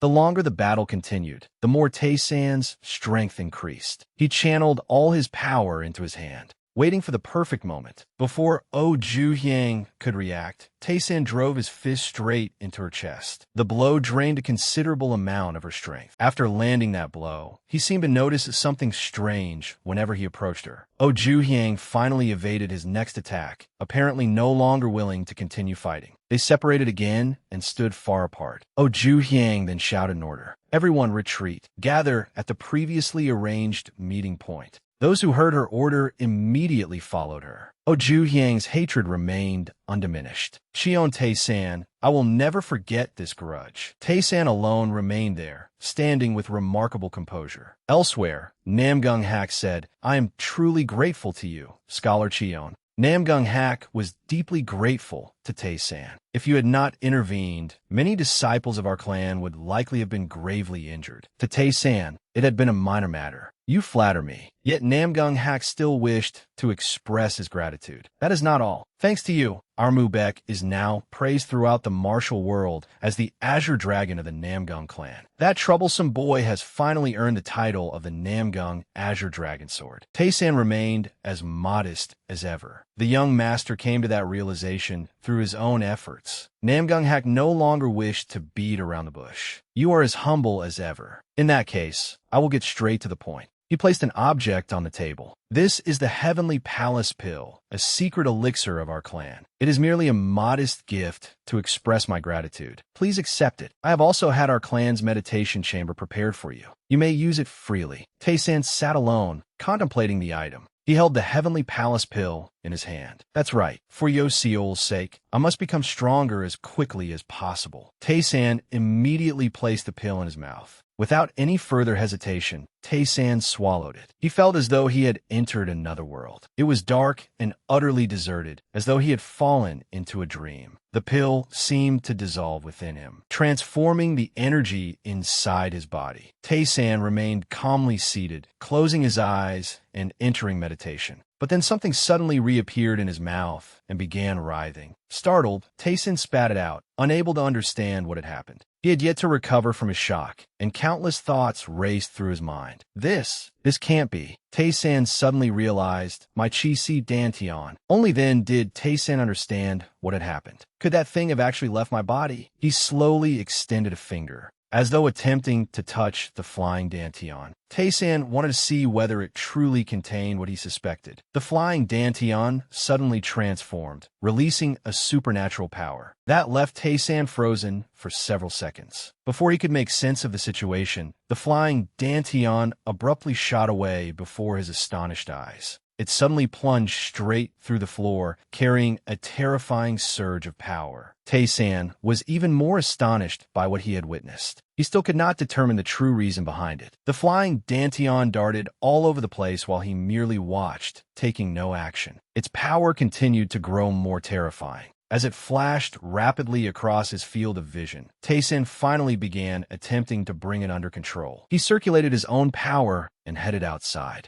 His gaze settled upon a tree ahead. The flying Dantian had flown directly into its trunk, almost as though it were guiding him there. Frustrated, Tae-san immediately kicked the tree. Only by using that much force was he able to knock it free. The flying Dantian finally rested securely in his hand. Tae-san breathed a sigh of relief. Fortunately, he had reacted quickly before it traveled too far. He thought to himself, but the power of that energy just now. If I'm not careful, I could end up hurting someone. Holding the flying Dantian in his hand, Tae-san stood there pondering for a long time. Drawing upon his experience from several life-and-death battles, Tae-san began to understand. The first thing that came to mind was, before he could finish his thought, the flying Dantian shot out of his hand again. Tae-san had yet to understand the situation, so he could not simply let it escape. Hey, where do you think you're going? He had no choice but to follow it and determine both the cause and its destination. Tae-san pursued it at full speed and nearly failed to keep up. Staring down the road ahead, he realized, doesn't that path lead to where the Namgung warriors are staying?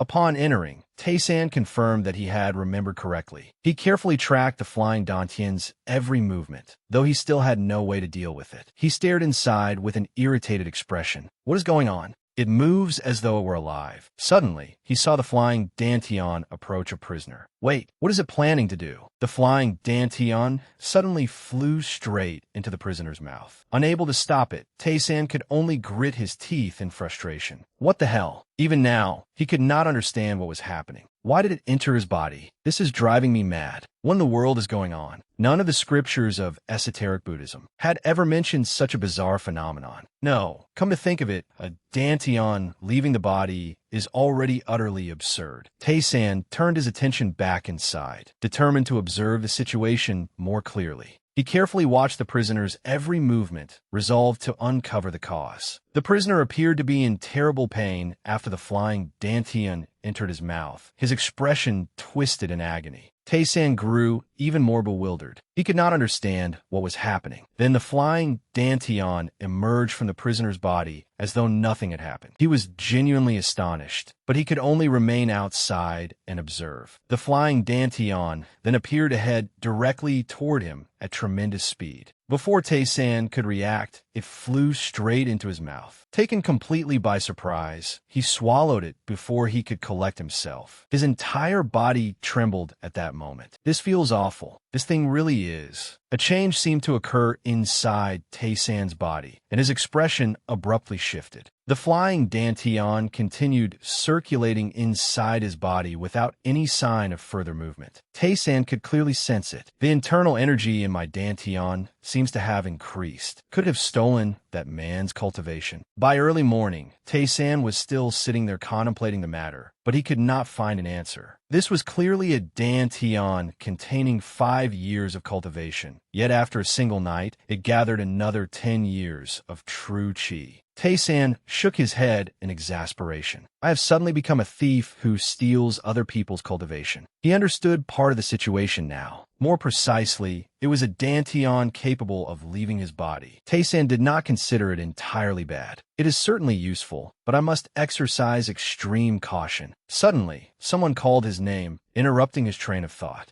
It was Unbai, who had come to deliver a message. The clan head has ordered you to appear before him. Tae-san was slightly surprised to have been summoned. Me? He had no choice but to go and see what was happening. Perhaps it would also resolve the questions troubling him. The door stood half open, seemingly awaiting his arrival. Namgung Ha called out, "Come in, Scholar Cheon." Tae-san bowed politely. "May I ask why you summoned me?" As soon as he entered, he noticed another person. Apparently, he was not the only one there. "I see you have a guest." The god-slaying sword held a teacup in his hand, but his eyes remained fixed on Tae-san. Namgung Ha calmly introduced the man to Tae-san. "Do you recognize this gentleman, Scholar Cheon?" Understanding the situation, Tae-san answered tactfully. Judging by his attire, he must come from the profound heaven sect. Tae-san had likely researched the man before. The Profound Heaven sect was the dominant power in Jiangxi, operating around Poyang Lake. Judging by its name, one might assume it was a renowned Orthodox sect. In truth, however, it was led by Mukya-han, a man known as the demonic cult leader. The god-slaying sword feigned curiosity. "Do you happen to know who I am?"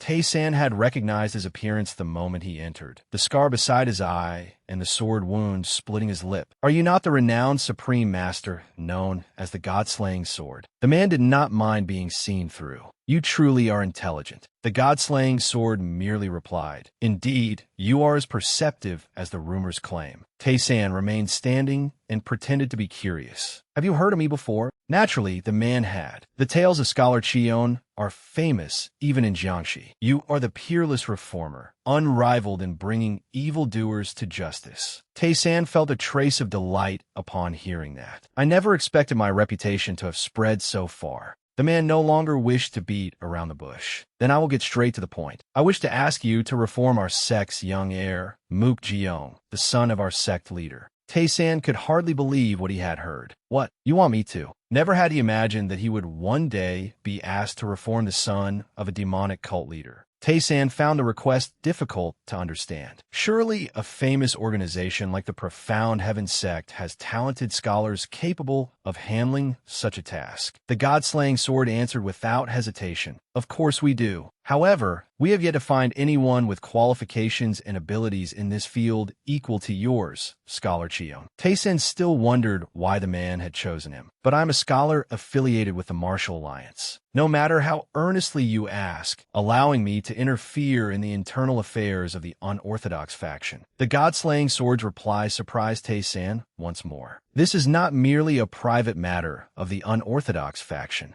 The young heir is extremely warlike by nature. Once he succeeds his father as sect leader, he will undoubtedly mobilize our forces and conquer the surrounding sections." His explanation was clear enough. Naturally, Anhui would not be spared from the consequences. Namgung Hak's face filled with surprise. "Are you saying that your sect intends to wage war against my clan?" The god-slaying sword was an eloquent man and would not allow the other party to become alarmed. "I am merely presenting a hypothetical situation that may arise in the future. Our sect leader does not wish for such an outcome either. That is precisely why he sent me here to request your assistance." Namgung Hak became visibly contemplative. Even now, he could not fully agree to the request. After considering it carefully, Tae-san concluded that it might be a good thing. Reforming the young heir for the sake of peace in the martial world was certainly a legitimate reason. However, in reality, I would have to enter the lair of an unorthodox faction little different from a demonic cult. Moreover, I know nothing about what sort of person Mook Jeong is. There does not seem to be anything in this for me. Then something suddenly occurred to him. Wait, a stronghold of the unorthodox faction. Tae-san clearly remembered what had happened the previous day. If my Dantian can do what it did yesterday, what if I stay at the Profound Heaven sect and seize the cultivation of the unorthodox martial masters there? He thought it was an excellent idea. They are evildoers anyway, so I would not need to feel guilty. Should I use this opportunity to raise my Dantian's power to 180 years of cultivation?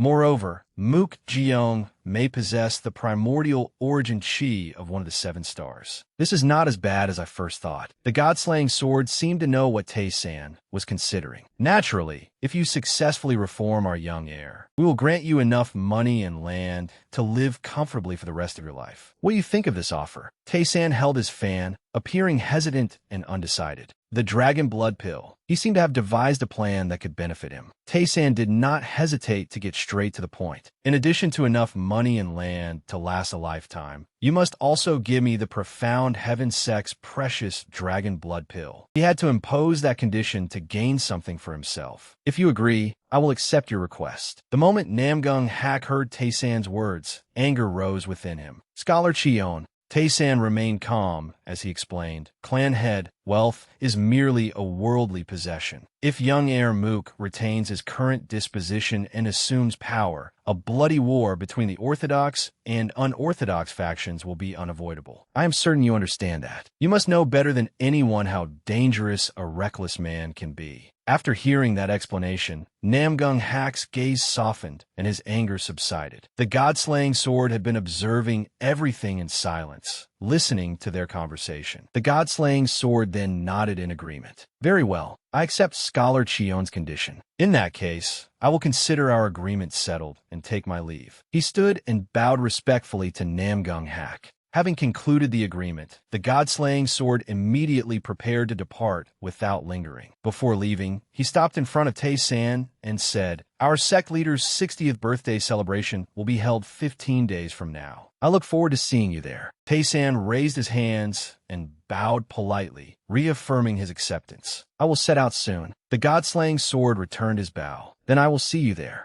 He strode through the doorway without the slightest hesitation. The door immediately closed behind him, while Tae-san remained lost in thought over the terms he had proposed. Namgung Hak immediately confronted him. Although the agreement had been made, he was still angry. "Scholar Chion, why did you make such a reckless promise?" Namgung Hak could not understand what Tae-san was planning. "If you need money or land, I can provide them for you. Why must you?" Tae-san immediately explained his reasoning. However, if someone like Mook Ji-young becomes sect leader while retaining his current disposition, the entire martial world of the Central Plains will be plunged into misery. That explanation was not enough to appease Namgung Hak. Even so, how can you shoulder such a heavy responsibility all by yourself, Scholar Chion? But you cannot simply stand by and watch. You know disaster is about to strike, yet you intend to do nothing. Is that not the behavior of a fool? Namgung Hak could hardly believe his ears. Tae-san was actually refuting him. If this body can bring peace to the people. Tae-san tightened his grip on his fan. He had already made up his mind, and once he gave his word, he would never go back on it. I am certain this is the right choice, so I have no reason to hesitate. Every word he spoke pierced Namgung Hak's heart like a blade. If I do not enter hell, then who will? I never imagined I would witness someone embodying that Buddhist teaching with my own eyes. Tae-san was soon traveling in a carriage, having decided to depart immediately. Although he sat inside, anger remained plain on his face. "We have already set out." Yoseol was beside him, gazing outside in delight at the surrounding scenery. Tae-san recalled what had happened earlier. Yoseol had stubbornly insisted on coming. "No, you must stay here." But the girl refused to yield. "I do not want to. I am coming with you. I absolutely must go." On second thought, Tae-san decided it might not be a bad idea. No matter how he looked at it, perhaps bringing the girl along was better than leaving her behind. Yoseol turned to him and sought a promise. "Big brother from now on. I can do whatever I like, right?" Tae-san did not like the sound of that. "Whatever you like. It is true that I forbade you from using martial arts because it would attract unwanted attention. Even so, he could not agree immediately. "Finish reading your books first." Yoseol answered cheerfully, "I have already memorized them all." Tae-san gave her another instruction. "Then memorize the entire martial arts manual I gave you as well." The girl nodded obediently. "Yes, I have already memorized that too." Tae-san was genuinely astonished by Yoseol's memory. The 1,000-character classic and historical allusions were one thing, but she had even memorized an entire martial arts manual. Unbai, who had been embroidering beside them, finally spoke. As expected of Scholar Chion's younger sister, such genius must run in the family. Yoseol had always been sweet-tongued. "I'm not as good with numbers as you are, big sister. You are a genius too." Unbai replied happily. "Thank you for the compliment, my lady." Tae-san then asked in a calm manner, "Unbai, looking after my sister and me must have been difficult for you, has it not?" Unbai did not feel that way at all. "Why would you say something so hurtful? Compared to the kindness you have shown my family, serving you for the rest of my life would still not be enough to repay you." Unbai was truly grateful for everything he had done. "I also know that you secretly sent money to help my family. I would follow you even if you ordered me to enter hell, Scholar Chion. Therefore, you have no reason to feel guilty." Hearing that from across the carriage, Yoseol exclaimed, "So you really like money, big sister?" With nothing but good intentions, the girl held something out. "This is a banknote worth 100 taels. Big brother gave it to me, but I will give it to you." Yoseol eagerly offered it to her. "If it makes you happy, then I will be happy too." This moved Unbai more deeply than ever. She had never imagined anyone could be so kind. Tae-san then added, "It is all right. Take it. Once we arrive, use that money to purchase whatever necessities we need. We will have to rent rooms at an inn, after all. Yoseol and I would have no trouble sleeping beneath the stars." At those words, the girl beside him suddenly laughed, finding him amusing. Unbai was still deeply moved. But now you are with us too, Unbai. Tae-san wanted to reassure her further. Besides, Cheon-O's group is traveling with us. The two carriages continued along the long road, with no telling when they would reach their destination. Chong Gyo and Song Ran had remained silent in their carriage, neither of them saying a word. Meanwhile, Mok Jin's men had already set up an ambush nearby and were monitoring the route they were taking. Dairyo turned and reported, "Master, the target has left Anhui." Mok Jin asked coldly, "How large is the escort?" Dairyo immediately answered, "There are 3 in total. All of them are first-rate swordsmen." Mok Jin found their actions puzzling. They were providing an escort with only 3 people, which meant they had to be extremely confident in their abilities. He wanted the plan executed flawlessly. "Is everything ready?" Dairyo reported. "We have 20 men lying in ambush. Every one of them is a carefully selected first-rate expert." Mok Jin gave no answer. He merely poured wine onto the ground, revealing that he already bore a grudge against Tae-san. This entire plan was meant to avenge his younger brother. Rest in peace, Manbok. Mok Jin had devised this plan solely for revenge. Those bastards reduced you to such a state. His heart had broken when his own family member departed without even a final word. Mok Jin was therefore determined to prevail this time. "As your elder brother, I will tear them limb from limb." His hatred for Tae-san ran deep, and he was resolved to avenge his brother. He was certain he would win, for he had been waiting a long time for this moment. By nightfall, Tae-san's group stopped somewhere to rest. Yoseol cheerfully fed one of the horses. "It tastes wonderful, does it not?" They lit a fire to keep warm. Everyone except the girl was lost in thought. Tae-san finally turned to express his gratitude. "Thank you for allowing us to travel with you." Chong-gyo also wished to express her appreciation. Without Scholar Cheon, the journey to the 60th birthday banquet where I am to perform would have been extremely difficult. Tae-san believed it was only right to help. "Think nothing of it. If anything, I feel guilty for making you accompany us and sleep outdoors, exposed to the wind and dew." She considered it too trivial to mention. "It is no trouble. I know you have deliberately slowed your pace for our sake." Understanding her sincerity, Tae-san replied, "If that is how you see it, then I am glad." The surroundings returned to their former silence. Tae-san focused on tending the fire, which soon blazed brightly enough to warm all 4 of them. The forest was filled with insects searching for food. Among them was Yoseol, who could disguise herself as one of them. Yoseol was an exceptionally quick learner. Tae-san only needed to teach her a few things before she understood them. He and Yoseol moved elsewhere to practice. He wanted to examine the girl's technique. Yoseol was extraordinarily clever and agile, immediately executing the move. Watching from beside her, Tae-san could assess it clearly. It did not resemble an orthodox sword art, yet profound mysteries were concealed within it. It contained a sword intent that normally required years of arduous training to comprehend. Tae-san was somewhat astonished. Yoseol had only seen it once in the manual, yet she could already perform it. "I think I now understand why the demonic cult and the blood cult are so desperate to capture Yoseol. Who would not covet talent of this caliber?" The girl was filled with determination, as though she could now defeat anything. At that moment, the flying dantian inside Tae-san's body suddenly began to glow. "Do you want to come out too?" It seemed eager to fly outside, twitching as though in agreement. Tae-san decided to indulge it. "Fine, as long as you do not cause any trouble." He immediately summoned the flying dantian in his own way, and it flew out of his mouth. It took only a few seconds. The flying dantian could be extremely useful as long as he knew how to wield it. Tae-san immediately sent it flying. His expression became cold and resolute. The flying dantian traveled a considerable distance, yet remained entirely under his control. It could actually fly around and scout the surroundings, finally revealing its true purpose. Tae-san was genuinely astonished, for he had never seen it display such an ability before. It swept past every animal in the area. Can it even use internal energy to sense and investigate through the dantian? Tae-san immediately extended his awareness. He wanted to determine whether anyone else was nearby. With that technique alone, he discovered someone hiding there.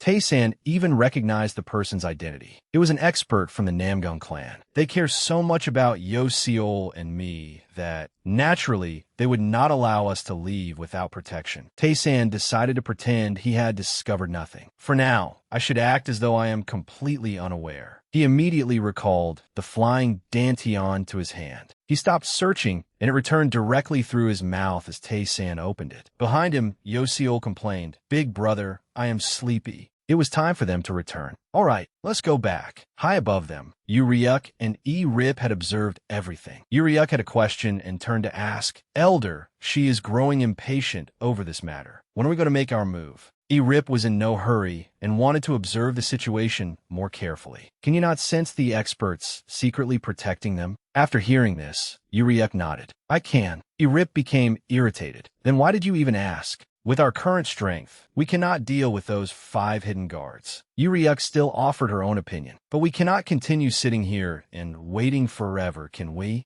Uriuk was deeply concerned. Those blood cult bastards are here as well, are they not? Do you think they can deal with those guards? E-Rip answered with certainty, no, they cannot. She did not fully understand his answer. Then what should we do? E-Rip knew precisely what he wanted. What we need is the ice crystal physique, not a battle against them. Those blood cult bastards have always harbored a grudge against Scholar Chion. That means they will target Scholar Chion no matter what happens. Uriuk understood his implication. I see. What a marvelous plan. E-Rip immediately ordered. If you understand, then act at once. She obeyed without hesitation. As you command, Elder. She then turned and left to carry out their plan. E-Rip actually had other thoughts. Young Palace Master, your scheme is truly ingenious. Others may not know the truth, but these old eyes cannot be deceived. I have survived by absorbing ice crystals for many years. How could I fail to recognize a genuine ice crystal physique? But there is one thing you still do not know, young Palace Master. If you knew the truth, you would never allow the ice crystal physique to remain in someone else's hands. E-Rip was no simple man. As he considered these matters, the images of the other two lingered in his eyes while his thoughts reached toward some distant plan. By then, dawn had arrived and the sun was rising over the mountaintop. A group of men stood nearby, observing their surroundings. At that moment, Jang Ho suddenly appeared. He descended directly to the ground and reported to Mok Jin. This letter was tied to an arrow that came flying from the direction of Western Xia. Mok Jin carefully picked up the message and read its contents. After reading it, his expression turned furious. It seems others are also targeting that damned scholar. Dario nervously asked, Cult leader, if they informed us about the guards, does that not mean they wish to help us? Mok Jin could not believe such an absurd notion. Nonsense. No one in this world gives away information for nothing. They cannot deal with the hidden guards themselves, so they intend to shift that responsibility onto us. Dario still had doubts. Even so, do we not lack any other choice? His question infuriated Mok Jin again. Why would we lack another choice? Mok Jin had an even more sinister plan. We can simply ignore what they told us.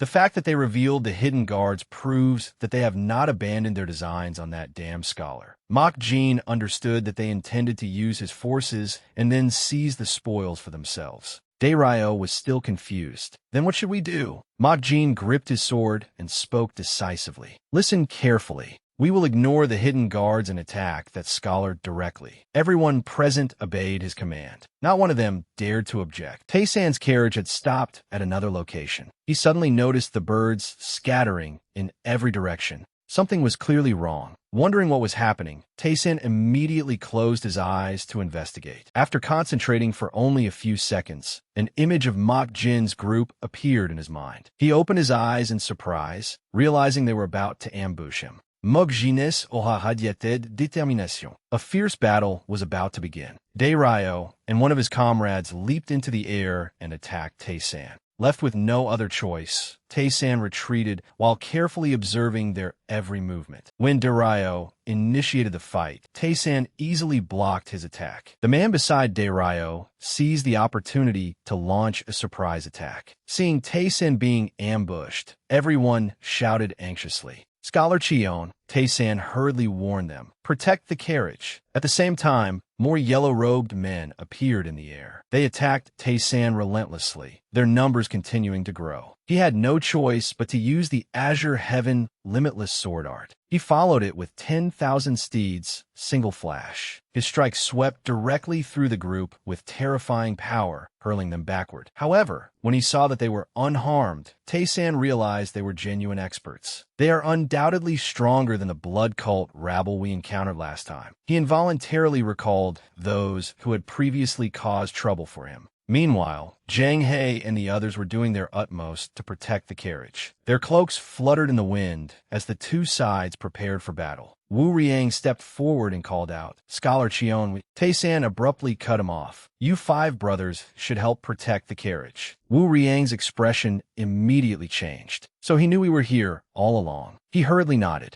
"Understood." Consumed by rage, Mok Jin roared, "Cheon Tae-san, you wretched beast." Ignoring everything around him, he charged forward to attack. Mok Jin's strength was terrifying, forcing Tae-san backward. At that moment, Tae-san realized how formidable his opponent truly was. Sensing another surprise attack, Tae-san cast a sharp glance to the side. Jang Ho seized the opportunity and rushed forward, while Dae-ryo attacked from the left. Faced with attacks from both sides, Tae-san raised 2 fingers into the air. Gripping his sword firmly, he defended against every incoming strike. With a single turn of his body, he effortlessly evaded their attacks. Seizing the opportunity, Tae-san raised his left hand. Everything happened so quickly that the assassins had no time to react. In a single instant, he incapacitated both Jang Ho and the frenzied Dae-ryo. Mok Jin's expression immediately changed. So that is why Manbok never had the slightest chance of victory. The remaining assassins refused to give up and continued attacking. With no other option, Tae-san gritted his teeth and defended himself. After surveying his surroundings, he stepped backward. With only a few basic strikes, he completely defeated every assassin. Even Mok Jin could not believe his eyes. What the hell is happening? Is it some kind of finger art? There were no opponents left around Tae-san. Meanwhile, the battle outside had Song Ran extremely worried. Noticing that 2 assassins remained, he glanced back. Both of them charged at him simultaneously. Tae-san's gaze grew colder as he observed them. With his extraordinary eyesight, he easily identified every weakness in their bodies. Wasting no time, he extended 2 fingers toward them. As he unleashed a series of strikes, the top-knot assassin was completely dispatched. Even Mok Jin was severely injured. He recoiled in alarm, and upon realizing something, Tae-san's expression turned grave. That technique was body-protecting steel chi, a martial art that enveloped the body in chi like a protective shield. Tae-san instinctively stepped back. If my dantian had accumulated just a little more internal energy, I could have pierced through body-protecting steel chi of that level. What had just happened drove Mok Jin into a frenzy. He glared at Tae-san and growled, "I miscalculated. I should have brought an entire elite combat unit with me." Tae-san gave him a mocking smile. "Regret always comes too late. Judging by your aura, you must be Mok Jin, the wielder of the blood cult's 100-year fire carp sword." Although Tae-san knew his identity, Mok Jin showed no fear. "That is correct," he declared coldly. "Manbok, the man you killed, was my sworn brother. I came to take your life, both to appease his departed soul and restore the blood cult's honor." Mok Jin sighed as he surveyed the scene. "But because of my misjudgment, everything has come to this." His eyes overflowed with hatred. "Even if I must die here today, I swear I will drag you down to the underworld with me." The terrifying surge of power forced even Tae-san to shield his eyes. Wu Riang and the others clearly had not expected this. The situation was becoming increasingly troublesome, leaving Tae-san exhausted. He understood perfectly well that Mok Jin was squeezing out his final drop of innate true chi. He truly intended to perish together with him. A twisted smile appeared on Mok Jin's face. "Let us die together, you accursed scholar." The moment Mok Jin planted his foot, the surrounding ground shattered completely. At his current speed, nothing could possibly catch him. In an instant, he appeared directly before Tae-san. Tae-san continued calculating. Using only spiritual power with the boundless Azure Heaven sword art would not be enough to break this attack. Left with no other choice, Tae-san tightened his grip on his sword. As Mok Jin charged with horrifying power, he prepared himself for the next clash. Tae-san raised his sword into the air. But if I switch to the 9 Netherworld Go sword art, I can use my own Dantian as the center of the technique. His actions startled Mok Jin. That's fear again? He wondered. What in the world is that thing? Seeing that the moment had arrived, Tae-san brought his sword down without hesitation. Mok Jin's eyes opened wide in disbelief. At some point, Tae-san's flying Dantian had risen into the air, radiating an extraordinarily powerful energy. Golden light shone directly down upon Mok Jin's body. Blinded by its brilliance, he hurriedly raised an arm to shield his eyes. Immediately afterward, his expression changed completely. "What is that?" he cried in disbelief. "What is happening?" Mok Jin's voice grew increasingly hoarse. "I must kill that scholar." But he would never fulfill those words. Consumed by resentment, Mok Jin was sent to meet the king of hell by Tae-san. Feeling that it was not yet enough, Tae-san continued using the flying Dantian. The combined technique consisted of a 9 Netherworld Go sword art and the blood lightning heavenly ruler. Mok Jin's body collapsed before Tae-san's eyes. Seeing his enemy defeated, Tae-san sighed softly. Then he suddenly noticed the bodies scattered across the ground. If I had not sensed the movement of their blood chi, and if I did not possess a Dantian, Tae-san's expression became contemplative. I might not have survived this ambush. He remained there, absorbed in his thoughts. Just then, Wu Riang hurried over and shouted, "Scholar Chion!" He gripped his sword tightly, apparently prepared for another battle. Sensing that something was amiss, he quickly turned his head. "Mok Jin!" While Wu Riang was still panicking, Tae-san spoke. "Thank you, everyone." He approached with a smile. "Thanks to the 5 of you, I emerged unharmed." Wu Riang hurriedly shook his head. "You are far too courteous."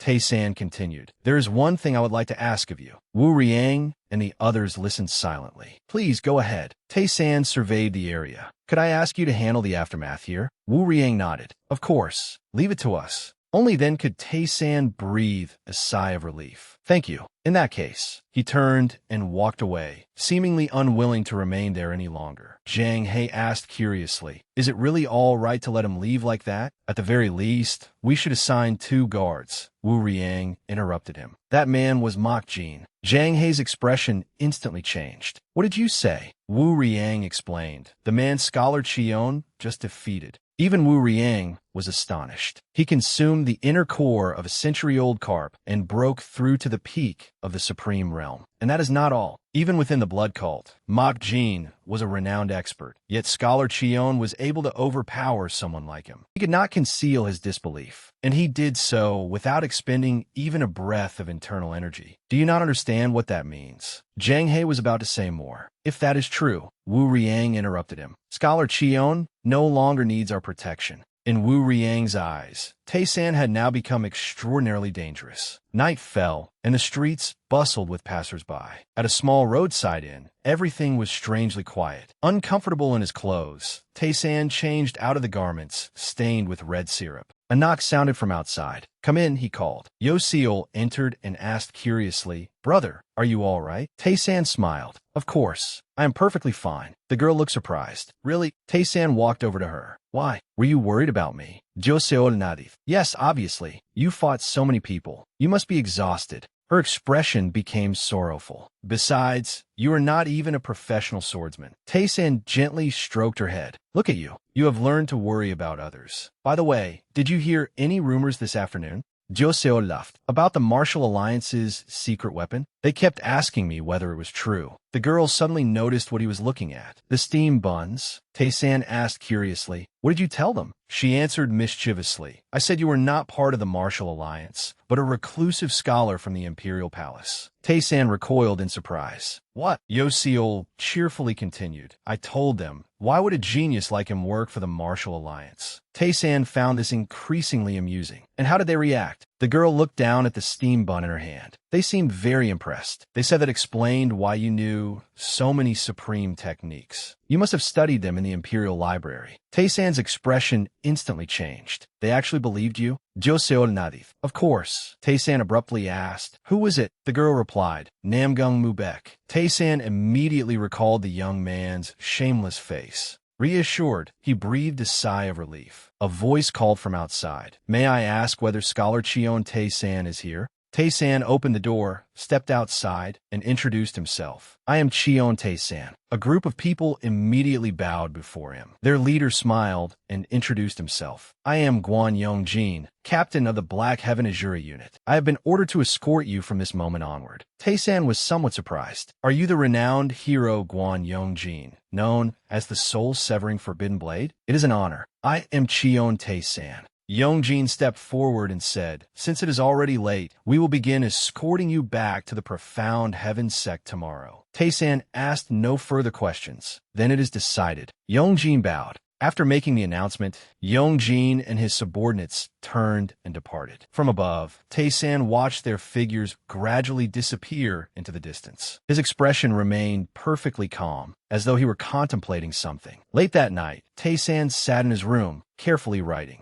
He suddenly recalled Yo Seol's expression. Recently, the look in her eyes while she practiced had changed. Tae-san sensed that something was unusual, though he could not determine exactly what. Her understanding of swordsmanship was now no different from his own. He stared intently at the paper before him. Such talent could rival the heavenly martial sacred physique. An ominous feeling continued, rising in his heart. Why did such a being exist? Just what was the ice crystal physique? A sound came from outside. Tae-san sensed something and glanced behind him in annoyance. An assassin. He immediately reached for his sword, preparing to deal with the intruder. The moment Tae-san rushed outside, he saw the assassin being hurled backward. An ice dragon appeared before his eyes. An azure dragon? Tae-san quickly looked more closely. Wait, that looks more like an ice dragon than an azure dragon. The enormous ice dragon completely overwhelmed the assassin, and Yo Seol stood behind it, controlling it. Within moments, the assassin was completely dispatched. The more Yo Seol thought about it, the angrier she became. You bastards! Seeing this, the other assassins charged together. The unexpected development left Tae-san utterly astonished. He hurriedly shouted, "Unbai, close the door." She nodded. "Yes, sir." Unbai immediately slammed the door shut. Tae-san then began dealing with the remaining assassins. Seeing the situation, Yongjin was bewildered. Scholar Cheon, what in the world happened here? Tae-san turned and informed him, I have finished dealing with the assassins. Yongjin stared in surprise. Assassins? His expression instantly changed. Assassins managed to infiltrate this place despite the protection of our Black Heaven Azure unit? He hurriedly raised his hands in salute. This subordinate begs your forgiveness. It was entirely my fault. Yongjin felt utterly helpless. I cannot believe I allowed this to happen at your lodgings. I have no excuse. Tae-san shook his head. There are no signs of forced entry.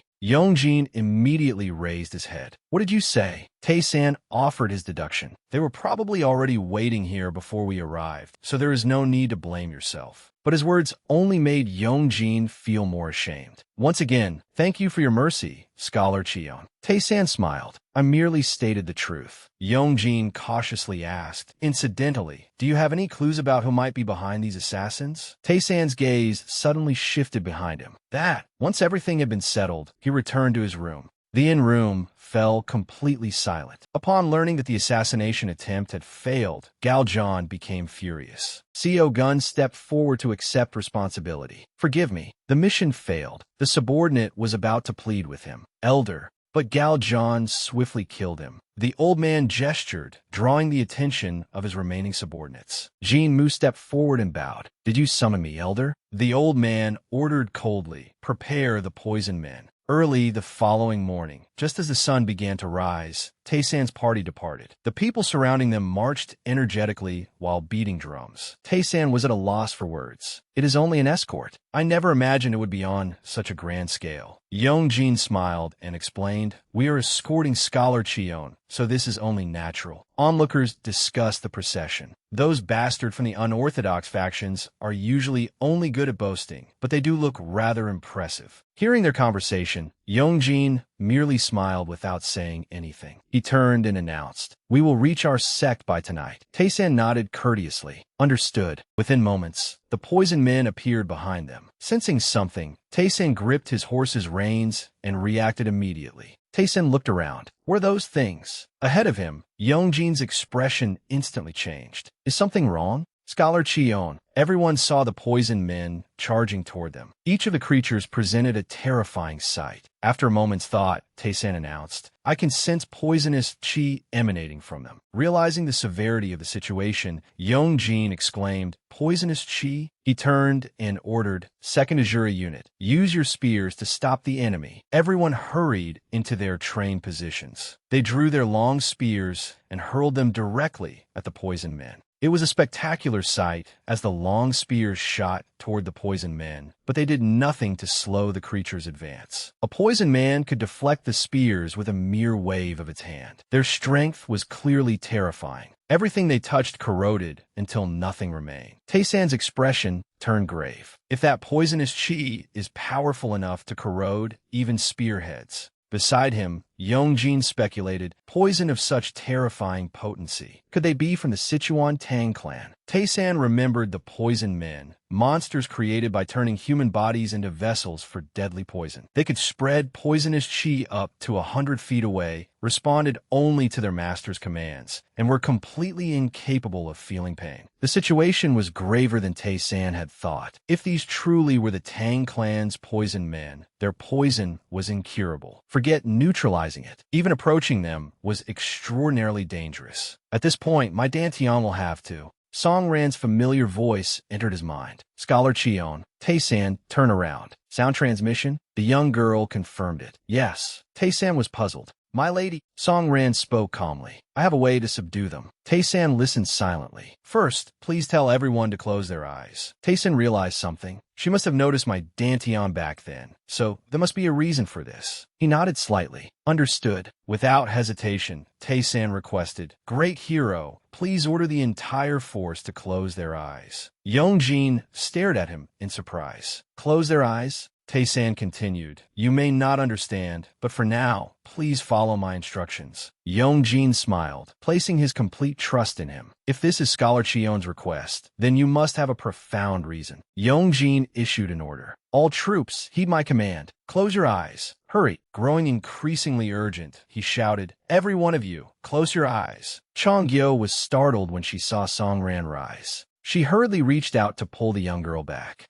Song Ran turned and said, Sister, I will explain later. For now, just close your eyes. With no other choice, Chong-gyo obeyed the young girl, though her heart was filled with anxiety. Song Ran walked over to Tae-san. Scholar Chion, from now on, please press the acupoints exactly as I name them. He nodded. Understood. The girl began listing them one by one. Great vertebra, spirit pillar, spirit platform, sinew contraction, central pivot, and gate of life. She named the final location, and the temples as well. Song Ran's power was no longer concealed as it had been before. The poison puppets advanced toward everyone one step at a time, their faces twisted with indescribable ferocity. Sensing something, Tae-san flinched. What is happening? Song Ran reached out and took his hand. Please excuse me for a moment. With a single light touch, the true chi within both of them changed completely. Tae-san could hardly believe it. Our true chi is linking together by itself. Tae-san stared at the poison puppets before him. This secret art is the soul ensnaring art. The puppets also seemed to sense something. Song Ran kept her eyes fixed on them, as though every one of them were merely a pawn in her hands. Tae-san suddenly recalled something. I remember reading about it in an ancient text long ago, but I thought it was merely a legend. I never imagined I would witness it with my own eyes while still so young. The girl turned and announced, I have now bound their souls to ours. From this moment onward, those poison puppets,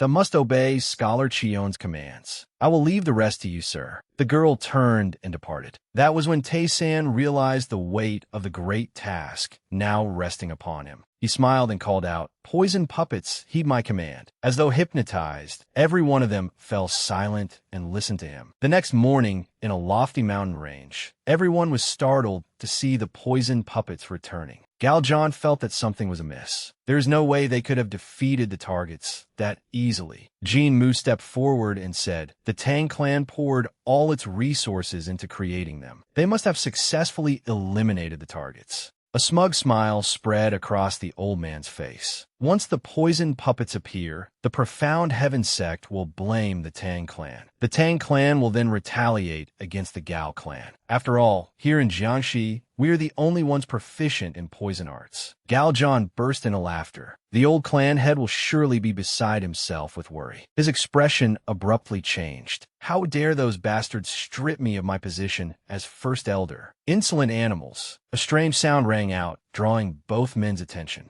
The poison puppets launched attack after attack, leaving Gao Zhan and Jean Mu frozen in shock. Gao Zhan turned and demanded, "What the hell is happening? Why are the poison puppets spewing poison everywhere?" Jean Mu answered in confusion. The soul-lost flute no longer has any effect. The old man could not believe his ears. What? Both of them looked forward as the poison puppets charged toward them at full speed. One of them leaped into the air to attack Gao Zhan. Realizing the danger, the old man hurriedly threw Jean Mu forward. Jean Mu's body blocked the poison puppet's toxins. Everything happened so suddenly that he had no time to react. Elders, the poison puppets continued attacking the old man. A massive explosion erupted, turning the scene into a horrific disaster. After the explosion, Gao Zhan seized the opportunity to flee. He thought furiously, it was him. He dared interfere with our affairs yet again. Overcome with rage, the old man repeatedly muttered, "Qion Taisan." Elsewhere, young Jin called out, "Scholar Qion." He bowed and reported, "We are about to enter the sect." Curious, Taisan glanced outside. An enormous city gate stood before him, surrounded by a large crowd. The moment Taisan appeared, everyone began beating the drums. The massive gates slowly opened to welcome him inside. Yeo Seol was thrilled, having never witnessed anything like this before. Taisan called, "Yeo Seol." The girl happily turned around. "Yes," he spoke solemnly. "Listen carefully to what I am about to say, and engrave it upon your heart." Though confused, she nodded. "All right."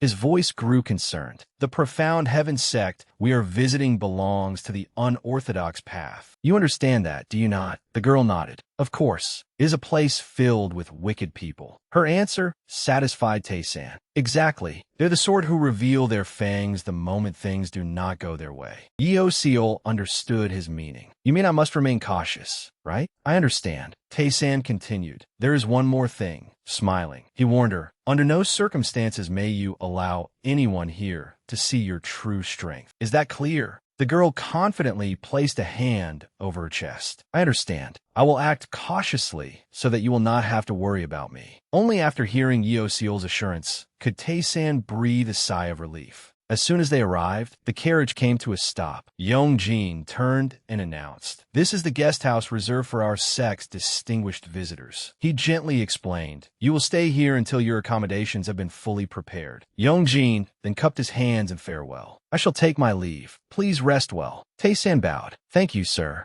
As soon as he left, another man approached. "Welcome." He introduced himself. "I am the steward in charge of this guest house. You must be exhausted after your long journey. Please allow me to show you to your rooms." He turned and quickly walked ahead. "This way, please." Late that night, everything was strangely quiet. Taisan looked at his floating dantian. Simply calling you a dantian no longer seems appropriate. Perhaps I should call you the seizing dantian, since you take possession of things. That name sounds rather opportunistic, though. His head beginning to ache, he wondered, should I just forget it? Taisan continued staring at his floating dantian. It remained suspended in midair, radiating a faint blue glow. Suddenly struck by an idea, Taisan called out, "Flying dantian." Taisan made his decision. "You freely fly wherever you please. So from this day forward, you shall be the flying dantian." Delighted with the name, he declared, "I will train you into a dantian possessing immensely powerful threefold inner force."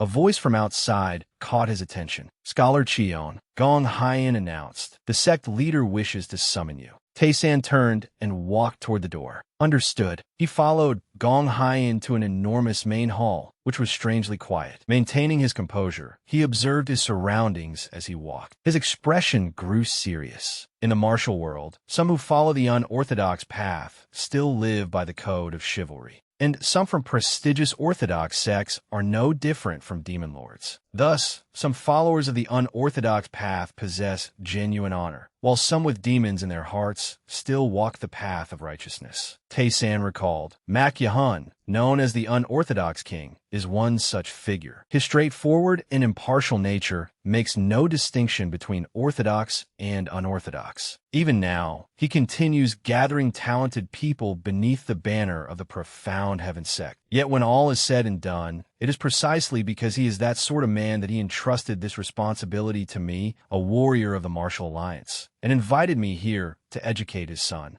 Upon entering the hall, Gong Hyen quickly stopped and bowed. Master, Scholar Cheon has arrived. Looking at the man before him, Tae-san was rather surprised. So this is the unorthodox king, Mak Yahun. The moment he saw Tae-san, the man revealed an expectant smile. His eyes openly gleamed with sinister intensity. Welcome, Kumain. Tae-san cupped his hands in greeting. Cheon Tae-san pays his respects to great hero Mak, supreme of the unorthodox path. I am Scholar Cheon Tae-san. The man's gaze remained fixed on him, seemingly examining him. Tae-san finally understood. So this is the supreme of the unorthodox path. Merely standing before him is enough to feel this crushing pressure. He told himself, if I were not circulating the spiritual chi within my body, I doubt I could remain this calm. Finding Tae-san fascinating, Yahun burst into hearty laughter. The sudden reaction left Tae-san bewildered. Yahun remarked cheerfully, if one has already touched the pinnacle of martial arts, then it seems you have reached an entirely different realm yourself. Yahun continued questioning him. Tell me, have you reached the place you have always sought? Do you know what that place is? Tae-san answered without fear. I do not know the name of the place I have reached, nor do I know to whom it belongs. Therefore, I simply chose to call it nature. The man grew excited. Nature? What do you mean by that? How do you wish to exist within this nature? Tae-san smiled. There is nothing profound about it. I merely wish to live amid nature as someone who appreciates it. His voice became firm. I believe that is also what is best for me. Yahun smiled with interest. Nature and the self becoming one. Should that not be called the unity of heaven and man? Tae-san gently extended a hand. If it must be given a name, the unity of nature and self would be more appropriate. After all, nature encompasses everything beneath heaven and earth. Yahun abruptly interrupted. But because good people yield too much to others, do they not ultimately become cruel to themselves?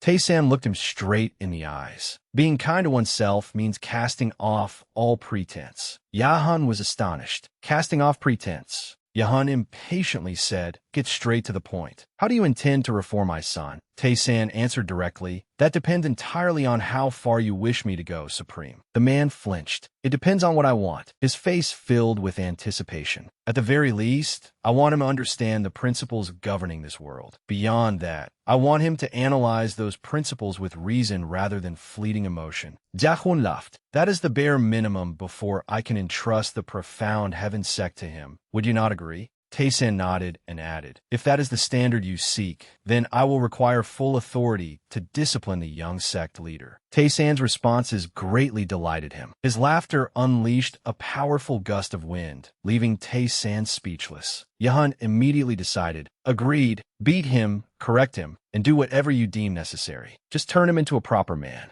As though remembering something, he said, I heard you requested a dragon blood pill. Yahun immediately took out a small box and held it toward Tae-san. Here, take it. Consider it an advance payment. Tae-san bowed respectfully. Thank you for your gracious favor, Supreme. Yahun called loudly. Someone come. Where is the young sect leader? A subordinate stepped forward and reported, Master, the young sect leader is currently in the rear courtyard, drinking with young sect leader Hwangak. Hearing the name, Tae-san realized, Hwangak? Is he not the young sect leader of the Golden Summit sect? Yahun was startled by the report. That brat, a teacher has come here as our guest, yet instead of paying his respects, he is out drinking? I shall personally punish that unfilial wretch at once. Tae-san abruptly interrupted, Supreme. He earnestly requested, please allow me to greet the young sect leader myself. Jahun looked surprised. You wish to do that? Tae-san smiled confidently. Yes, I would like to pay him a visit and introduce myself at the same time. Yahun seemed to consider his words. Very well. Elsewhere, Yeo spoke furiously. Listen, Hwangak, does any of this make sense to you? I am Mak Jeong, a hero of the unorthodox path and the young master of the Mak clan. Yet I am expected to seek out some scholar and beg him to teach me.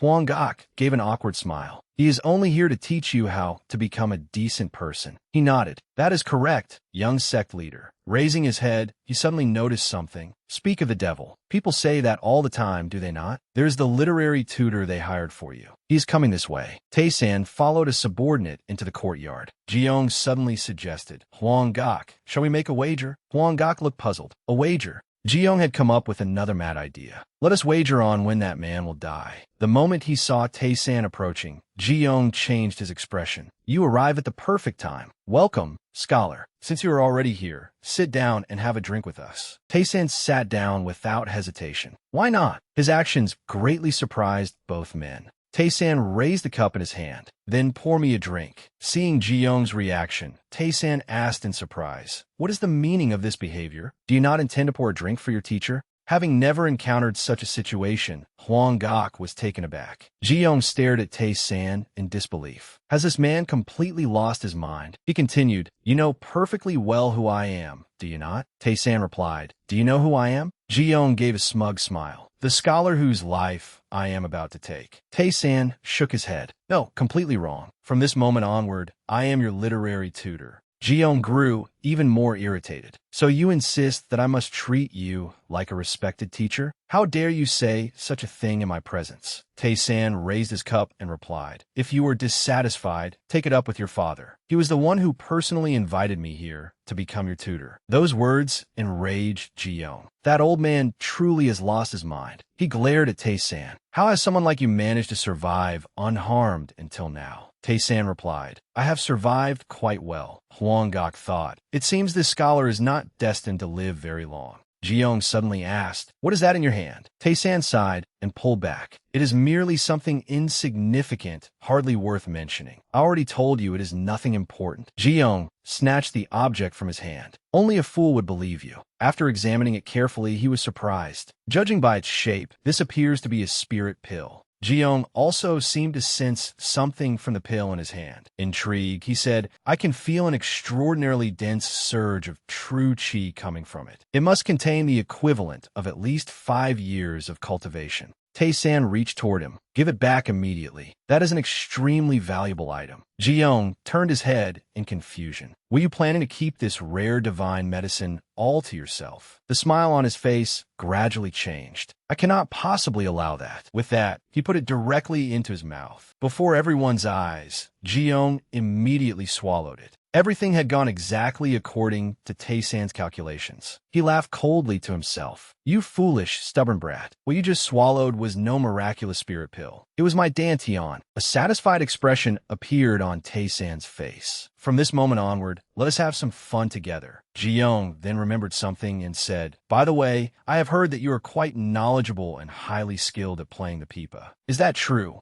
Tae-san immediately understood. Now you dare treat me like some lowly entertainer and demand that I play for your amusement? So Yi suggested, if you're looking for someone skilled at playing the pipa, then this girl. Ji-young cut her off. No need. Ji-young stared intently at Tae-san. I merely wish to enjoy this scholar's music right now. His current attitude made Tae-san extremely uncomfortable, yet his gaze seemed almost hypnotic as he fixed his eyes on him. Seeing no other choice, Tae-san nodded in agreement. Very well, then I shall perform a piece for you. Delighted that Tae-san had complied, Ji-young laughed heartily. Excellent. Very good. He swiftly ordered, So-yi, lend your pipa to the scholar so he can perform. She obediently followed the young sect master's command. So-yi carefully handed the instrument to Tae-san. Please honor me by using my pipa, sir. He accepted it. Thank you, young lady. Ji-young continued to mock him from the side. The martial world has long claimed that our learned and talented scholar can use music to summon swarms of butterflies. But I am certain those are nothing more than absurd rumors. Am I wrong? Tae-san suddenly proposed. Let us make a 1-month wager. He smiled confidently. If my pipa music truly summons a swarm of butterflies, then you must not touch so much as a single hair on my body for 1 month. You reacted violently. What? Tae-san abruptly asked. What is wrong? Are you trembling with fear? If you are such a coward, we can call off the wager right now. Hearing the confidence in his voice only irritated Ji-young further. He rose and declared, Afraid? Who are you calling afraid? Fine, let us proceed. I swear before my parents in heaven and earth that I will not touch you for an entire month. Tae-san remained skeptical. How can I so easily trust the oath of a man infamous for his unruly behavior? Ji-young shouted furiously. What did you say? Unruly. Tae-san continued criticizing him. That is right. For someone like you, a promise is no better than a discarded rag. Ji-young was on the verge of resorting to violence. Then what do you want? If you have an idea, say it. We can draw up a proper written agreement. Tae-san remained perfectly composed. There may be an even more effective way. Swear a solemn oath in your mother's name. The moment he heard the word mother, Ji-young's expression changed.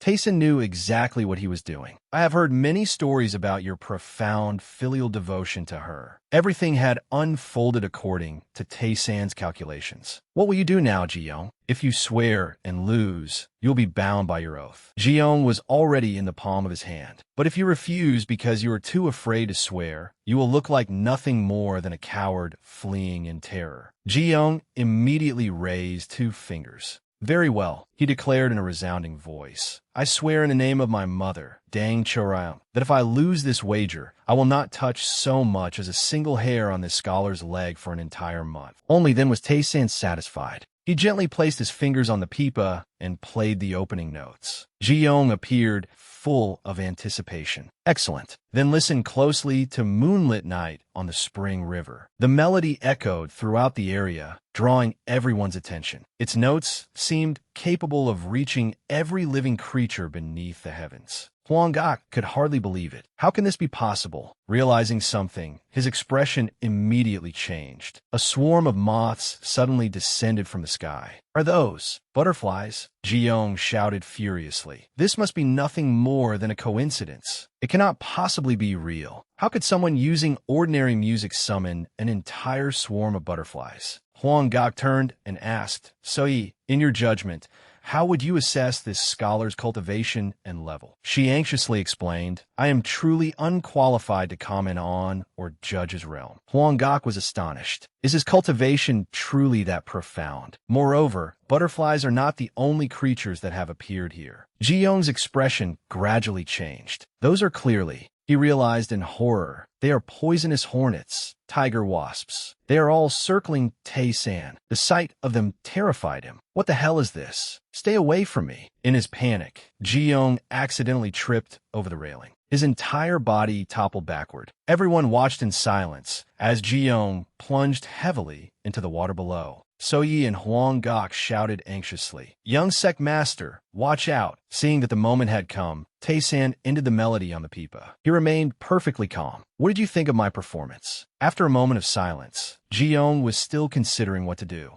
Tae-san smiled and reminded him, I trust that you are a man who keeps his promises, young sect master. With that, he turned and left, abandoning Ji-young in his miserable state. Overcome with rage, Ji-young roared at the top of his lungs, while Tae-san was thoroughly pleased. Inside the great hall, Yehun laughed heartily. He was greatly surprised. So that scholar used his music to control poisonous hornets and drove them to attack that boy. The Dark Lord bowed and reported, Yes, sect leader. That is precisely what the guard who personally witnessed the entire incident secretly reported. This only delighted Yehun further. He immediately ordered, Dark Lord, take this land deed and deliver it to Scholar Chion at once. The Dark Lord was surprised. Should we not observe him a little longer before making a final judgment, sect leader? Granting land to someone from the righteous faction. Yehun waved his hand dismissively. There is no need to worry about that. I can grant him a great deal of land, but I never said I would give him anything fertile or prosperous. He continued, give him the ghost domain. It appeared that Yehun had already made his calculations. It was the land bordering Poyang Lake. The place people claimed was haunted. Tae-san and Yao Shui had now arrived there. They stared blankly at the dilapidated sect grounds, unable to believe their eyes. Yao Shui asked in confusion, Big brother, does this place really belong to us? Tae-san replied, Yes. In principle, it does. He recalled his earlier reaction upon receiving the reward. 50,000 paeong. Still unable to recover from the shock, Tae-san had asked for confirmation. Are you saying he granted me 50,000 paeong of land in Warong County? Yongji nodded.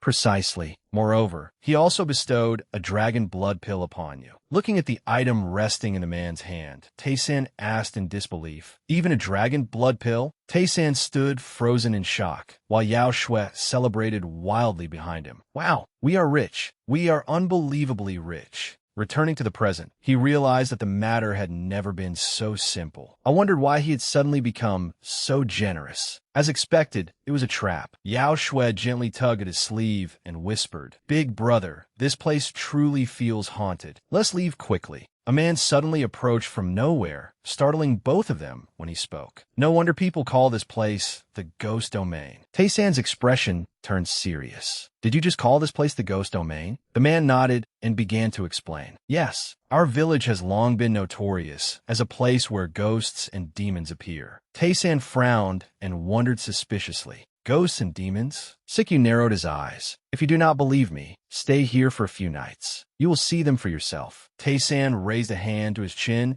and contemplated his words, murmuring, "Ghosts and demons." He questioned the older man. "Sir, which mountain is the highest around here? Ideally, I need a place overlooking the entire village." Sikyu immediately pointed in one direction. "If you go straight through Peaceful Valley, you will find a cliff. From there, you can see the entire village." Tae-san cupped his hands and bowed respectfully. "Thank you, sir." He then turned to leave, reminding Yao Shui, "Let us go." The girl waved politely. "All right, thank you, sir." Sikyu silently watched the two of them depart. The following day, just as the first light of dawn appeared, Yao Shui and Tae-san circulated their chi and raced through the vast forest like the wind. Tae-san tilted his head slightly, glancing at the girl behind him as he thought, "Come to think of it, Shui's lightness technique has improved tremendously. I know she absorbed the Ghost Immortal's residual true chi, but I never expected her movements to become this agile. Ordinarily, the Ghost Immortal's footwork only reveals its true power when driven by killing intent. How can Shui use it so easily? Is it because of her Sacred Eyes physique? Could the foundation of the Sacred Eyes physique share some affinity with the essence of the Seven Stars?" Tae-san frowned slightly as a past memory resurfaced. Thinking back to when Song Yun came to see me, refusing to hear anything more turned out to be the correct decision. Given the current situation, there is no room in my mind for anything other than Shui. Upon reaching their destination, Tae-san pivoted and came to an abrupt stop. The two approached the cliff and surveyed the landscape below. Tae-san silently observed it before sinking deep into thought. "It seems my intuition was correct. No matter how carefully I observed the surroundings on our way here, the soil remained fertile, the rivers abundant, and the water plentiful. No matter how I look at it, this is blessed land. Nor does it resemble the haunted valleys of legend, filled with desolate, abandoned graves. That means there can only be one cause: spiritual chi. Throughout our journey, I confirmed one thing. Spiritual chi blankets the entire village,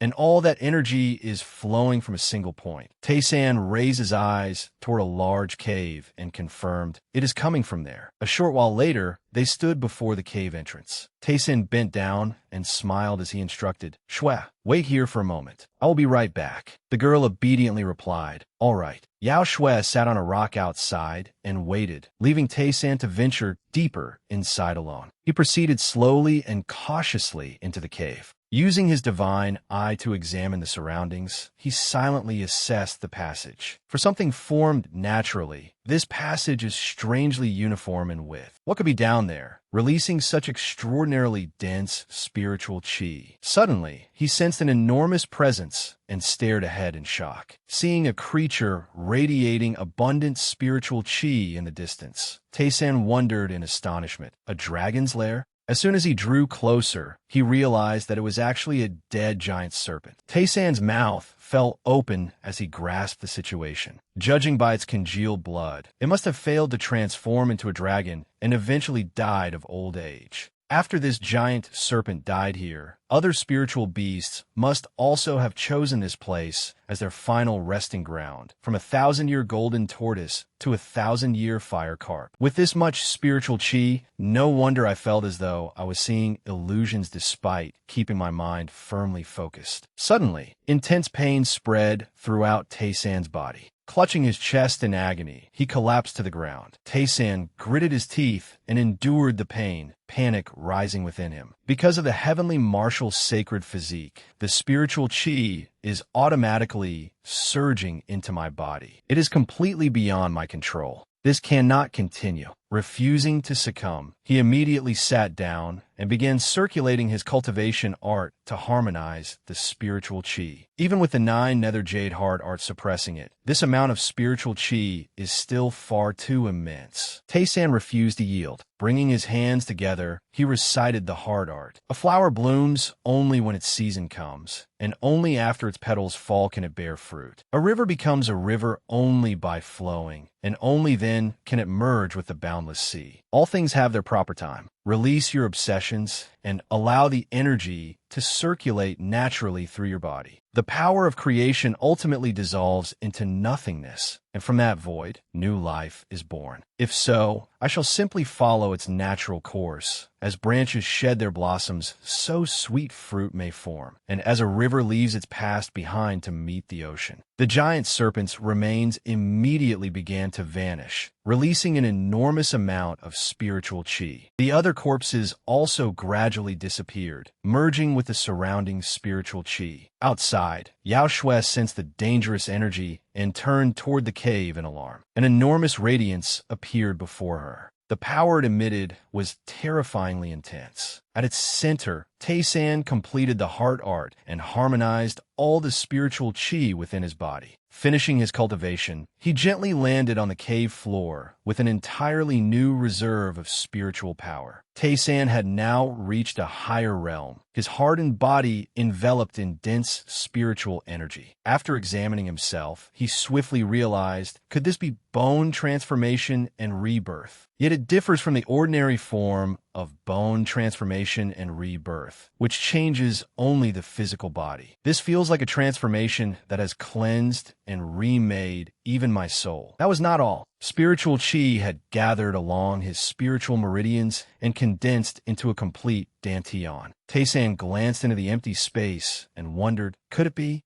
A sphere appeared before Tae-san's eyes. It emitted a mysterious glow along with an immense amount of spiritual power. He contemplated it. However, the energy is still circulating. I have yet to reach the pinnacle of the origin chi realm. Something suddenly caught his eye. Not far ahead, the ground was covered with glowing, jewel-like objects. Tae-san approached them and thought, these must be the inner cores of the spiritual beasts. He then picked up his robe from the ground. He carefully gathered all the inner cores into it. Suddenly, one of the cores moved as though it were alive, startling him. It shot away at tremendous speed, attempting to escape capture. Tae-san stared with his mouth agape. No, stop. The inner core abruptly stopped and hovered in midair. What happened next made Tae-san's eyes widen in astonishment. The inner core transformed into a vast void before him, as though inviting him to enter. An entrancing current of spiritual chi radiated from the other side. Tae-san frowned and quickly realized what it was. Is this void object manipulation? He stared silently at the brilliantly glowing void before him. A familiar sensation washed over him, stirring an old memory. It feels exactly like that time, just like the first time I expelled the flying heaven dantian from my body. Back then, still inexperienced, he had frozen in amazement upon seeing the heavenly core. Ending his recollection, Tae-san closed his eyes tightly and sensed the surrounding spiritual chi. He raised his head toward the inner cores floating overhead. He silently assessed them. These inner cores and spiritual treasures have accumulated profound spiritual power, so their hardness should be no less than that of a dantian. If that is the case, Tae-san immediately circulated his energy, opened his heavenly eye, and released spiritual chi outward. Although he remained perfectly still, he perceived every movement of the inner cores as clearly as if they rested in his palm. The rebellious core grew increasingly violent, repeatedly smashing into the rocky walls and shattering them. Tae-san remained motionless, silently analyzing the inner core's chaotic movements. When the right moment arrived, he thrust one hand to the side. Every inner core was instantly seized in midair. Tae-san gently rotated his wrist and brought them under his control. After examining them for a while, Tae-san raised a hand to his chin in puzzlement. These beast cores were not even slightly scratched. At this level of power, they were in no way inferior to the Tang clan's myriad blossom feather needles. Excellent. This should be enough. With these, I can protect Seol from those people. With that thought, he immediately gathered them into his robe and tied it tightly into a bundle. Just as he was about to leave, Tae-san suddenly stopped. He looked at the ruins behind him and considered carefully. If he left everything like this, the traces would be far too obvious. Without further thought, he waved his hand once, then calmly walked outside, ignoring the violent explosion behind him. Outside, Seol was happily petting a wild boar's head, grinning with delight. Good boy. Just then, Tae-san called out from behind. Seol. Startled, the girl quickly turned around. The moment she saw him emerge, Seol joyfully ran over to greet him. I'm finished, big brother. Her sudden embrace forced Tae-san to take a step back. Smiling, he stroked Seol's head and asked, Did you have fun? She answered mischievously, yes. Thanks to Chubby, I wasn't bored at all. Confused by the unfamiliar name, Tae-san asked, Where's Chubby? Seol pointed toward the wild boar, with several lumps on its head. Over there.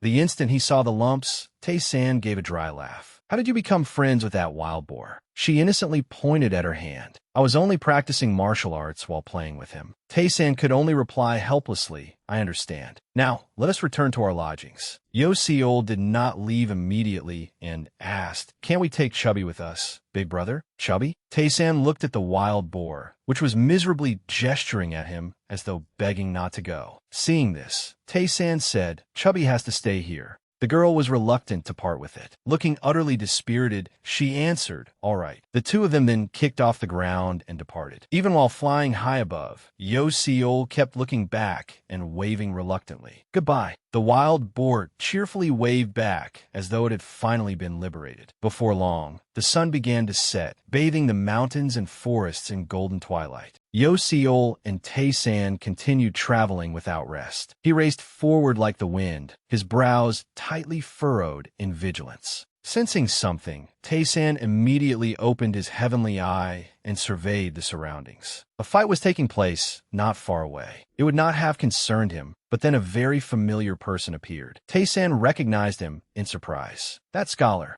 Myong Yujong, hurriedly shouted, How dare you? Are you trying to murder an imperial official? The masked man swung his sword and replied, If he were merely an ordinary official, he might have been allowed to live. He then cut down the subordinate in front of him, making Yujong shudder in fear. Even so, Yujong continued defiantly, pointing at the assassin and shouting, Now that I think about it, every imperial censor dispatched by the court suffered the same fate. So you were the one who murdered all the imperial investigators sent here. The assassin laughed loudly and charged with his long sword. It took you long enough to understand. Just as Yujong thought he was finished, something pierced through the assassin. It struck him squarely between the brows, killing him instantly. Yujong could not believe his eyes, and cold sweat poured down his face. Seeing their companion fall, the other assassins became highly alert and shouted, Who is there? Show yourself. Before they could even glimpse anyone, more projectiles shot forth and pierced their heads, killing them in an instant. Yujong stared in horror at the bodies strewn before him, cold sweat covering his body. His heart was filled with confusion. Those experts had been defeated in the blink of an eye. Just then, Seol and Tae-san landed before Yujong. Quick-witted as he was, Yujong immediately understood the situation and cupped his hands in gratitude. Thank you for saving me, great hero. I am Myong Yujong from the Imperial Headquarters. Without your intervention, I fear I would have lost my life. Tae-san returned the gesture. I am Cheon Tae-san. I hear you are an Imperial censor. May I ask where you are headed?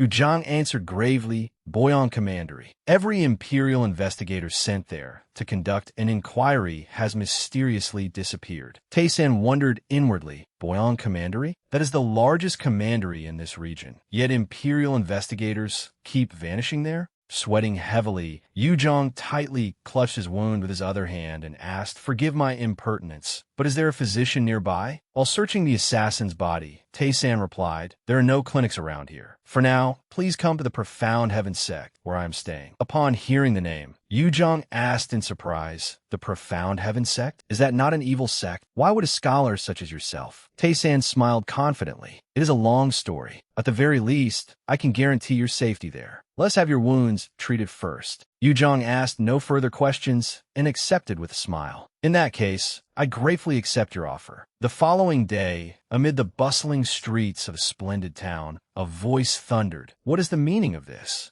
A man was harassing Unbai. Well, even a maid from the Profound Heaven sect dares to act so arrogantly? Unbai answered fearfully, I am not a maid of the Profound Heaven sect. The man brandished a sharp knife before her and threatened, do you think I will believe such nonsense? Unbai insisted firmly, it is the truth. I am only staying here temporarily to serve an honored guest from elsewhere. He pressed the knife's sharp point against her chin and growled, do you think this young master will believe such a shameless lie? No matter how I look at you, you are nothing but a lowly servant. Well, would you like to visit this young master's room later? Though afraid, Unbai struggled and shouted, I already told you that I am not a servant. And take your hand off me. Enraged by her defiance, the man's face twisted hideously. He grabbed her by the hair, lifted her, and snarled, how dare a wretched maid raise her voice at me? Suddenly, a voice rang out, making him stop and release her. Tae-san had returned, and the voice had come from him. The man looked at Tae-san with contempt. And who do you think you are? Judging by your clothes, you are merely some scholar. Tae-san said nothing, but his expression steadily darkened as though he wanted to tear the man apart. The man immediately noticed and pulled Unbai close to the knife in his hand, sneering. So this girl belongs to you? Tae-san shouted furiously, I will say it one more time. Let her go.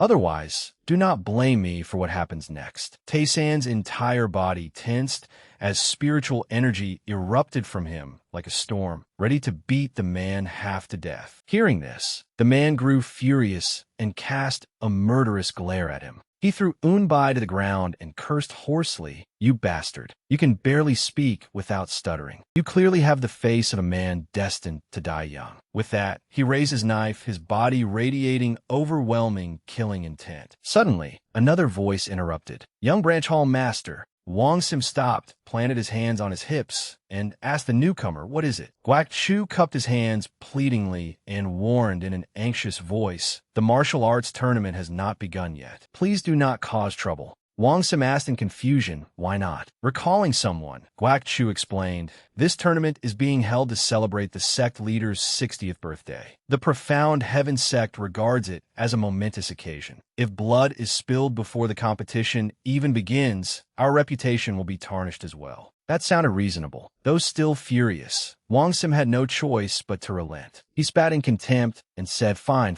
He then pointed his knife forward and lectured arrogantly, you pathetic scholar, consider yourself lucky today. Wang Sim turned and left, calling to Guak Chu beside him, let us go. Tae-san silently stared after him, but a flame of rage had begun burning within his heart. A martial arts tournament was a gathering where heroes and elites from both the orthodox and unorthodox paths competed to determine their superiority with sword and saber. However, the Profound Heaven sect leader, Mak Yahan, had invited only experts from the underworld to hold a separate competition for them. The crowd below cheered ferociously, every shout sounding like the roar of a crazed beast. Kill him. Take his head. Amid countless blood-curdling cries of, kill him, gouge out his eyes, Tae-san quietly blended into the crowd, yet stood out like an outsider. He surveyed the people around him and thought contemptuously, they certainly live up to their reputation as underworld butchers. It was fortunate I did not bring Seal with me. Suddenly, someone sent a telepathic message to Tae-san. Well, look who is here. He turned his gaze toward the highest platform, where the owner of the voice was seated. Jiyoung glanced back, grinned, and transmitted, I never expected our esteemed tutor to take an interest in this sort of spectacle. Tae-san replied coolly, let's just say I came here on some personal business. Jiyoung invited him with interest. Is that so? Come up here. This platform offers the best view. Tae-san readily accepted. It would be rude of me to refuse. He immediately walked toward the highest platform. He calmly calmly sat beside Ji-young, keeping his eyes on the arena as he observed the fight. The spectators continued shouting, "Kill him! Fight to the death!" Ji-young raised his wine cup and cheerfully spoke first. "For a tutor, you are remarkably bold. You dare to enter a den filled with underworld madmen." Understanding the mockery behind those words, Tae-san scrutinized him. He saw the powerful green core within Ji-young's abdomen and thought, the artificial dantian is merging very well. When Tae-san said nothing, Ji-young offered, "Care for a drink?" He gladly accepted, with pleasure. His cup was filled, and a single glance was enough to tell that it was an exquisite wine. Tae-san raised the wine to his lips and sipped it, contemplating inwardly. The more internal energy he absorbs, the more favorable his opinion of me becomes. Seeing Tae-san drinking without eating, Ji-young suggested, "Have something with it." Ji-young placed a piece of meat in his mouth and asked curiously. However, scholars normally have no interest in the swords and sabers of the martial world. "What exactly brought you here?" Tae-san calmly answered. "There is someone I must discipline until he comes to his senses." Ji-young's mouth fell open in astonishment. "What? Really?" He turned toward the arena below and irritably searched for suspicious figures. "Who is it? Is there another scholar here whom I do not know?" Just then, a match ended in the arena below, and the surrounding spectators erupted in excitement. Wang Sim raised his hand arrogantly as the people below sang his praises. "Long live Hero Wang! The Iron Blood Hall shall lead us all." Suddenly, he noticed Tae-san seated high above. The crowd's chants for the Iron Blood Hall made him even more arrogant, and he regarded everyone before him as beneath contempt. Like a savage beast that had discovered delectable prey, he grinned and murmured, "Well, well." Without hesitation, Wang Sim raised his hand and loudly declared, "Everyone, the previous match ended far too quickly. I fear it was not enough to satisfy you, so I shall offer you one more special bout." The people below looked at one another in confusion and began whispering. "Against whom? Is he going to fight again?"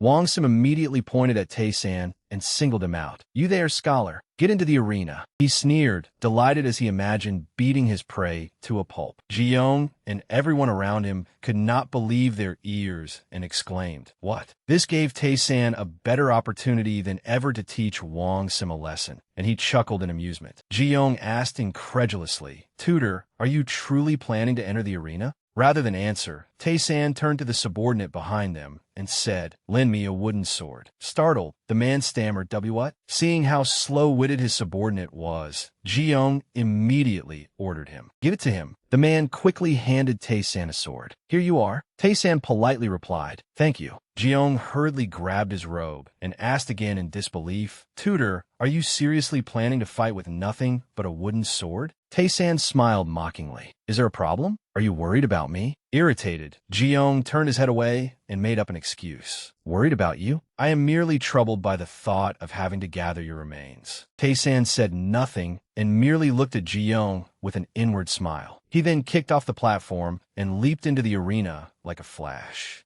Tae-san landed in the arena with a wooden sword in his hand. The two men faced each other, both intent on beating the other so badly that he would never see another sunrise. Up above, Ji-young quietly asked Zhang Chan. "That young branch hall master of the Iron Blood Hall is rumored to be an extraordinary expert beyond the first-class realm, correct?" Zhang Chan nodded. "Yes, young sect leader." Ji-young raised a hand to his chin, baffled by Wang Sim's thinking. Then why would that foolish scholar dare challenge him? Has he lost his mind? Unlike Ji-young, the crowd below mocked Tae-san. That scholar must have grown tired of living. What an idiot. Only Yu Zhang, standing below, sensed that something was amiss. "No," he wondered in confusion. "Why is Scholar Chion up there?" In the arena, Tae-san spoke. "We meet again. Your name is Wang Sim, correct?" Tae-san smiled and admonished him. "Today, you should reflect on yourself, on who you are, on how you treat others, and on the wretched way you have lived until now." Wang Sim did not listen to a single word and asked contemptuously, "What kind of lunacy are you spouting?" Tae-san calmly explained, "I mean that after I clear your meridians, your mind will naturally become clear as well." Wang Sim sneered and bluntly declared,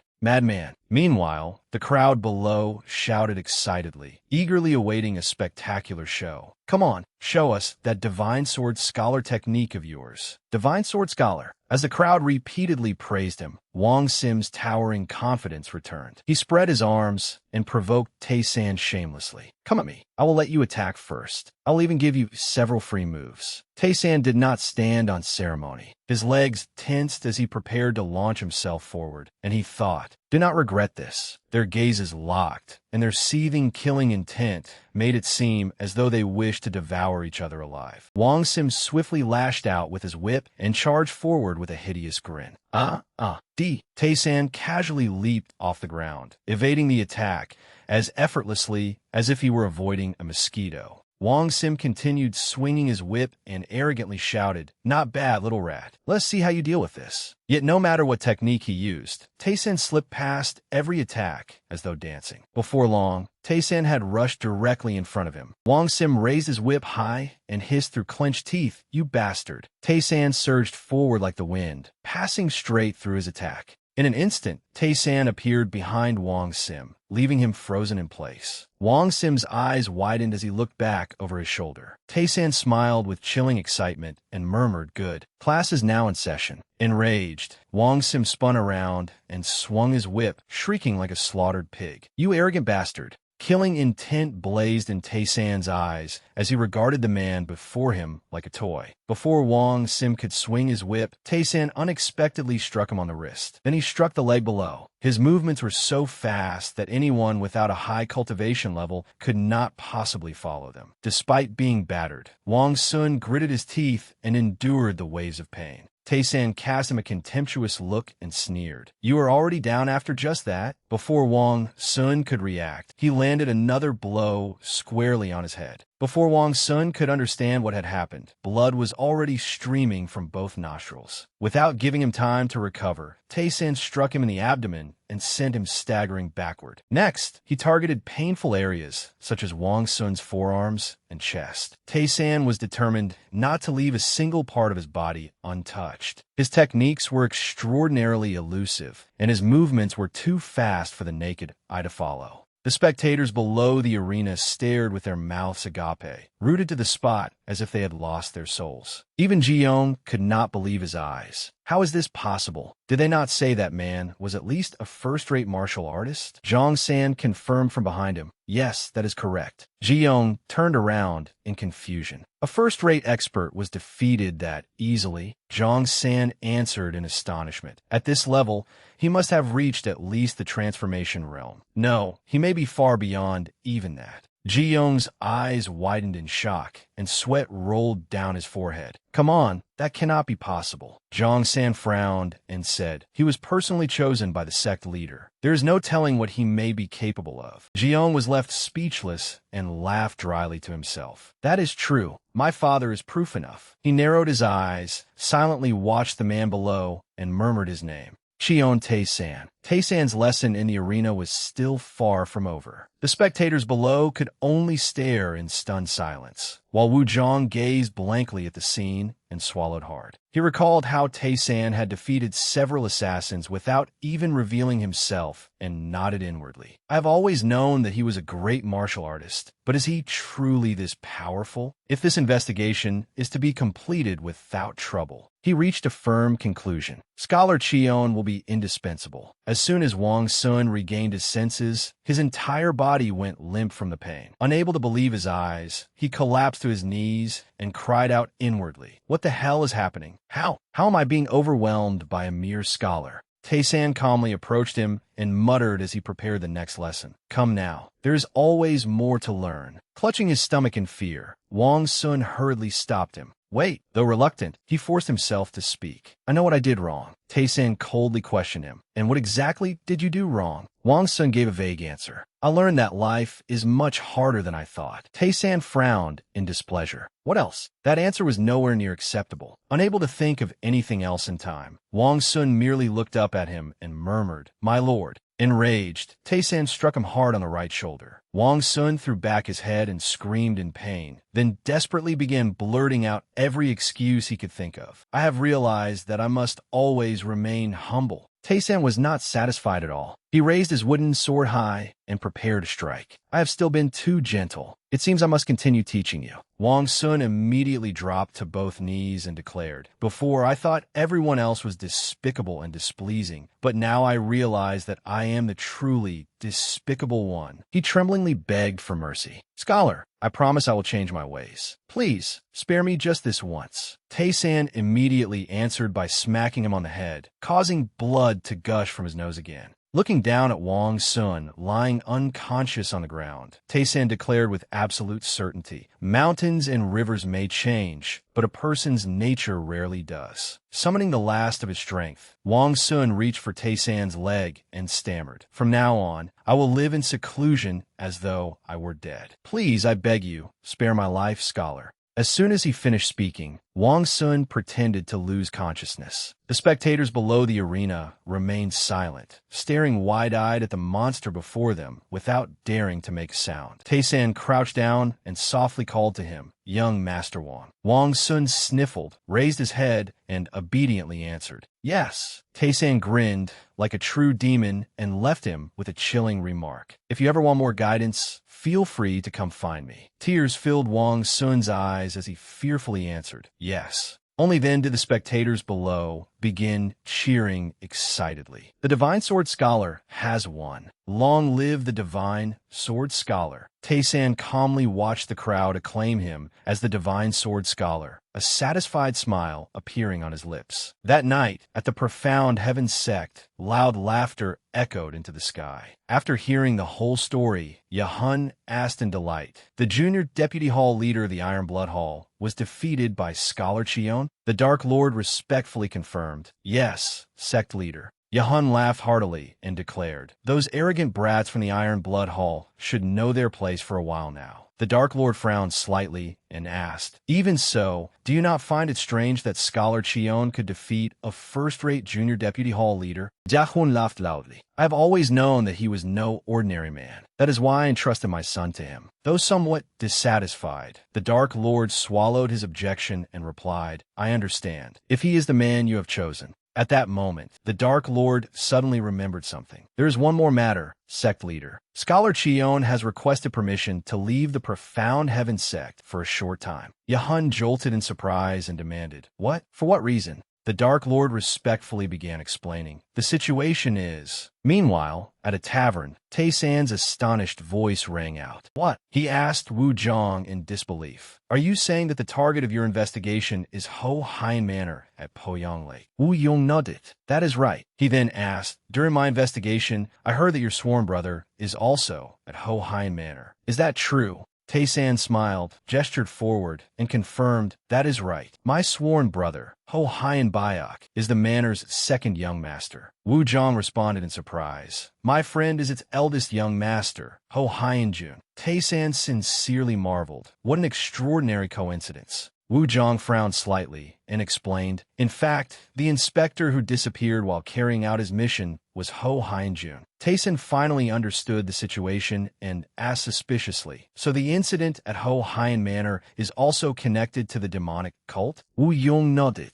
"That appears to be the case at present." After hearing this, Tei-san declared without hesitation, "Inspector, I am coming with you." Early the next morning, outside the city, Tei-san and Wu Zhang had prepared their horses and luggage for departure. They also made sure to say goodbye to their loved ones. Tei-san gently reminded her, "Bai, while I am away, please help take care of Yao Shui." She confidently replied, "Do not worry." Tei-san then crouched down and gently instructed Yao Shui, "I will return soon, so make sure you practice diligently while I am gone." The little girl obediently answered, "All right, but next time, you must take me with you." He smiled, patted the girl's head, and said, "All right, next time, I will definitely take you with me." Suddenly, a horse neighed, startling them both and making them turn around. It was Yongjin and his subordinates. The moment he saw Tei-san, he called out loudly, "Scholar Chion." Surprised by his appearance, Tei-san blurted out, "Steward, why are you here?" He then glanced toward Ji-young and continued, "And why are you here as well?" Young Jin dismounted, cupped his hands, and explained, "The sect leaders sent me to escort you. The young sect leader will also accompany you on this journey." Rather than being pleased, Tae-san sighed wearily. "Oh, wonderful. Another burden." Suddenly, a sharp voice rang out, making everyone turn around. "This is so irritating. Why do I have to go too?" Looking at the newcomer, Tae-san wondered, "And who is that?" Young Jin smiled awkwardly and answered with a troubled expression. "She is Lady Imo Jinryo, the young sect leader's younger sister." Jinryo glared unhappily at the people before her and muttered, "How annoying." Tae-san asked in confusion, "But what?" Young Jin replied in surprise, "You did not know? She will be accompanying us on this journey." Annoyed by everyone staring at her, Jinryo snapped, "What are you all looking at?" She had only just arrived, yet she was already shouting noisily, "It is unbearably hot. Where is the carriage? Hurry and bring the carriage here." Even Jeong, walking beside her, sighed in exasperation. Tae-san could only stare blankly as an ominous feeling about the coming journey began to rise within him.